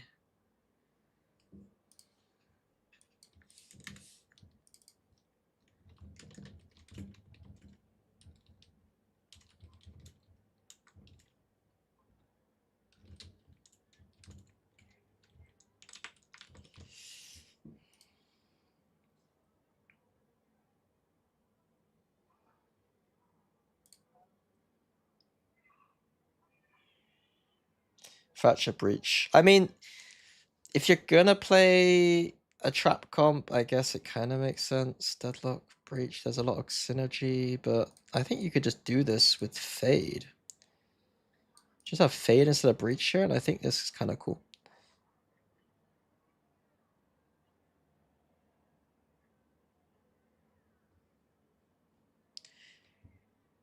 Frost once said Split is the map they're the most confident about. On Haven, they actually play the Cypher Deadlock comp fully. They said that it's their main comp in the blog, in the vlog.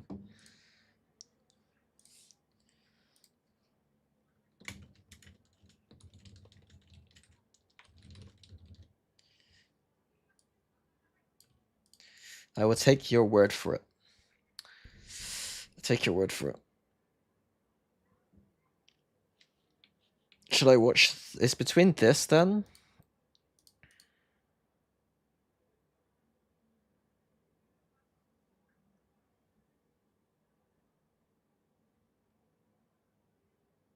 I'm not watching Fracture. I'm not watching this Lotus. Lotus, like I can't watch this Lotus. Although I like this comp, but they lost with it badly. So then they changed to a counter comp.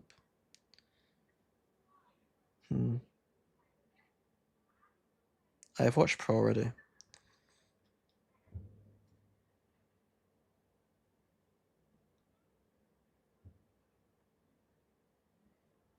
Does Frost lean more into anti-compositions more than most coaches? Yes.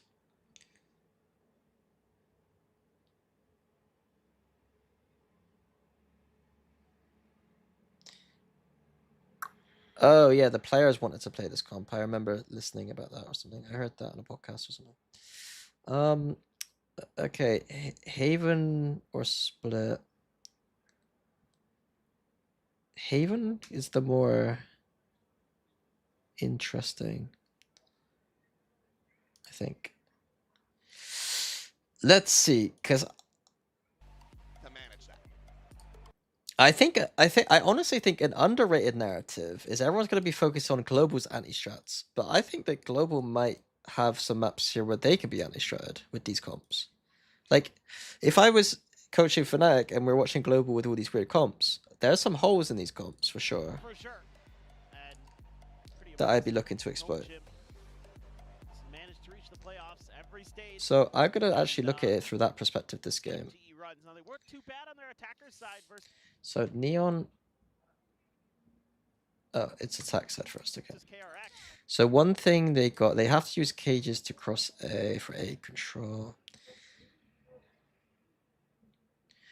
What does this comp not have? It doesn't have Phoenix. It only has drone. So we can fight them pretty easy. If they use Cypher util at mid, then we should take deep A lines probably. They went 5 and 5. They couldn't get it done on their defender side, Shotguns work pretty well against them. surprisingly. So, quick clear of the trip. Straight into that, will get slowed up a bit. Meanwhile, Hot Hands to greet them on the exit. Gravnet lobbed in from Crystal, not going to be able to find anything, and that has them pumping the brakes for now. Somebody Francis, saw the it. pull away, though, is gets spotted out. I'm out of here. Cognizant of that deeper push out. This is beautiful. From RB. So we've seen people here and immediately push out. From C Long does manage to back out, but Ivy's still going to end up falling. But then we've left garage open. They don't. Good kill collection. Bit Patrick silly from a very long shot. patiently waiting and Oh. drawing. What a fadeaway shot from Francis as he's looking for a little bit more. It's only 3 bullets though, and RB comes. Yeah, to the RB rescue. played this round beautifully. Backstabbing Udaton. I mean, Francis played pretty well too. Starting to get chaotic now, but Smoke is I'm gonna set this. Why does it go down into such a close round? bullets though, and RB comes to the rescue, counter swinging. Oh. Backstabbing Udaton. Francis didn't run away. Chaotic now. Spike down. For the most A. part, be correct. RB making, maybe thinking like he has the opportunity. He tried. Now heard, but and then You know, gonna be tough. Patman now scaling forward, can try to start playing time on this one. Zex Ross, yep, dragged off it, unable to hold this a half. Huh? Should have it, but no, X Ross, what a shot! That's a. Patman fucked up that. What? Like the early layers, but have Gale. Up from X Ross, a little bit absent in the first map, and some heavy impact to get Nongshim the win on. To that is Javi looking for something. It was the most interesting team in the Empty-handed. tourney. They're definitely an interesting team with a lot of narrative. Now I'm starting to get a little worried. I think Lev are the most interesting personally. Just the eco. Nongshim style still giving GE so many problems. I say we a lot when we're looking at the perspective of the team that I'm kind of Coming up with a critiquing. buy, So all in. whoever I was critiquing at that moment, I'll say we. We need to like. Full rifle. It's like a British thing. The royal we. On this, he's gonna reface, but loses his head. Nice shot from Javi. Zombie showing presence here at front sight. That Blaze Wall trying to spot out, and Francis can just peel away from here. I did it a lot when I was casting. RB. Against the It was a wall. bad habit in Francis casting. tagged down to 36. Gonna be spotted by that cage as he tries to close the gap. It's cheeky, but it is noted and dealt with. But I kind of like the informalness, to be honest. In a little way. I don't know. Looking for the catch. Yeah, just armor damage. It's regen, so not too bad. Zombie. He's gonna try to push into the smoke on this one. Well, yeah, damn it. Really nice job there, bro. Much time. Sight loses his head. So C. The difference on this, he's gonna reface. Default. Sight. That blade- Well, this is the thing. Like I said, like if the Cypher's mid stuff. From Javi. I mean, they do have cam there. Oh, okay. Just push up anyway. There's no heal away from here. Wall at B. Francis tagged down to 36. Gonna be spotted by that cage as he tries to close the gap. It's cheeky, but it is noted and dealt with. Cover going out. It's like they're gonna just. Looking for the catch. Yeah, just armor damage. It's regen, so not too bad. Zombie. He's gonna try to. Yeah, I don't really. Yeah, 3v5. I guess he had to make a play. But Goals RG for Nongshim, who knows? Maybe not. I mean, they're towards garage. Operator now gonna be known. Zombie locking off this position. Still have the trademark set up as well, but maybe hurt that TP in. Patman Kind of stuck, because I think if he tries to go for the jump up into the window, it might expose him to that trademark. So I don't know if he's going to be able to scale. From here. Considering how aggressive the Neon is, I don't really understand why we're not threading across Without using another here. teleport. Yeah, he's considering it. There might still be a player up there too. It's just a big pause. Oh, he hasn't gone up. Forward here.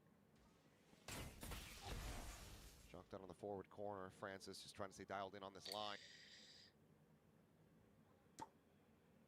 They put Danby on Neon again. I think Francis should just be on Chamber, frankly. He can. Oh no. A little bit off on that one. Exros from range. Still able to find a kill. Is Francis considering scaling? He does! He kills 2 people!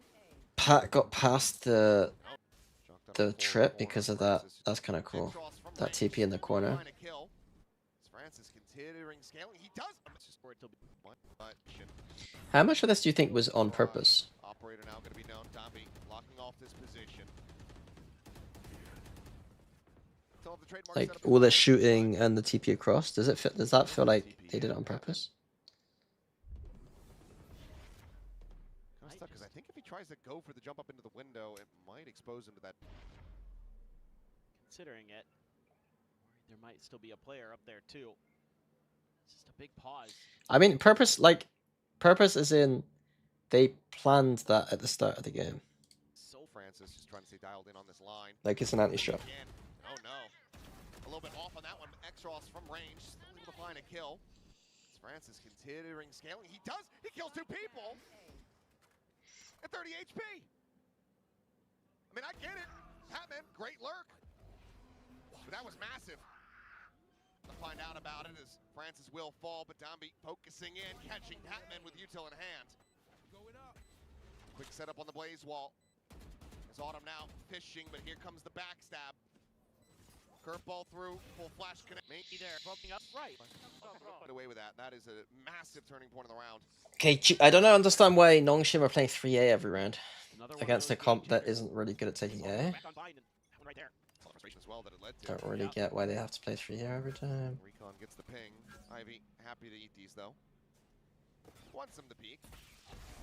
Would love that. They know that there's an op. Global Esports having a big on the peak, so won't give him the angle. Francis at the same time, just continue to just be like, my purpose is to push a lobby. Well, so far Global hasn't been able to really do anything about it.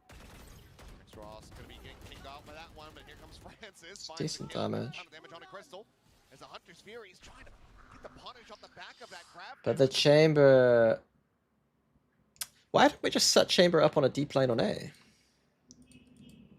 Wouldn't that make more sense? Wouldn't that make more sense? It's not safer. Don't need 3 people there. Doesn't connect. Extros though maybe a little too trigger happy. Sends out some shots before Autumn fully swings into his sightline. But Dombey also notes the flank at B. Nongshim now slay the move up 4-1. I think we're gonna have to see a timeout call. Yes.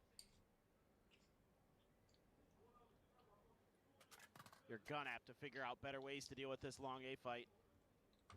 You can take B for Global Esports. It feels like G are just playing very slow and methodical. He'll snap back. This compound all. They're playing slow and methodical, And then but their comp doesn't really have anything Frost, like you mentioned, ideas. It's tough. to If you value at this point that a double Senti comp is going to that can clear that play slow and methodical fair share with. for Autumn. Okay, so they go for a fast trap now Nongshim still pretty rough around the edges. with the deadlock ult. You had to reinvest in the op. That cost a lot. Oh, it's a bad dead there. Shot dart forward. They fucked them there. 4 players. Yeah, bit of damage. In the end, a decent total, but not a massive amount on any one. Oh, look at X-Ross. Does he send it into hell? No, sends it towards heaven instead. Meanwhile, Oh. X-Ross, I don't think he was spotted at all. Oh. On that. He's eventually Oh. finds the kill on the crystal, Oh. but a little bit labored. Autumn, however, dead. Francis on the peak finds that kill. Patman gonna be cleaning up one. Yurazan.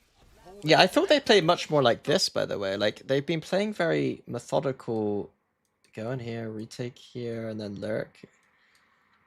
But I thought with Deadlock, Net, and Wall on a 3-site map, that they might just send it and try and win post-plan. Lobbed in, and Ivy is dead. Suddenly, this time out, working a treat. Tommy finds himself in 1v3. He's going to drop and count. My God. Instantaneous to clean up Hobby, but the round will be GE's. And that's huge. That's going to get you very much back in this game. Took an ult to clear some This space round for wasn't you. even in the playbook. That's kind of what they're there for. As mentioned, looks like Golem now going to have to go Rushing for it. A with eco. Yeah. Great reaction. Immediately. Deep grab net. Trying to buy some space. Okay, faster here. I don't love BXX, but if we're gonna play fast, I'd like it. Exact onto the B side. First time.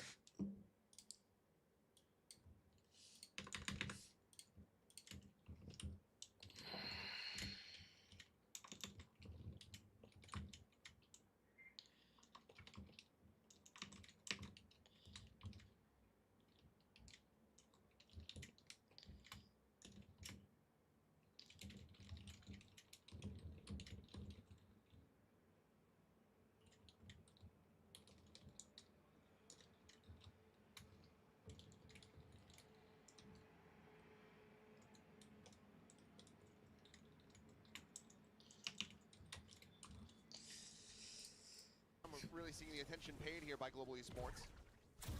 Fancy their chances. Playing into this one against the Eco. Molly lobbed in at the same time. RB going to be taken down with the spike. Where did Molly go? This is fully with that. Global Esports suffer no damage. Dabby's not dead. Extral's gone, and Ivy walking out of garage is going to be spotted. This is looking like another flawless, as Francis has got 25 HP. And there's two players watching the exit to make connect. I'll give you guys Really liked. some Marxist points if you can tell me what socialism is. Okay. Either way, Global Esports going to be closing the gap here. And so Global Esports doing a couple things. It's just turning up the tempo, turning up the pace is one. How social you are. Like two players Nice to six. watch for of the Autumn as well, claiming Ivy's life as he tries to swing out of garage. Well, they're starting to laugh. They're starting to have fun again. That is terrifying. Let's listen in, though.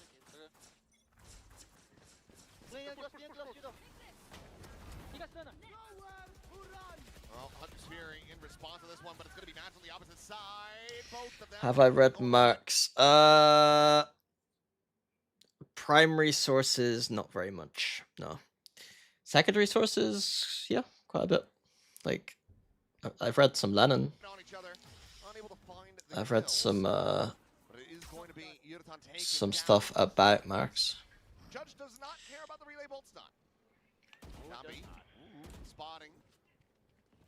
He'll just be rerouted. He's going to swing around towards. Give it to me. I'll distribute it freely and equally among the chat.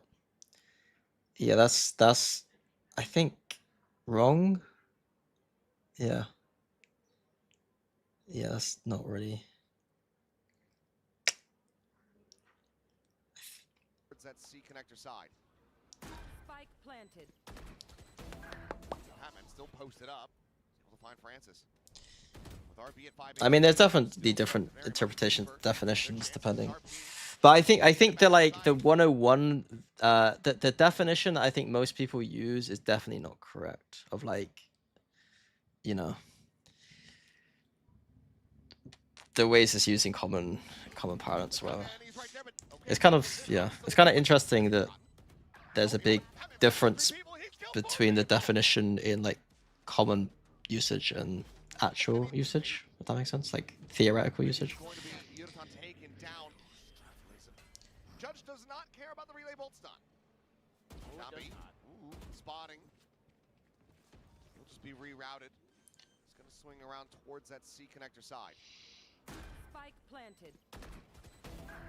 Hatman still posted up. Able to find Francis. With RB at 5 HP. Are you watching Fnatic game on the side screen? No. RP TPing into backside. But Batman, he's right there, but okay, call comes in. Hobby's still gonna be flushed out. Has he forgotten?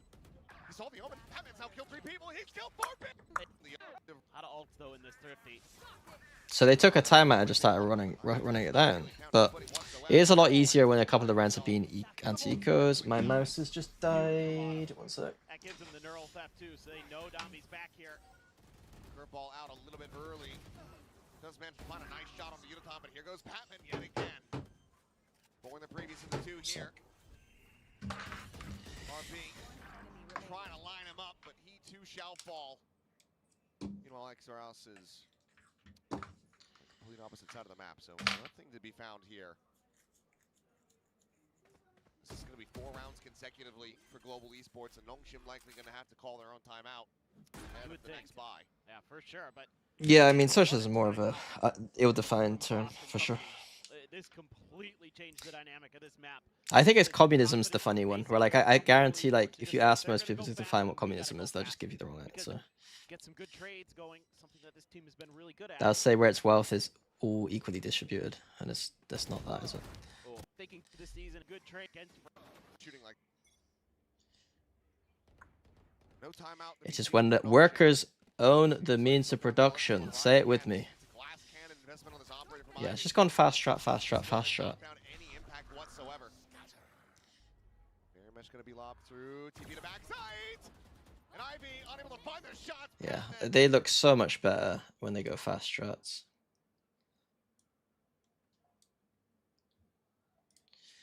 So much better.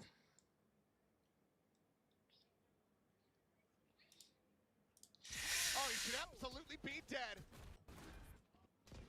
Backpedal though. The problem with that though is that of course if the fast strats are the only thing that works for the comp, all you need to do is look at the fast strats and see where the holes are. Like this, the fast strats of this comp, there's gonna be holes for sure. Like some of Lev's fast strats have some holes, sure, but like I think Lev's fast strats have a lot more tightness to them. Like if that makes any sense, like there's more punching power.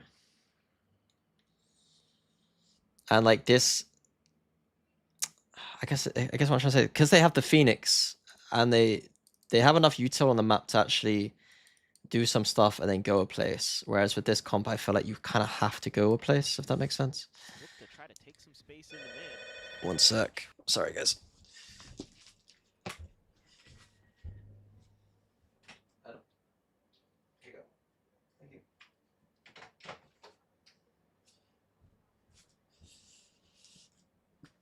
Sorry, I had a parcel.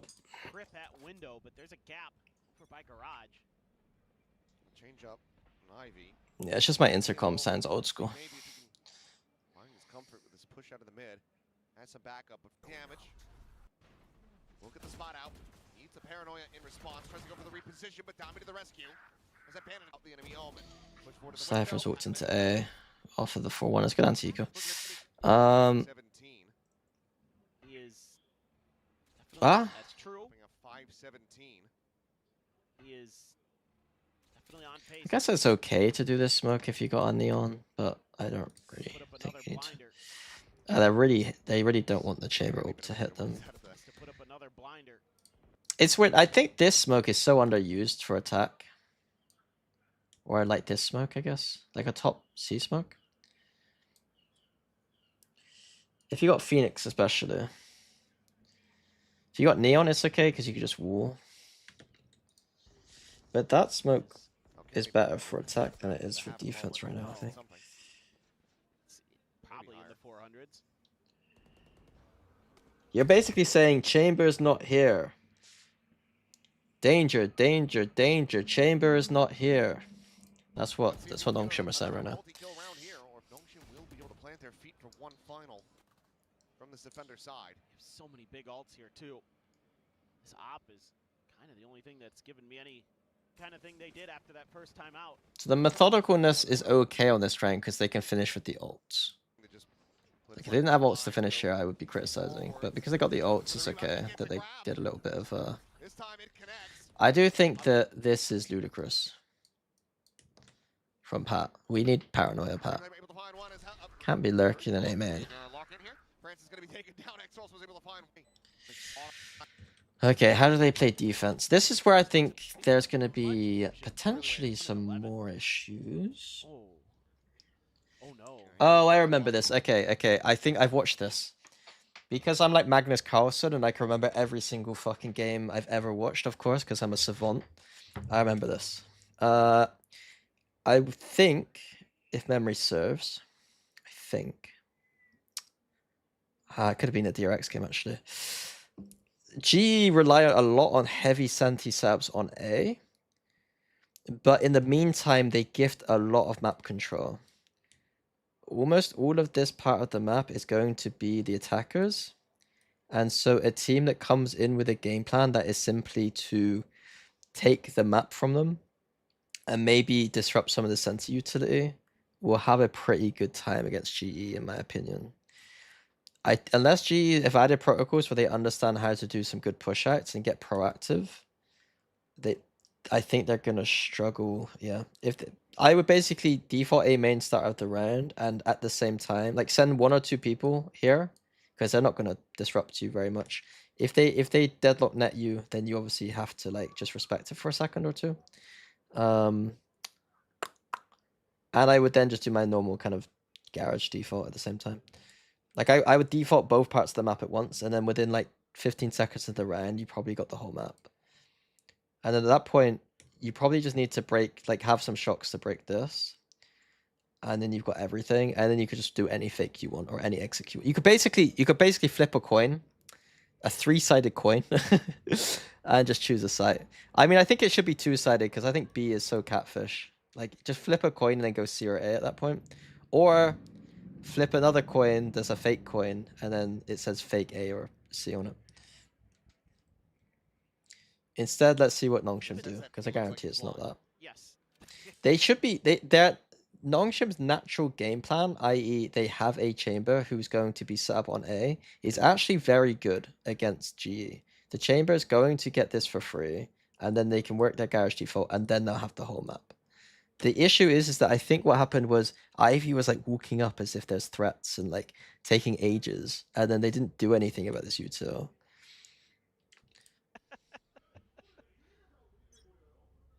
And that can't happen with a chamber. Chambers have got to be fragging. Like I wouldn't be smoking A long against this comp. Triple walk. Oh, the timing. Francis is tucked back. Zombie watching for it. Seems to have a decent enough read. And on the flip side, G should still be putting in some of these mid aggressions in because Nongshim's comp doesn't have Sentinel to deal with the mid pushes. No Cypher or Killjoy. No Vice Flash for reclears.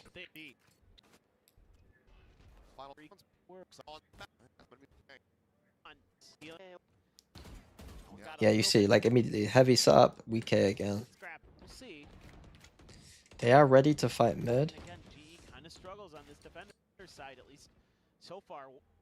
To challenge this, Francis. Nobody's moved a muscle. See, like it's 40 seconds. Nongshim could have had this in the first 10, like, keeping it quiet. or at least pressured garage in the first 10. Ivy gonna be spotted. Instead, they put no pressure on A and just group C. They have not got garage control. They need to put far more question marks on the map than this. So they go into a C exec. There's 3 people already here. They've got Cypher trips and Cypher cages. It's GG. It's not GG, but it should be.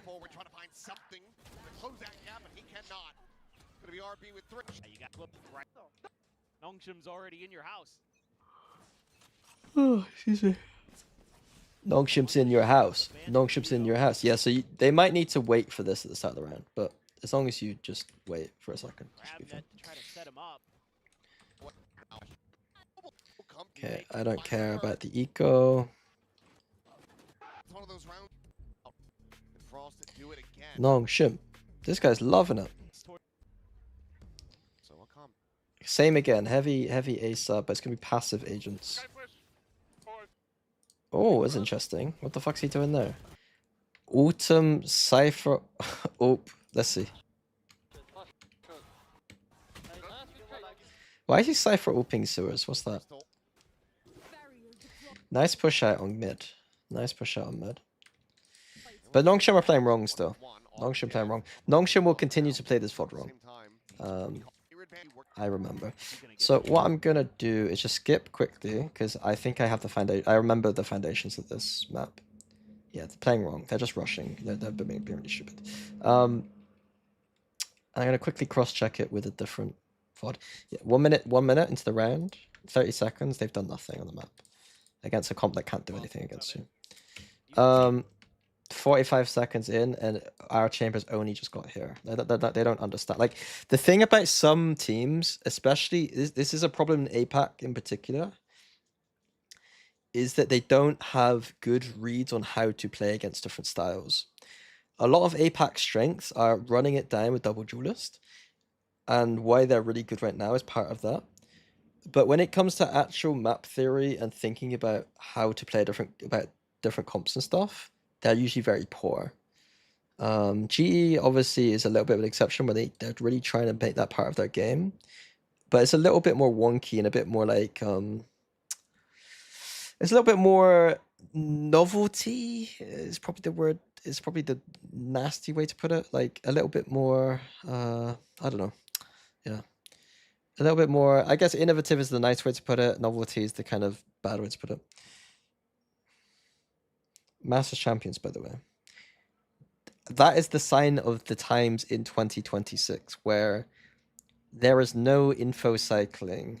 There is only running it down, and tournaments are won by literally running it down.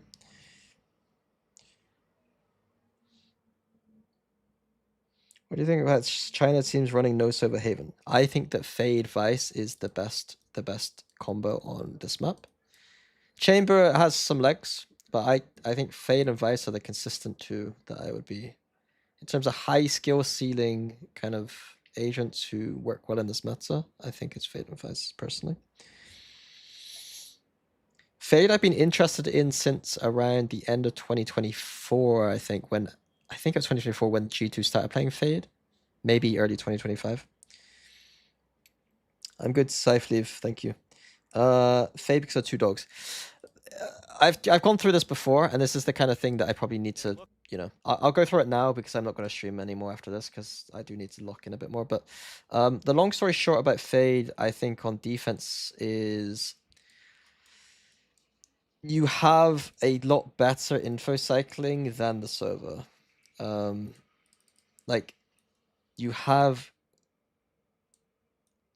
all of this to info cycle, and on server you kind of want to keep your drone for retakes a lot. It feels a bit iffy to use the drone, so it's like you're kind of giving up the drone when it's so good for retake. And the recons can be a little bit catfish at times, whereas the Prowlers are a little bit more consistent with what you're, you know, with what you're getting. The drone can't even, like, the drone like ends like here, like it doesn't really do much. The drone can't see people hidden in these corners. So I'd rather util volume than like the Sova drone, which is better overall, but like less volume in a sense. And the other thing is the Fade is actually able to stop XX with the Cs. Like you can actually, this is a lot better to deal with XX, right? It's also quite good for taking A main control, to be fair. Of course, Sova has their own way of doing things with the shock, but the Sova sees, the Fade sees a little bit more hard stall. What else? Fade ult, I think in general is higher win rate apparently than Sova ult, so that's like a little note. On attack side, it is all about the fact that you have so little util volume in this meta that it's better. You're better off having two Prowlers than you are having just the drone, in my opinion. It's pretty much just that, to be honest. I do think CXX in particular is quite nice to do with Sova because you do like nice recons for the back of the site. And that's where Fade's reveal gets a little bit less value because it's a bit more easy to break. But in general, I think that a lot of the Sova stuff has kind of been done for 5 years at this point, and everybody knows it anyway. So yeah, Fade's pretty good. And then the tempo of this meta is very fast, right? And so the exec timings, when you're doing the Sova, it used to be like you would drone, and then like back in the day, it'd be like you stun off of the drone, and you Omen Paranoia off of the drone, and you have like a fucking nuclear bomb execute that happens off of the drone. That's not really how it works anymore. How it works now is just people running in fast, and therefore the drone is less valuable. It feels like in ranked when I'm playing solo, I'm just like, I can't do anything on my drone because people are so fast. And it's kind of similar in pro play to some respect. So like a Prowler can can set the pace a lot quicker than a drone can, right? For XX. Looking up that way. Do they have an answer? I mean, you got a curveball. Sight smokes, yeah, that's a pretty good thing too. So like this smoke is pretty common, and this like a prowler through the smoke really helps you clear out smokes. And because you've got multiple prowlers, multiple reveals, you can use your prowler early somewhere, and then you still have a prowler probably to clear out stuff. Alright, agents like Teo, Breach, and KO good on Haven. Unironically, I would rather play Teo than Breach and KO there.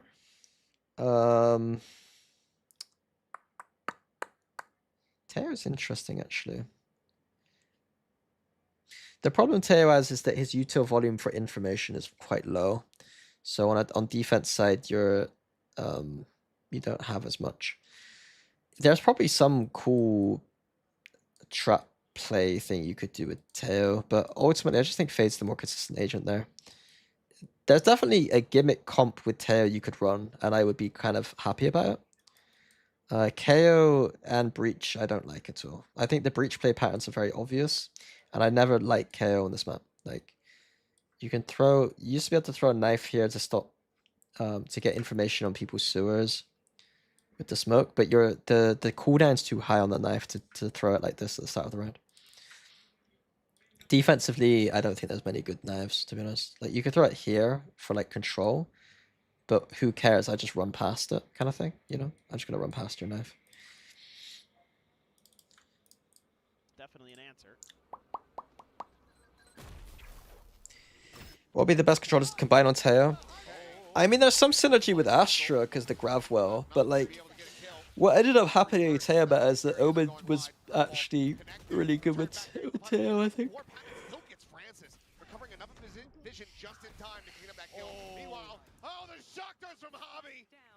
In a weird way, Brimstone for the tempo and attack side is actually pretty good.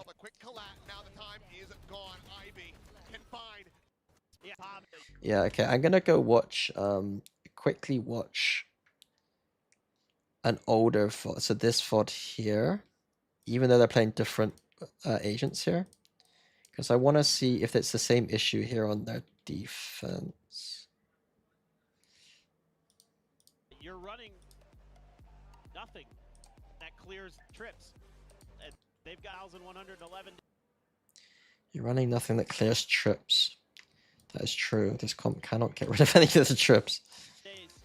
That's a good note by Paperthin. This map choice and this comp change up since both.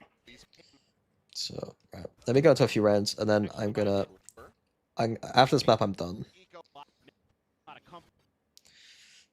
And then I think it'll be a see you in London, guys type deal. Interesting setup here. The VOD review's been fun. The heat wave has not been fun.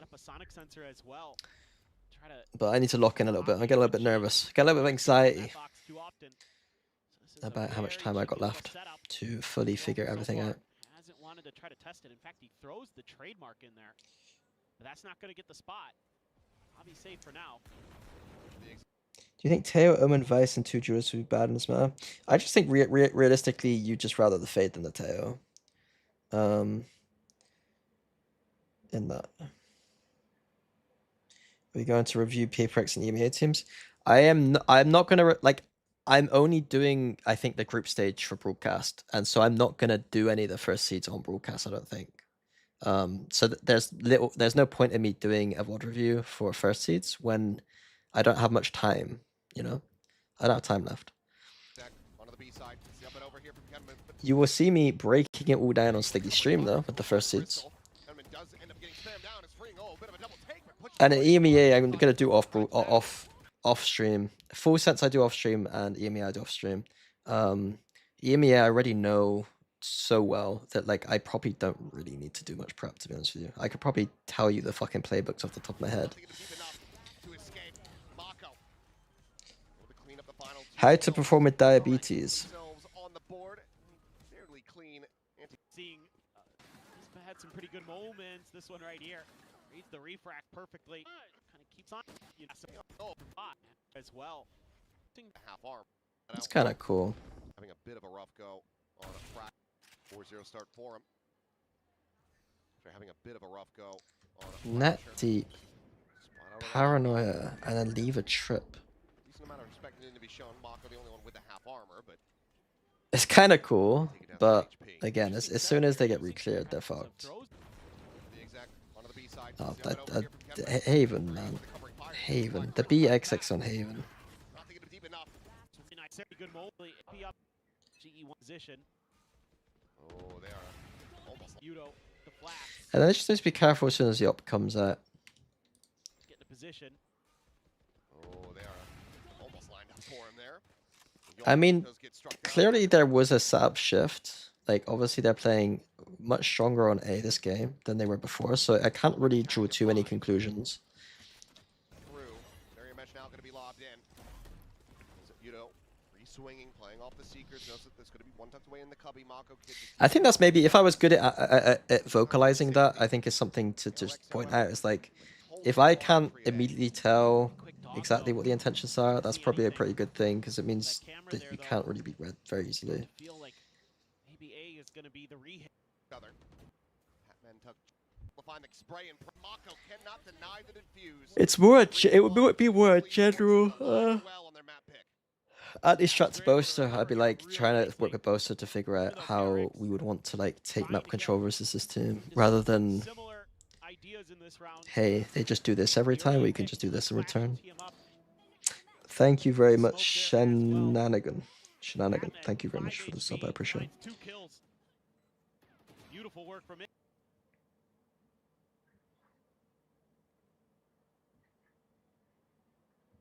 Patman, 5 HP, finds 2 kills. The smoke there. From off. I missed that round completely, didn't I? Quick 50. Almost swinging. Set up the corner, freeing close position to be taken, and what a twin banks having the 3-1. Real with but so far hasn't had too much impact. And then they goes their weak A. That one round where he's able to get up high and kind of give Freeing a little bit of space. Udo time with the op is a big win condition, it feels like.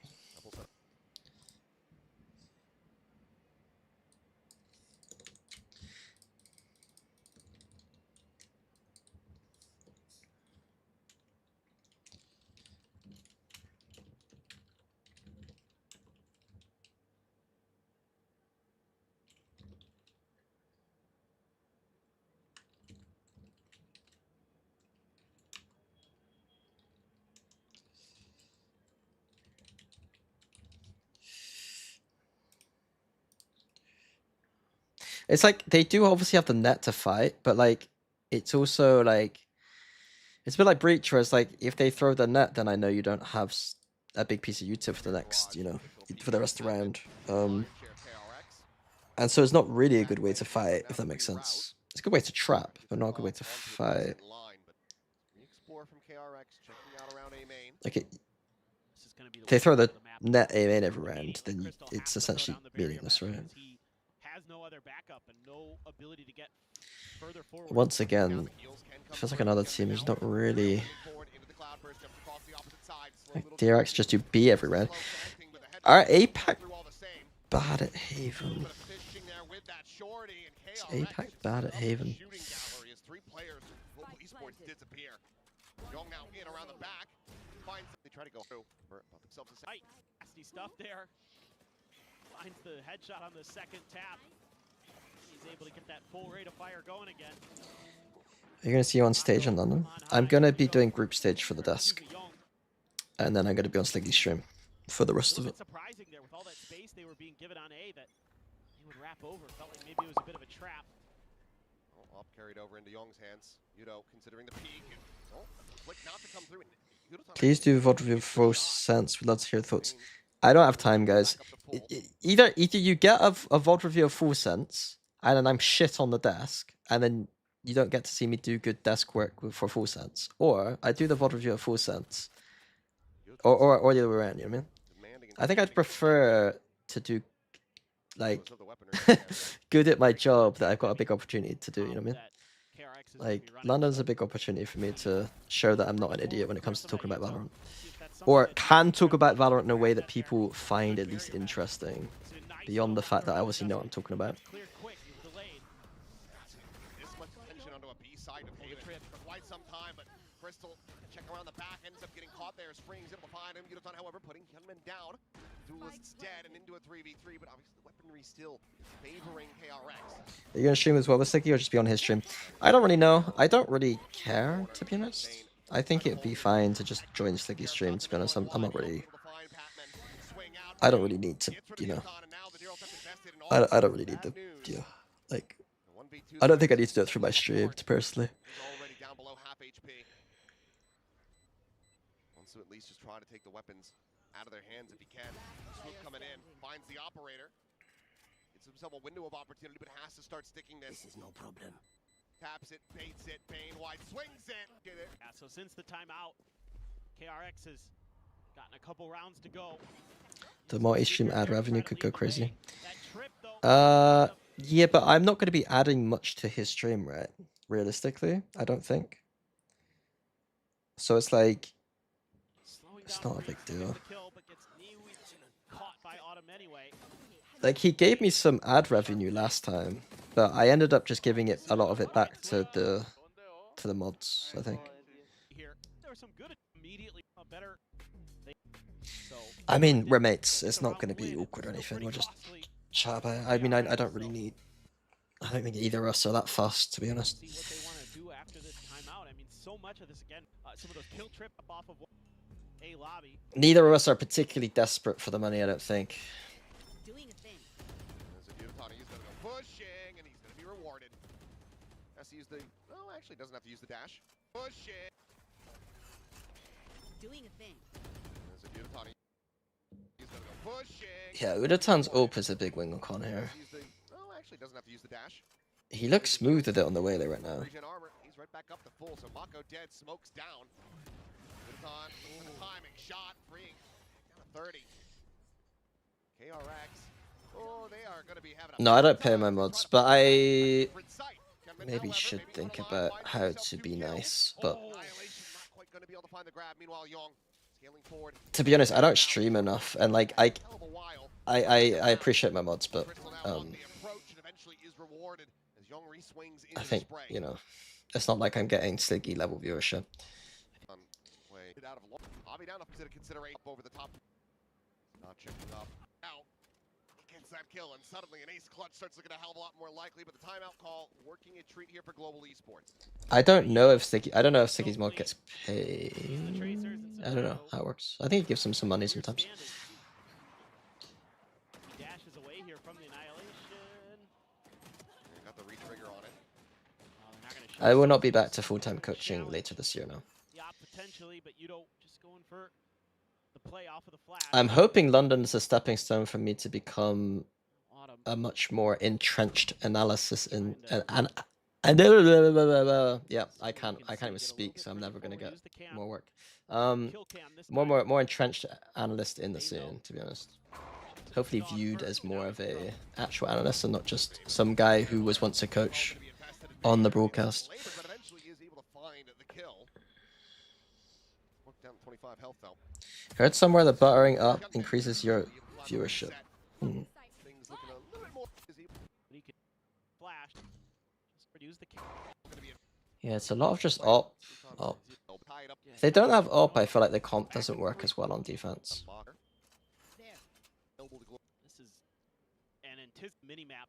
Clear the camera. The left doesn't check, but no. But they have this. They can have the center util on one side of the map and then the op the other side of the map, and it's kind of nice, right? I would say that.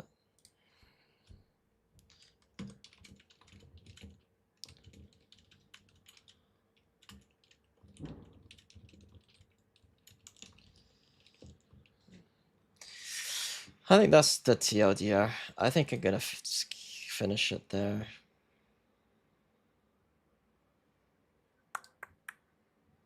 I think that's enough. I got so many notes.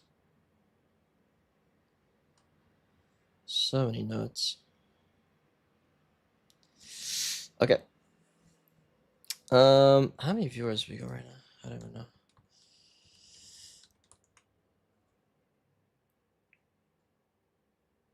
315. I think it went down, right? Because people went to watch Valorant. Who should I raid? The fuck is Artemis Cup? Are you going tower, Floor? You're going tower? I'm missing. Yeah, go. Boom. I mean, sounds pretty intense. Let's raid Lou in the middle of Nice. this. Good job. I'm planting open. French smoke. GC tournament. Yeah, I'm good.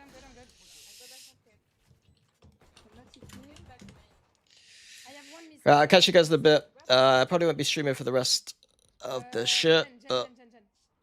Appreciate y'all. I play me side I hope you first, enjoy guys. London. Don't die. I play me side first. 10 line up? On site.